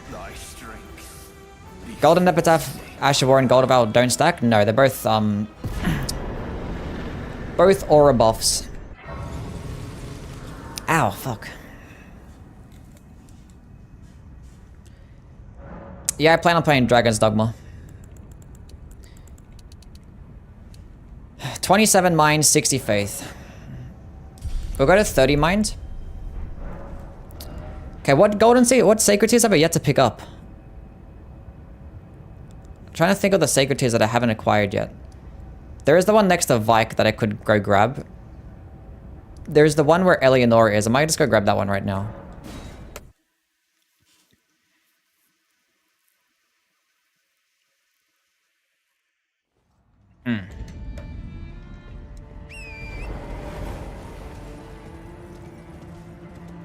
Oh, Okina. Yeah, true. I haven't done that one. True. Yeah.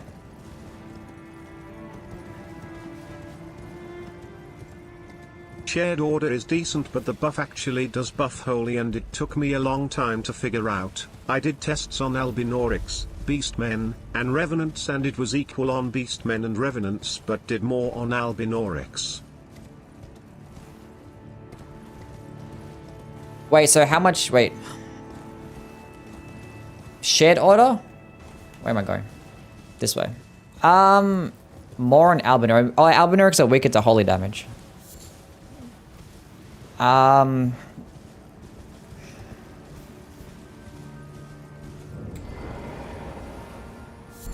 gonna test it out. Wait, is it all holy damage? All holy damage, or is it just the holy damage that actually gives you like the boost to undead enemies, you know? Because like there's two different types, kinda.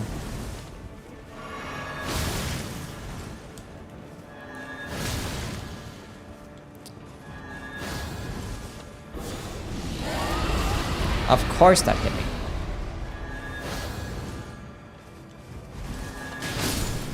Thank God I got hyper armor there. Nice. How many golden seeds do I have? None. Good. Let's go get the one next to Ukina. Kept on trying to make another build. I just end up going back to the Great Stars build. My current struggle in Elden Ring. What's your Great Stars build? Is it like just using bleed, like Blood Flame Blade and Wild Strikes or some shit? If you want something similar, you could go with like the Rusted Anchor. If you kind of like that aesthetic. A build, I guess, I don't know. Maybe try like a Power Stance Rusted Anchor with like a pickaxe or some shit.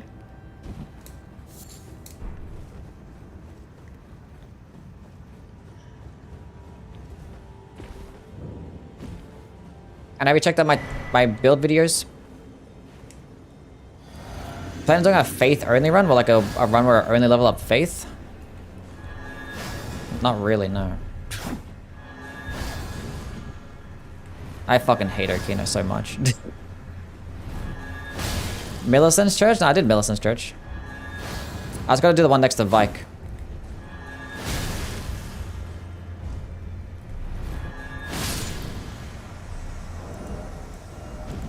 Like incantation only? I've already done incantation. I mean, I've done plenty of incantation only runs, you know?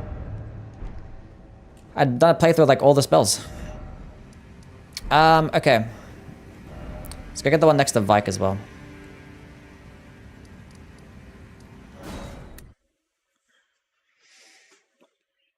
My weapon is plus 25. Wait a minute, it's not even plus 25! Are you telling me that I got the material? Oh my god. I grabbed the materials, I bought the stuff, and I didn't even upgrade it.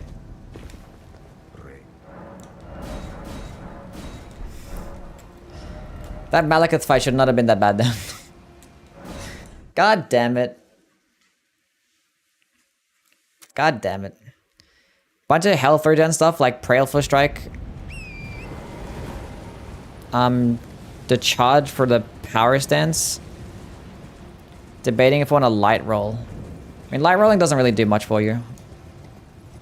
How do I like the Omen Killer Cleaver? The Omen Killer Cleaver is good, but like the Great Stars is just like the same thing, but just better, you know?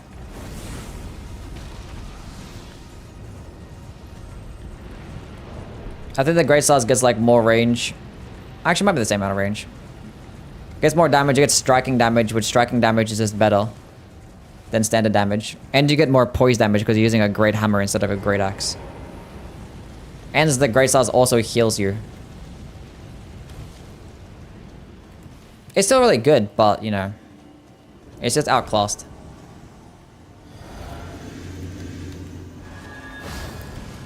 Still think it's a solid weapon, though.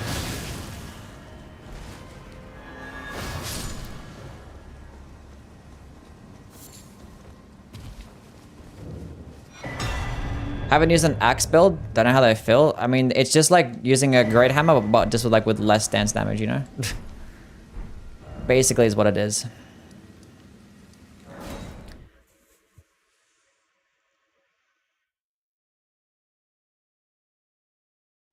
Why am I better at dodging Millennia than Beast Cloakman's dumbass dagger? I don't know. Beast Cloakman is pretty simple. Like, if you just dodge sideways for the most part, you're pretty good. Like, he just has that, like, double swiping attack that you just gotta dodge, like, later in the animation. And everything else is pretty just, like, just sideways dodge. I don't know. Pretty simple. Executioners and Rusted Anchor, yeah. Rusted Anchor is definitely the best one of the bunch. Executioners is amazing because, you know, I think you get the highest damage, the most range, and you get, like, 115 crit. Pretty insane. But like Rusted Anchor can just get more damage than that because piercing damage exists. And standard damage is just very basic. Like, that's part of the reason why axes are just like completely mid. Axes are just unbelievably mid. Because they're just always going to be outclassed by hammers for the most part.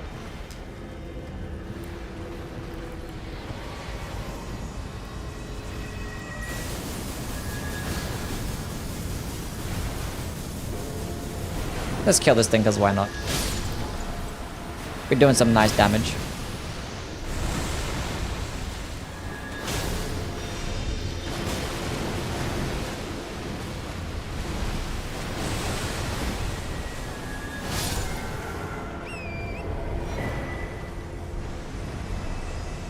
Damage type best against... Radagon's weak to fire damage and striking damage. I think it's mainly weaker to fire damage though. And Elden Beast is not weak to anything. Actually, I think the fact that there's water around means that he might be weaker to lightning damage. I'm too sure.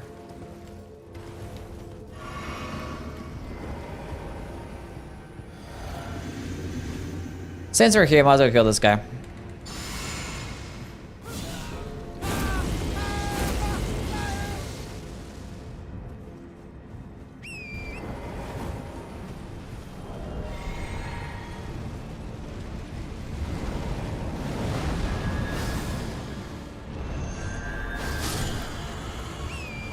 That was nice.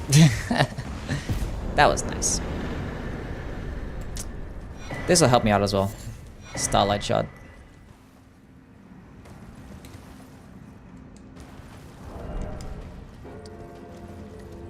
Rip Bozo. What you say is more powerful strength or magic build?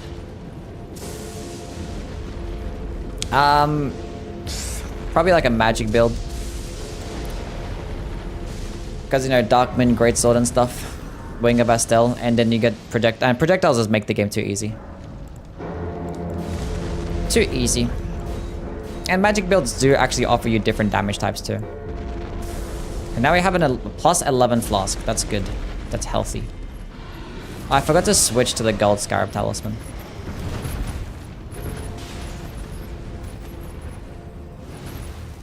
People overrated the Axe of Godric. Wait, they do? People actually like that thing? I don't think so.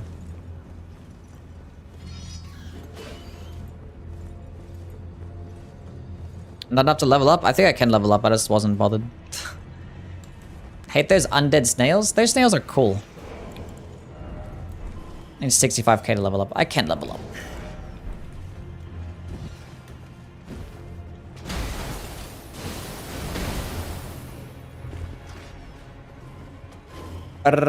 What does a small golden effigy do?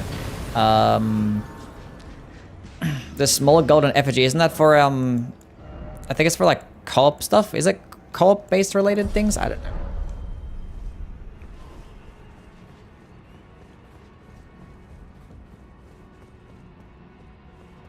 Irok would go strength. Does the secret starting class video due to so anti-magic? Who's this?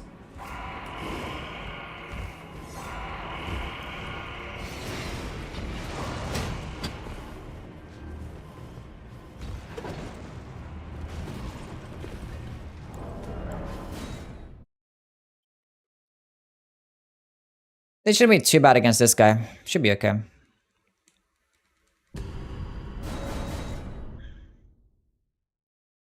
After this, I'm just going to teleport to Loretto. I'm not bothered to run all the way through the consecrated snowfield. That's not happening. Oh, but then again, I can go to Mogwin's Palace. I'm going to teleport to Mogwin's Palace too. Yeah, we'll just teleport. Teleporting type of day. Turlock and Mango. I don't know who that is.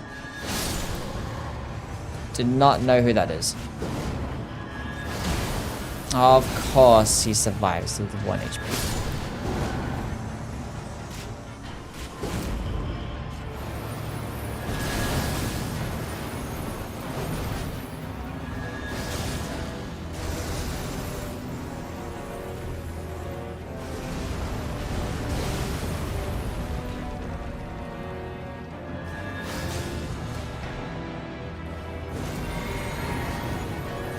I know I didn't do that earlier in the fight, but that's fine.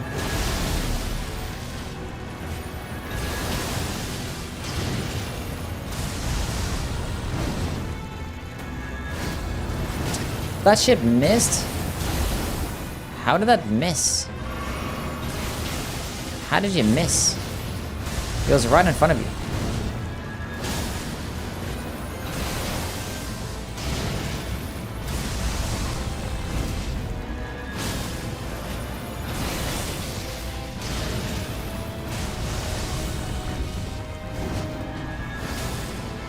Guys, literally one shot. Could have used it there. He would have died.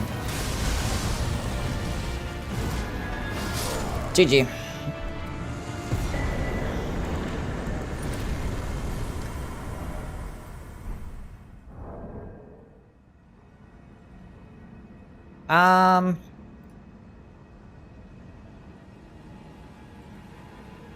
Let's just go kill Loretta. I'm not gonna run there.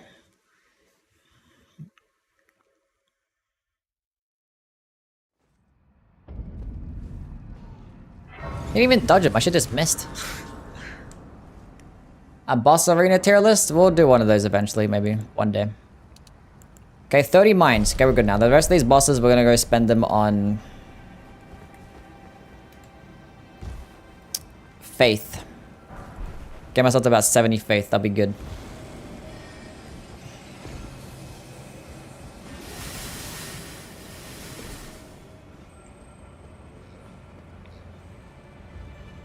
Starting to think that Dark Souls community might be as toxic as the anime community. Probably, yeah. Just like without the racism, I guess.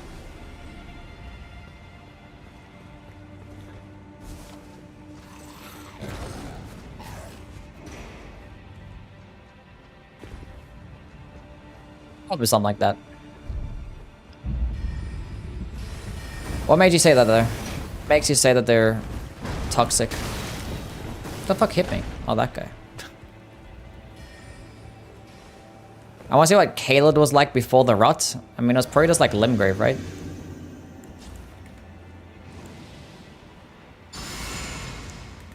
That's why I don't watch anime. I mean, I watch anime, I just don't involve myself with like any of the communities like ever.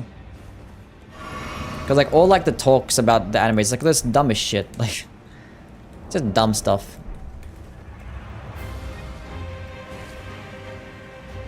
It's like, I like One Piece. Goku is stronger than Luffy. It's like, bro, I don't care. I don't fucking care.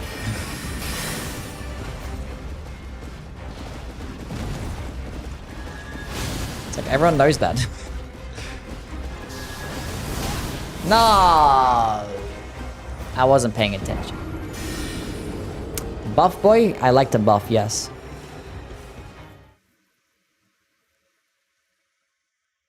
Luffy went crazy in the last episode? I haven't seen the last episode. Don't have that grace? I don't have that grace, that is true. Now I do. Which one is it? It's that one, right?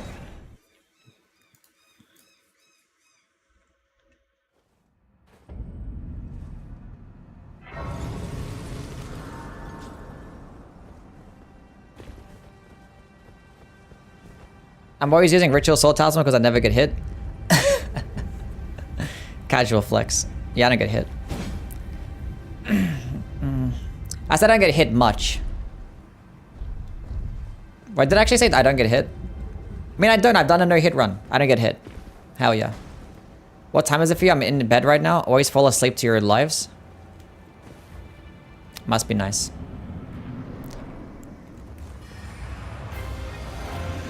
To fall asleep to my beautiful ass voice. What the fuck is this, man?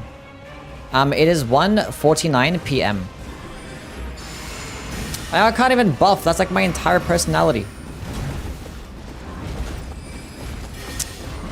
Rip the buffs. That's fine.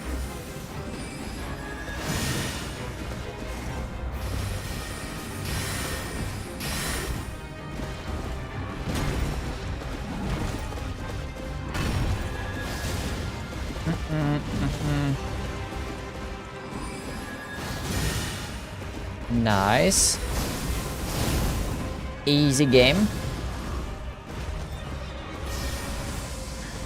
But I like to stream from like 9 to 3. 9 in the morning to 3 in the afternoon. And then I have to like make videos afterwards. And it's like really annoying. Like after you're done playing the game, you have to like get back on the game. Like you just want to not play the game, you know? Like after this, I gotta go light up Dark Souls 3 and get some gameplay for some katanas. Thank God, that was gonna kill me as well.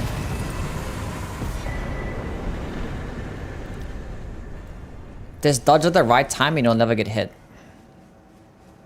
True.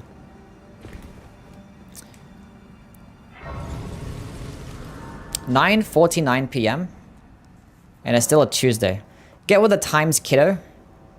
It's a Thursday over here. Right now. Wait, Tuesday? You mean Wednesday? Hold on a second.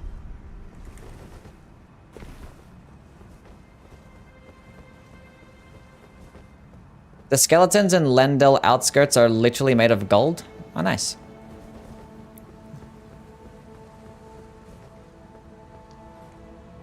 Mm. 5:49 a.m. 10:50 p.m. You're not streaming tomorrow? No, I'm not streaming tomorrow. No. And the day after, we might start Dragon's Dogma. So this will be like the last Elden Ring stream for a while. After I'm finishing doing my Dragon's Dogma stuff, I don't know. Depends if I really like the game. If I'm really enjoying my playthrough, then I'll keep playing it. If I just play it like once, I'm like, this shit is ass. I don't care to make videos on this game. Then we'll go back to my other stuff. It's Tuesday here? How is it Tuesday?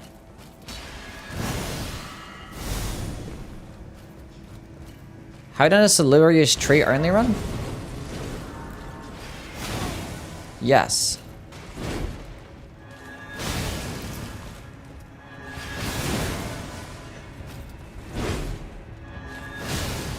Tuesday, innit? It's fucking Tuesday. It's Wednesday. Always be lying to me, Ribbit. What the fuck?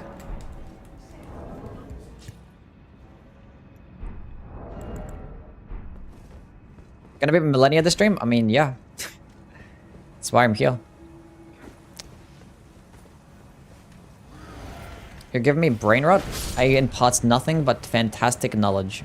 Don't forget to smash the like button if you guys are against domestic violence. I play with keyboard and mouse. Is there any way to change the screen prompts for Dark Souls 2 and 3? It's most likely in the settings. I'm pretty sure there is a way. Because normally it's in like sound and display on screen prompts. It's probably somewhere there. Go check sound and display.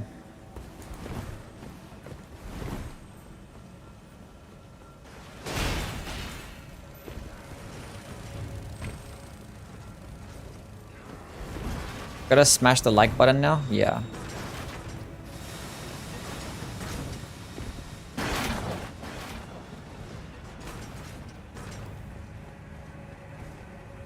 You must smash the like button if you're a real Yui fan. I should have picked up that. I already have that helmet. Sure. Let's get put on that helmet. More faith. Like 1 extra AL. Very important stuff. Where is it? Hell yeah. Now we got amazing drip as well. Look at that.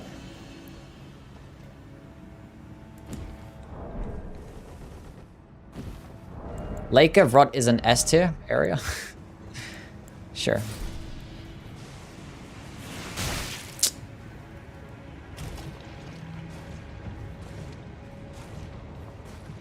Do you think incantations damage off when you get Malak? What? I played Strength, Int, Bleed, Incantations. I think Incantations are the weakest. I think Incantations are the strongest. Superstar, what's going on,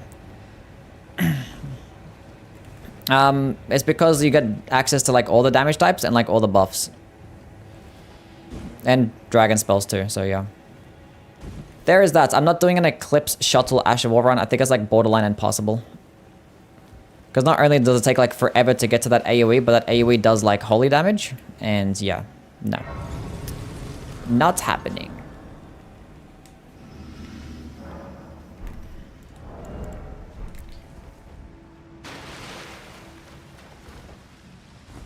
Should I go do Moog first and then Millennia? Not doing an Elden Stars run. Actually, I might go pick up a gold pickled Foulfoot.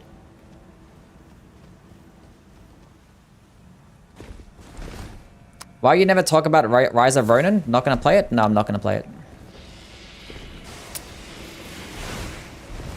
I mean, I don't really play the Team Ninja games. I didn't play Wulong. I played the demo. But yeah, I didn't play Wulong. I didn't play, like, Neo 2. Played, like, the first Neo for, like, a little bit. I'm like, it's cool. I know, it's just not for me. Do you do any speedruns? I mean, I used to speedrun this game, like, for fun. I did, like, I did a glitchless any percent, and, like, my PB is, like, an hour and 5 minutes.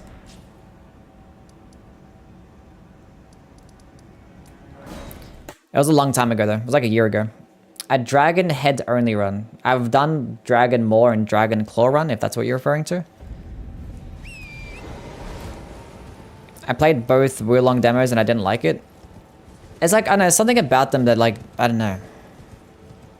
It just feels like an actual, like, Souls knockoff, you know? They kind of... I don't think they spend enough time making their games. Like, they're gonna have some really fun combat.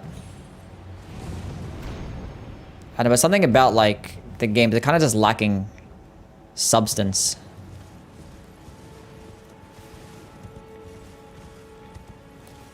They're kind of making the exact same game, like, every year now. And all the games, like, look the exact same. They're not even, like, improving upon their, like, their graphics at all. Like, how did that shit look the exact same still? Still. Okay. Millennia. Where are we at? Millennia.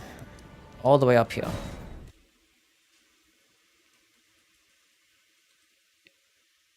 I can't believe you made me go through PayPal to donate. I don't know how... What? What's wrong with that? To donate what? Did you donate? I didn't see a donation. You didn't have to donate. It's a hack and slash. Wulong's parry system is better than Sekiro's and Lies of Peace.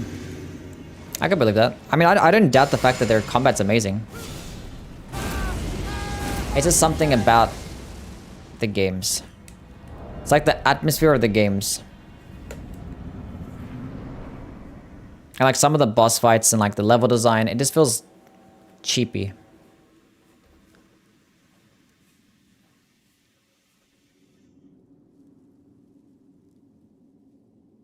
I did?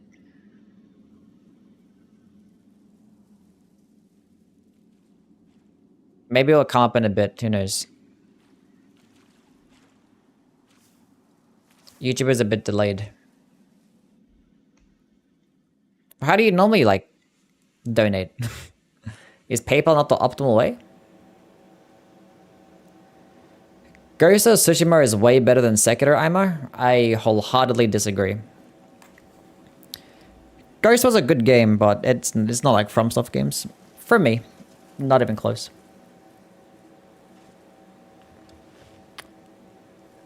I dreamt for so long. Hour and 5 minutes, pretty good. Do you think you could improve your PB these days? I don't like speedrunning. I just don't like doing the exact same run like every day. Like I got really sick of it. Like once you do like a run enough times, it's like you do that same run like 3 times a day, and it's like so tiring. It's so boring. I don't think it's gonna come up. How much did he donate?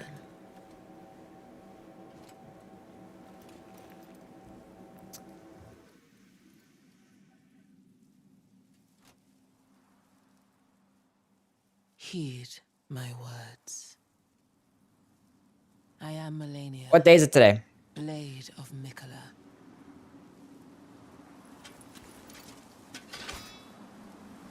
Was that $9.34? Is that the one? I see it in my PayPal. Why isn't it popping up in the thing? Well, $10. $9.34. Translates.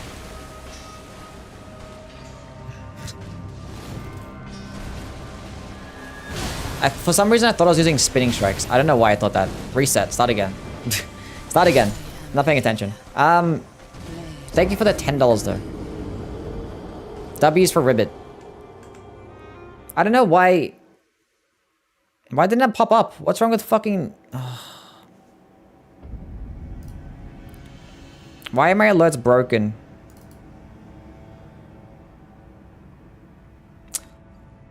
Hold on, wait a minute. What's the link for this shit?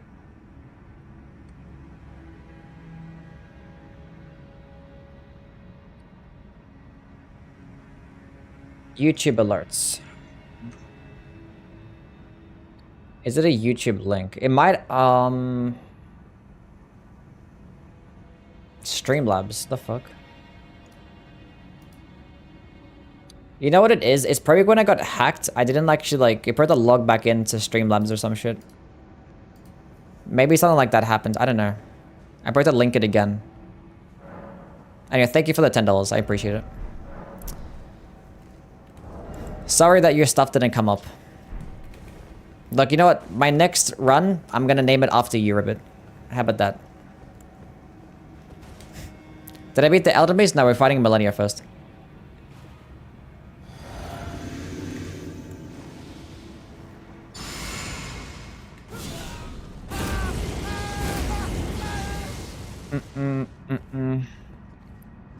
Anything I want to find is Ishin because he looks so cool. Ishin is an amazing boss. You're stealing people's money? Bad streamer, what can I say? Terrible streamer. How can I repay you guys?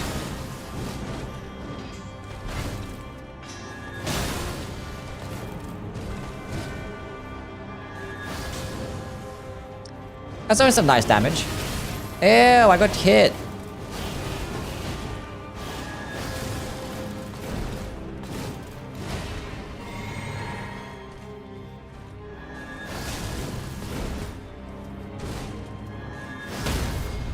I did a stance break. Never happens.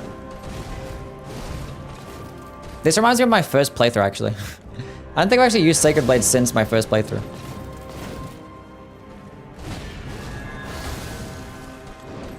Because I went to like the Mikilla Night Sword and the Golden Epitaph, I was power sensing those in my first playthrough, and that's how I beat Millennia. I didn't care that it didn't come up, I was just complaining. Actually based.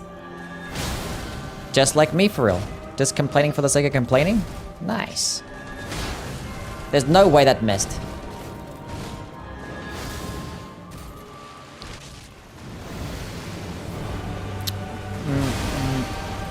Streamlabs text to speech work? What do you mean? Well, like on the donation, the text to speech? I'm probably gonna fix it up.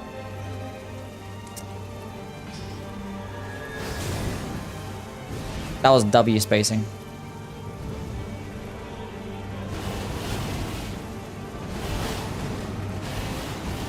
I mean, I have text to speech is like different on Twitch. It's not using Streamlabs.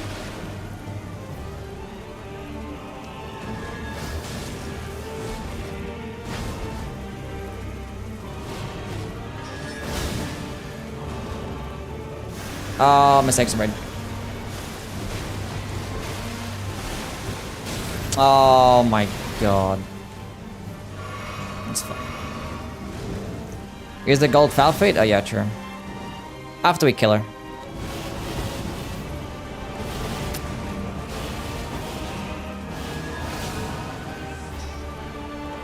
My comment is gonna come up.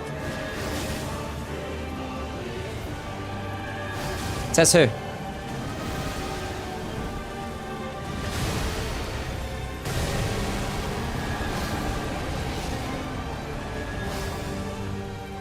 Is YouTube saying that? I don't know.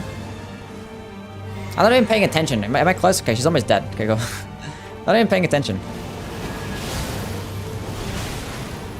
Okay, that was almost very tragic. Let's not do that again. Let's go hit her mid-combo. What's the worst that could happen?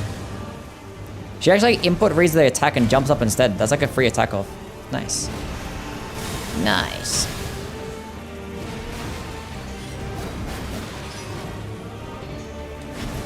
Jump.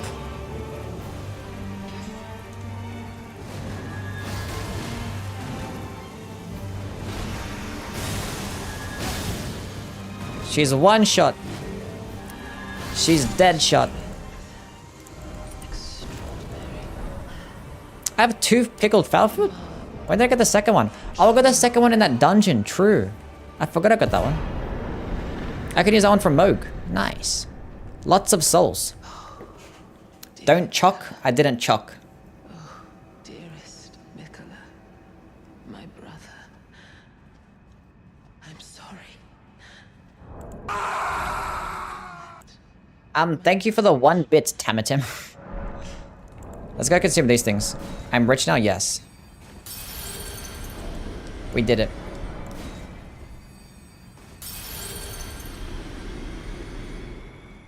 Okay, let's go teleport to Moog and go clap Moog's cheeks. Me not conversing with Yui via donations? Wait a minute, what's this?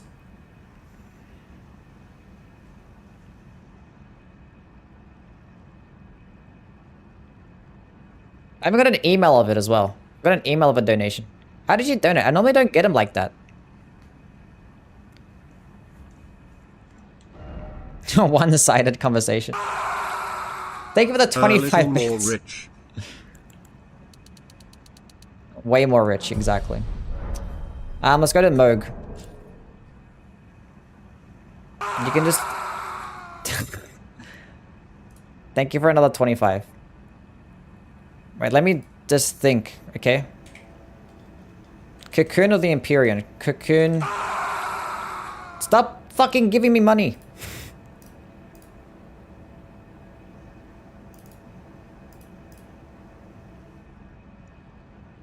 Which one am I going to? Midpoint, I think it is.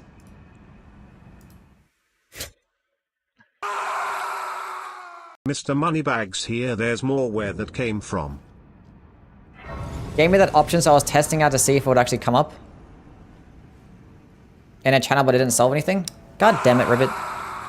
Okay, I'm Aiden, not thank you for the gonna use 94 these bits. other ones, but a candy bar. Thank you for another $5, Ribbit. I appreciate it.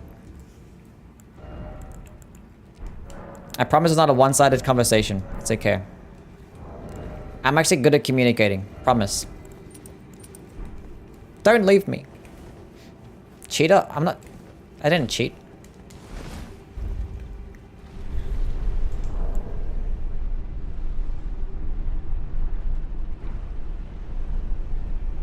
Best weapon for a mainly faith build? Blasphemous Blade is pretty good. Envoy's Longhorn is pretty good.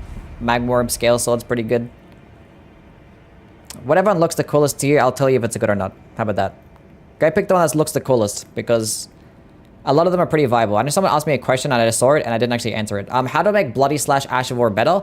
You go into Arcane. Buy 10, thank you for yourself another a 19 house. bits. I'm hoping that this 25 cents worth of bits will get you that little tag scare you wanted, sweetie. What?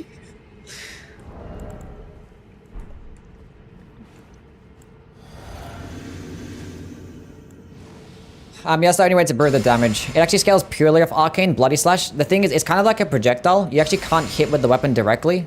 It just like turns it into a projectile. So it's just going to scale purely off Arcane in your Arcane scaling. So having an Occult Infusion with high Arcane is going to make it do good damage. If you have like a Blood Infusion and a little bit of Arcane, probably not going to be doing as much.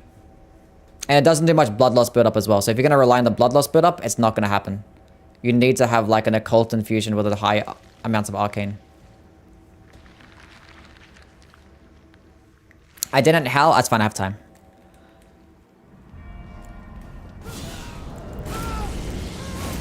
What did I even do? Did I double Golden Bell? How did I lose so much FP? Did Golden Bell twice? Bruh. You're one handsome man? True. Real.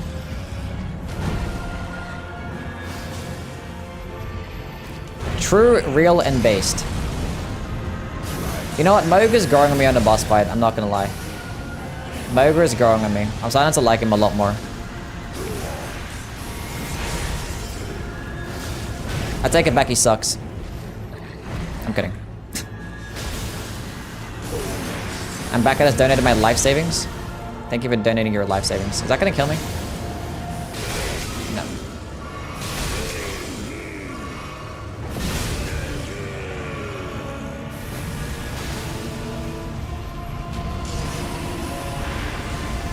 That hit me?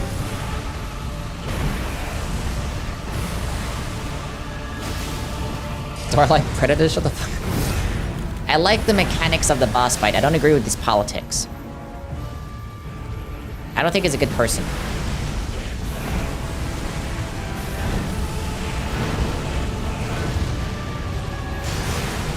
There's no way my openings are not long enough. Hold up a second. Someone named Millennia in the chat's like, give Mikola back.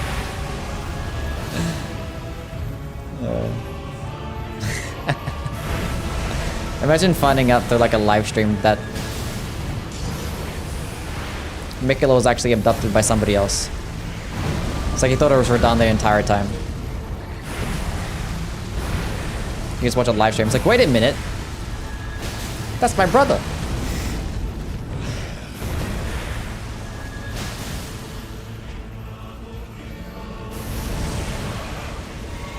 They spelled Mikola wrong? Imagine getting well actually. TBH, I saw Godwin before he was dead and in his prime. I bet I would simp for him myself. Have you seen Moog in pajamas? I cannot say that I've seen Moog in pajamas. But Moog is in fact now dead. Hold up, let me pop my foot. Nice. You had the Purifying Tea? I did have the Purifying Tea, that is correct. I did have that. That is true. I did in fact have the Purifying Tea. We didn't need it though, we're fine. We had 4 FP flasks remaining too. Faith. 80 Faith. Oh, perfect. Look at this. Now we can fight. This, didn't I say that? I wanted 30 Mind and 80 Faith before I fight Radabeast? Look at that. Oh my god. When, like, the stars have aligned. And everything just works out. Okay, now we can go fight Radabeast. I feel like I probably didn't need 80 Faith, and I probably should have went to 40 Mind instead. What do you guys think? Imagine Radon in a onesie? What? Oh yeah, I've seen that pic, yeah.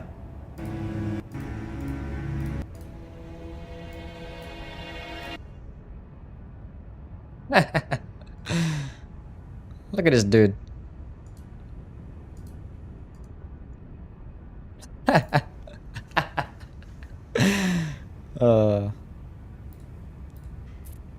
What a bum.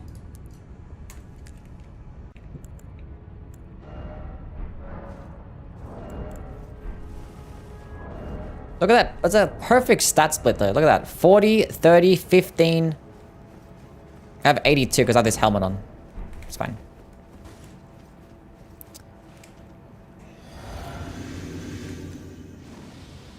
Okay, hopefully my damage is not trash. My damage is going to be bad, but hopefully it's not that bad. It's going to be bad. I need more than 6 FP flasks. That's all I know. I need more than 6. Like, it's a relatively quicker animation, so I probably, I don't know, I can hopefully not get hit that many times. I might go into, we'll go to 3 flasks. 3 healing flasks. He doesn't parry anything. I mean, I can't just use that at a distance. I'm gonna have to like use it at point blank range. Is Claymore good for a strength faith build? Yes. The Claymore is good in most cases. I'm probably not gonna use Golden Vow, I'll just use Hellish Fury. Golden Vow is too expensive. And doesn't give me that much more damage. But then again, Hellish Fury doesn't last that long either. Whatever. Why do I need healing? Just in case I get hit because, you know, I'm me. Oh.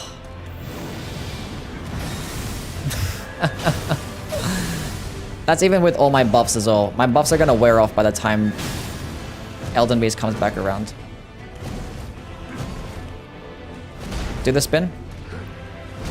Oh, that's not good. It's fine. It's not bad. It's not too bad.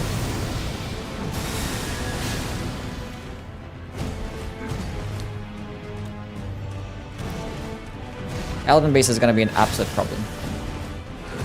Just one step at a time. It's not too bad. It's not the worst. I've done worse. I've done worse.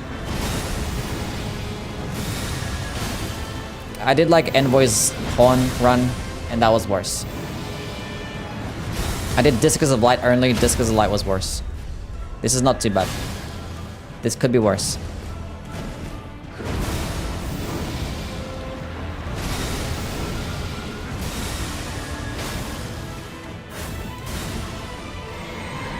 Dodge that! Oh, that was close.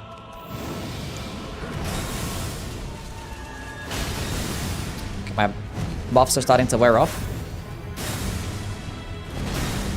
I'm getting like 15% more damage off my Wanderer's Flask. As soon as that goes away, we're gonna be doing like 300 damage. And if I get hit one time, there goes 10% damage.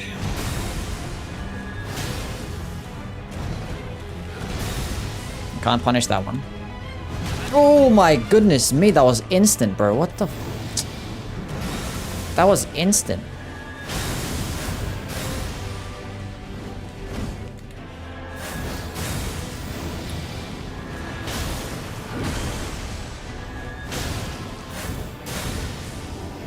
That's annoying.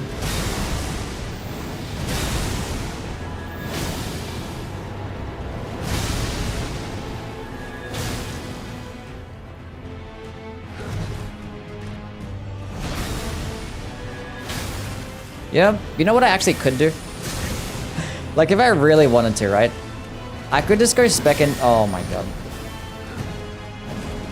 I could just go spec into a Giant Crusher and get like a heavy infused Sacred Blade build.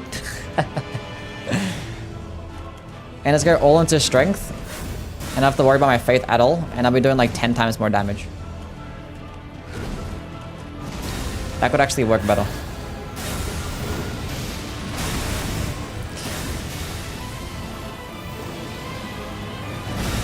I got fucking hit. That's not good. 383 damage. That's what we're looking like right now, boys. That's what it's looking like. I have 6 FP flasks left. And I do have 2 Starlight Shards, I believe. Or, I don't know. Was it 2 or 1? Did I pick up the one that was next to Millicent?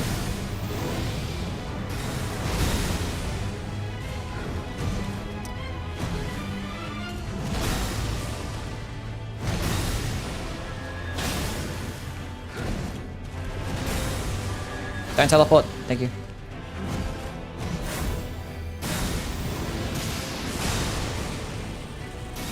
They're gonna make holy damage OP in the DLC? I don't think they're gonna, but...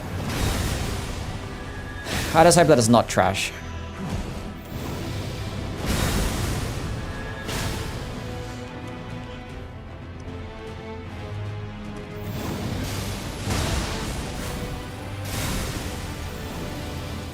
Come on, dude.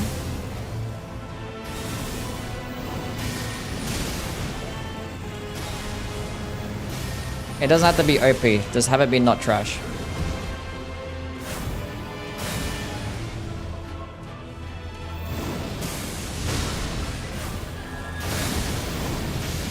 That was just impatience. It's fine. Didn't do much damage.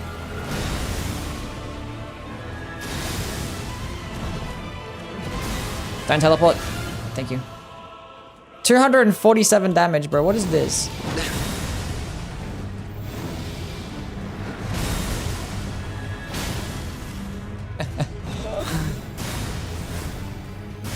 This is so fine. Oh, I could have used it. I just hesitated. It's better than using it after hesitating, though. Come on, buddy.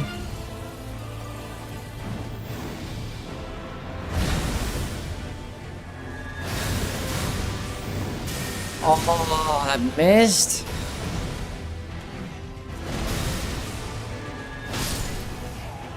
Okay, drink that one. Drink that one. Drink that one. I have 2 Starlight Shards, cool.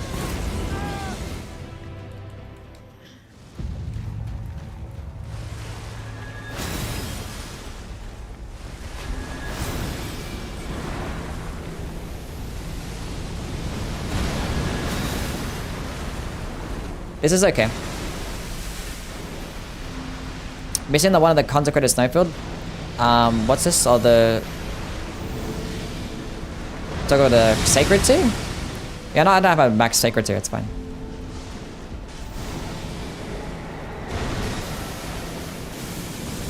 I want to watch Isle of the Dogs and Fantastic Mr. Fox. Well, you gotta wait, okay, buddy? It's not my fault. I know God of Hell is expensive. It's like 15% more damage. It's like, instead of like 448 damage, it's gonna be what? 478 damage. Pretty more than that, maybe like 500. Elder Base has the best OST in the game.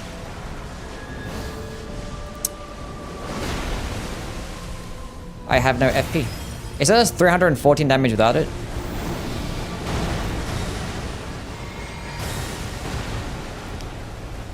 I have one healing flask left, and he's gonna do Elden Stars at least twice, and there's gonna be a couple other attacks that's gonna be really hard to dodge too.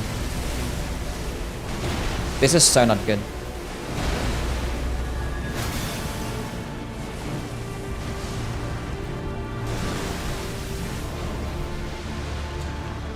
Oh wow.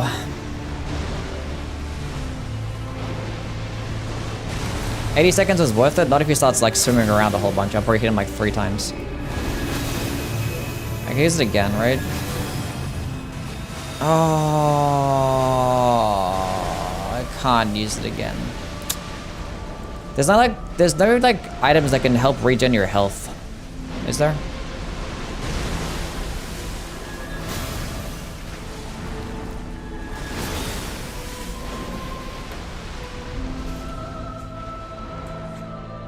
Why are you doing swimming stuff? Come back. Just do the Sacred Tear right now, why not? Get it out of the way.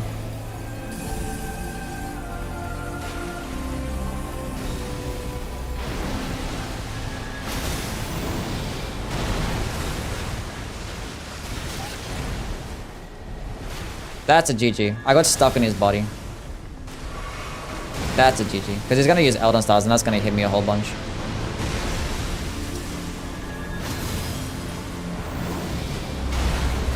That was so unfortunate.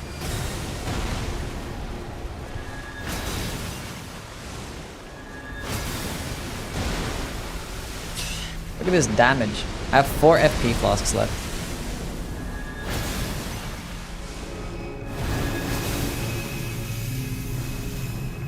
The Icon Shield? Yeah, true. That, yeah, the Blessed Dew Talisman.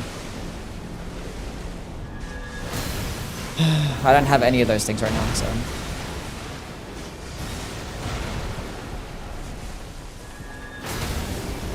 Like, I'm not worried about it much. He's gonna do Elden Stars, like, directly after this. He's gonna do it right now. Hopefully I cancel it and he didn't do it. I'm just gonna use it without FP. Doesn't do as much damage, but yeah, he's doing it. I don't know how to dodge Elden Stars. I know there's a way to like make it that you don't take damage. I just don't know how to do it.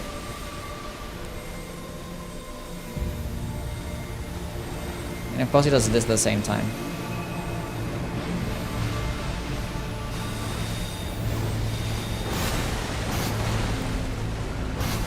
That was clutch. I almost had no stamina there.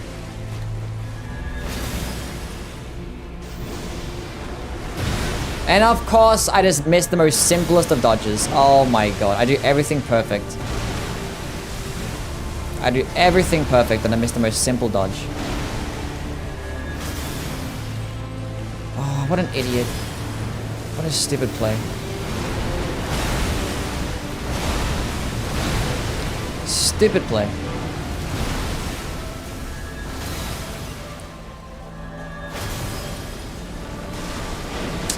Oh, so dumb, man. What a...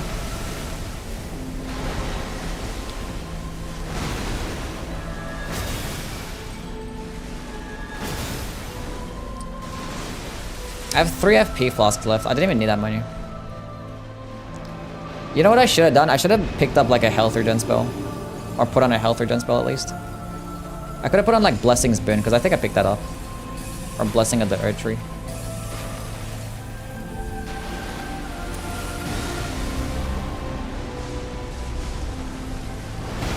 As long as he doesn't do like Elden Stars again, and if he doesn't do one of those jumping attacks where he like rains down those piss darts from the sky, the one that comes from the front, if he doesn't do that one, then I think we're good.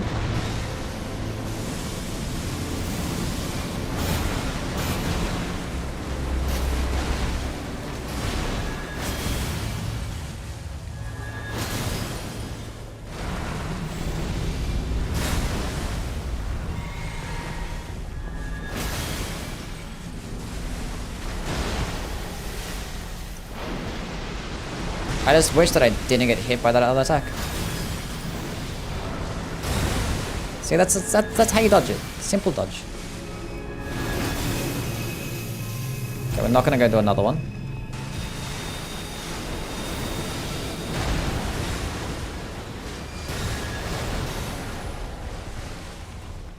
Everything is okay.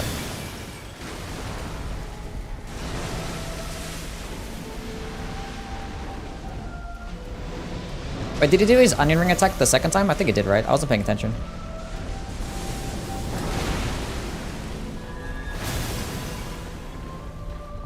I was gonna use it again, but it's fine.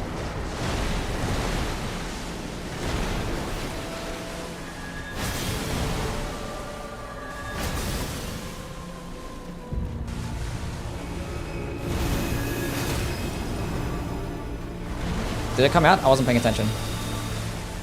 Cool. G, we did it. Nice. I still had like 2 flasks left, and I started fucking... I didn't need that many FP flasks. I made that way more stressful than it should have been. Oh my god. I miscalculated. Normally I calculated correctly. I thought I was going to be doing less damage. Maybe because I had 30 mind, that's why. Anyway, that's one of like the 5 runs that we did holy damage early with Elden Beast. That's cool.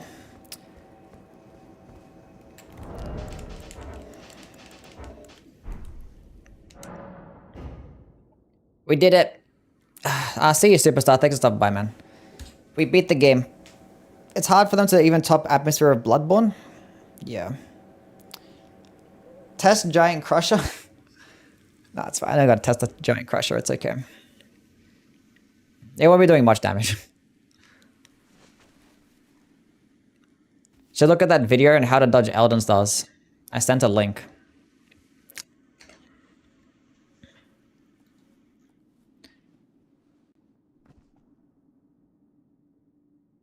I could look at that later. That's fine. Leviathan made the video. Interesting. I'll see you hard. Thank you for stopping by. Appreciate it. I didn't see it. Do it again. I'm not doing it again. That was actually pretty bad. And I gave myself like 3 flasks to do it. I could have just gave myself like 5. We're not doing another run.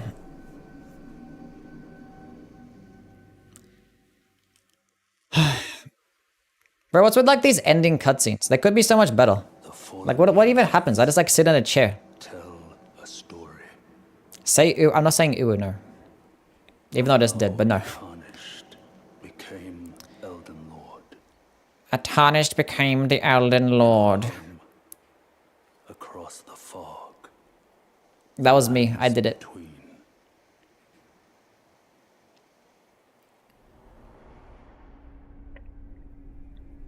It was the quest to find the secret IKEA furniture.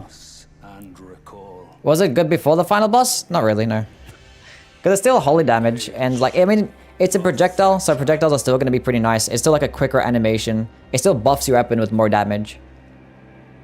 I probably just put it comfortably into like the B tier. High B tier, because, you know, it's like, if you want to use something that can buff you up in with like a, you know, a faith type of build, I would just use Flaming Strike. Well, the Flaming Strike doesn't go as far though. So like it's, you know, and Sacred, and what do you call it, Sacred Blade can be put on like larger weapons, like colossal weapons and swords. You can't really do that with Flaming Strike. I don't know, maybe it gets like an A tier.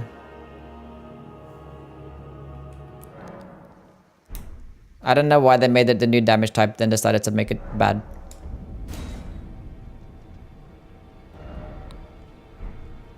Just open the stream and you beat the game? We beat the game, yes. We beated the game. Yeah. Yeah. Actually, we're gonna test it out. I want to test it out with the Giant Crusher. I want to see what happens. And how much more damage it could have been doing.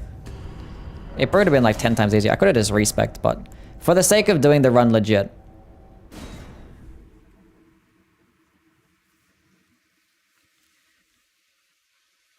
We didn't change up the build. What's my stats looking like?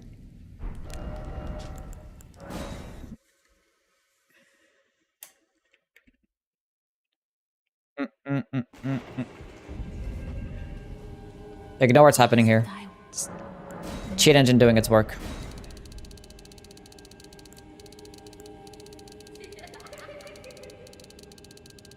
Dark damage mid. Dark damage was not the greatest thing in the world, honestly. Random stats go.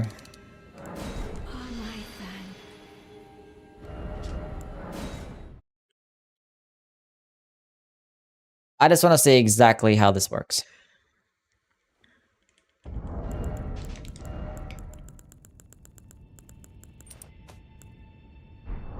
I'll say that one on. Okay, cool. Where's my giant crusher? Should I use a death ritual spear? Yeah, sure. Death ritual spear is pretty good. Heavy infused. Actually, let's go get some buffs. Memorize spell. Not Elden Stars. Golden Vow. We'll go with Flame Grimy Strength too.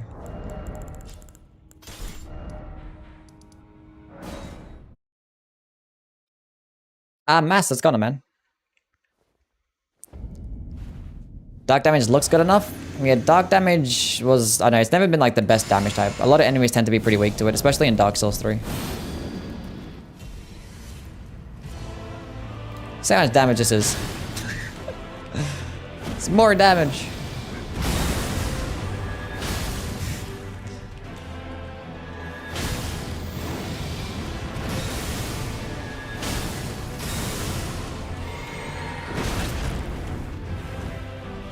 When an enemy is weak to striking damage. Actually, it does get a hyper armor too. And it probably is an A2. It definitely gets more stance damage when you pair it alongside a larger weapon.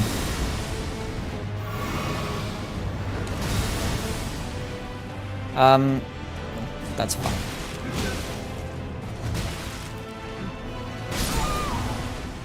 I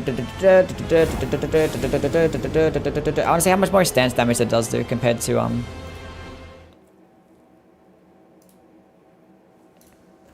something different.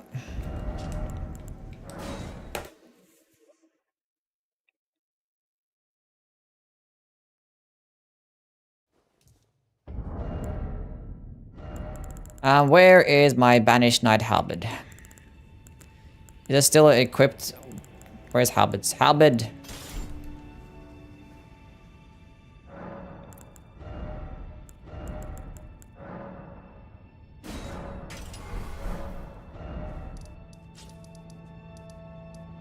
Where's my girl Millennia?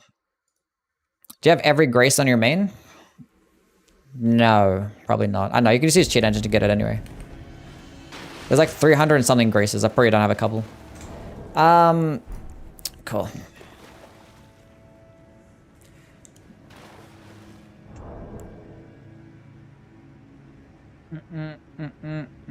Where is poise? Yeah, okay, cool. How much poise damage does this do?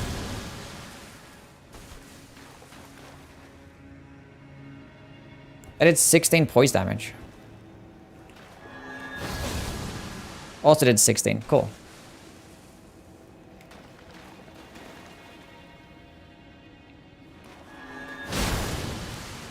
That did 22.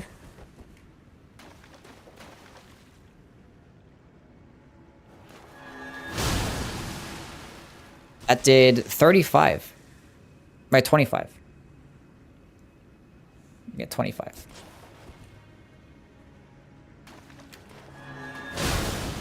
So it's not that big of a difference. It was like 3 extra. Okay. So if I did actually went with the Giant Crusher, it wouldn't have been that big of a difference.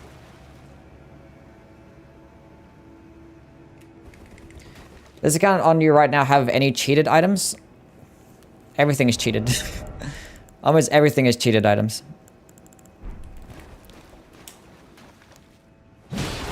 How many buffs can you have on at one time? I don't know. There's probably a video out there. Talk about how many buffs you can have at one time. Does it take a percentage of the weapon's stance damage if the weapon connects with a Sacred Blade? Yeah, that's what I was just testing, yeah. It does like... It was doing 16 stance damage with the projectile, and at point blank range, it was doing 22. And with the Giant Crusher, it was doing 25. Okay, Can you put it on a dagger? Yeah. You could put Sacred Blade on everything. Except for like a whip and like fist weapons and stuff like that.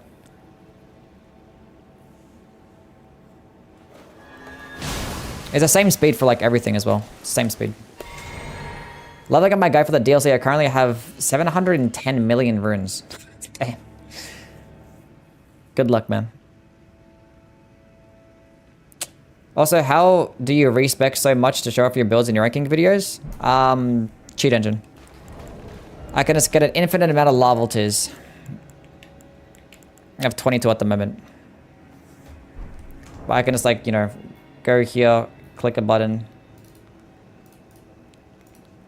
Type in lava tier. Let's say I want to drop 60 of them bad boys. There's 60 lava tiers. 82 now. There you go. That's how.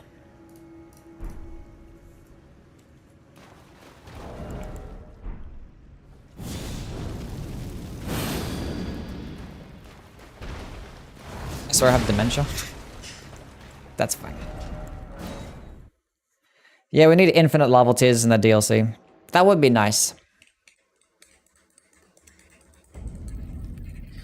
But I actually made a build with the Erdsteel daggers, and Erdsteel daggers with Sacred Blade is actually really good. I mean, Erdsteel dagger itself is like a good weapon, but it does make it a good pairing with that.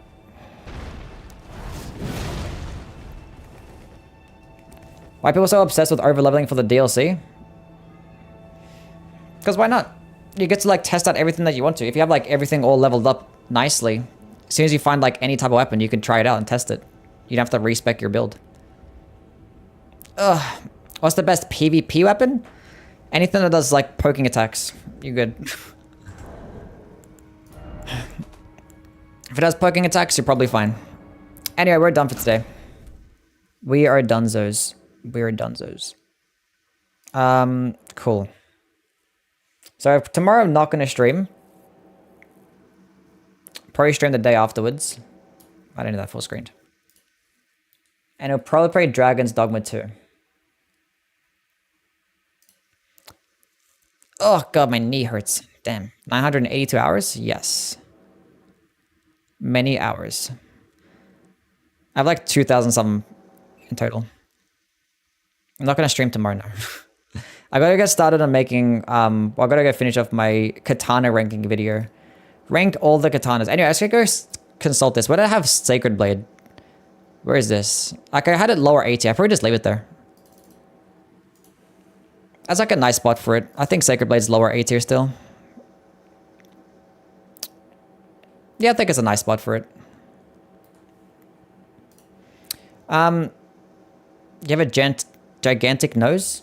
Of course I have a gigantic nose. Have you not fucking noticed it until now? It's the best nose. But yeah, it's fucking huge. I get it. We understand. Anyway, catch you guys around. Bye. See yous.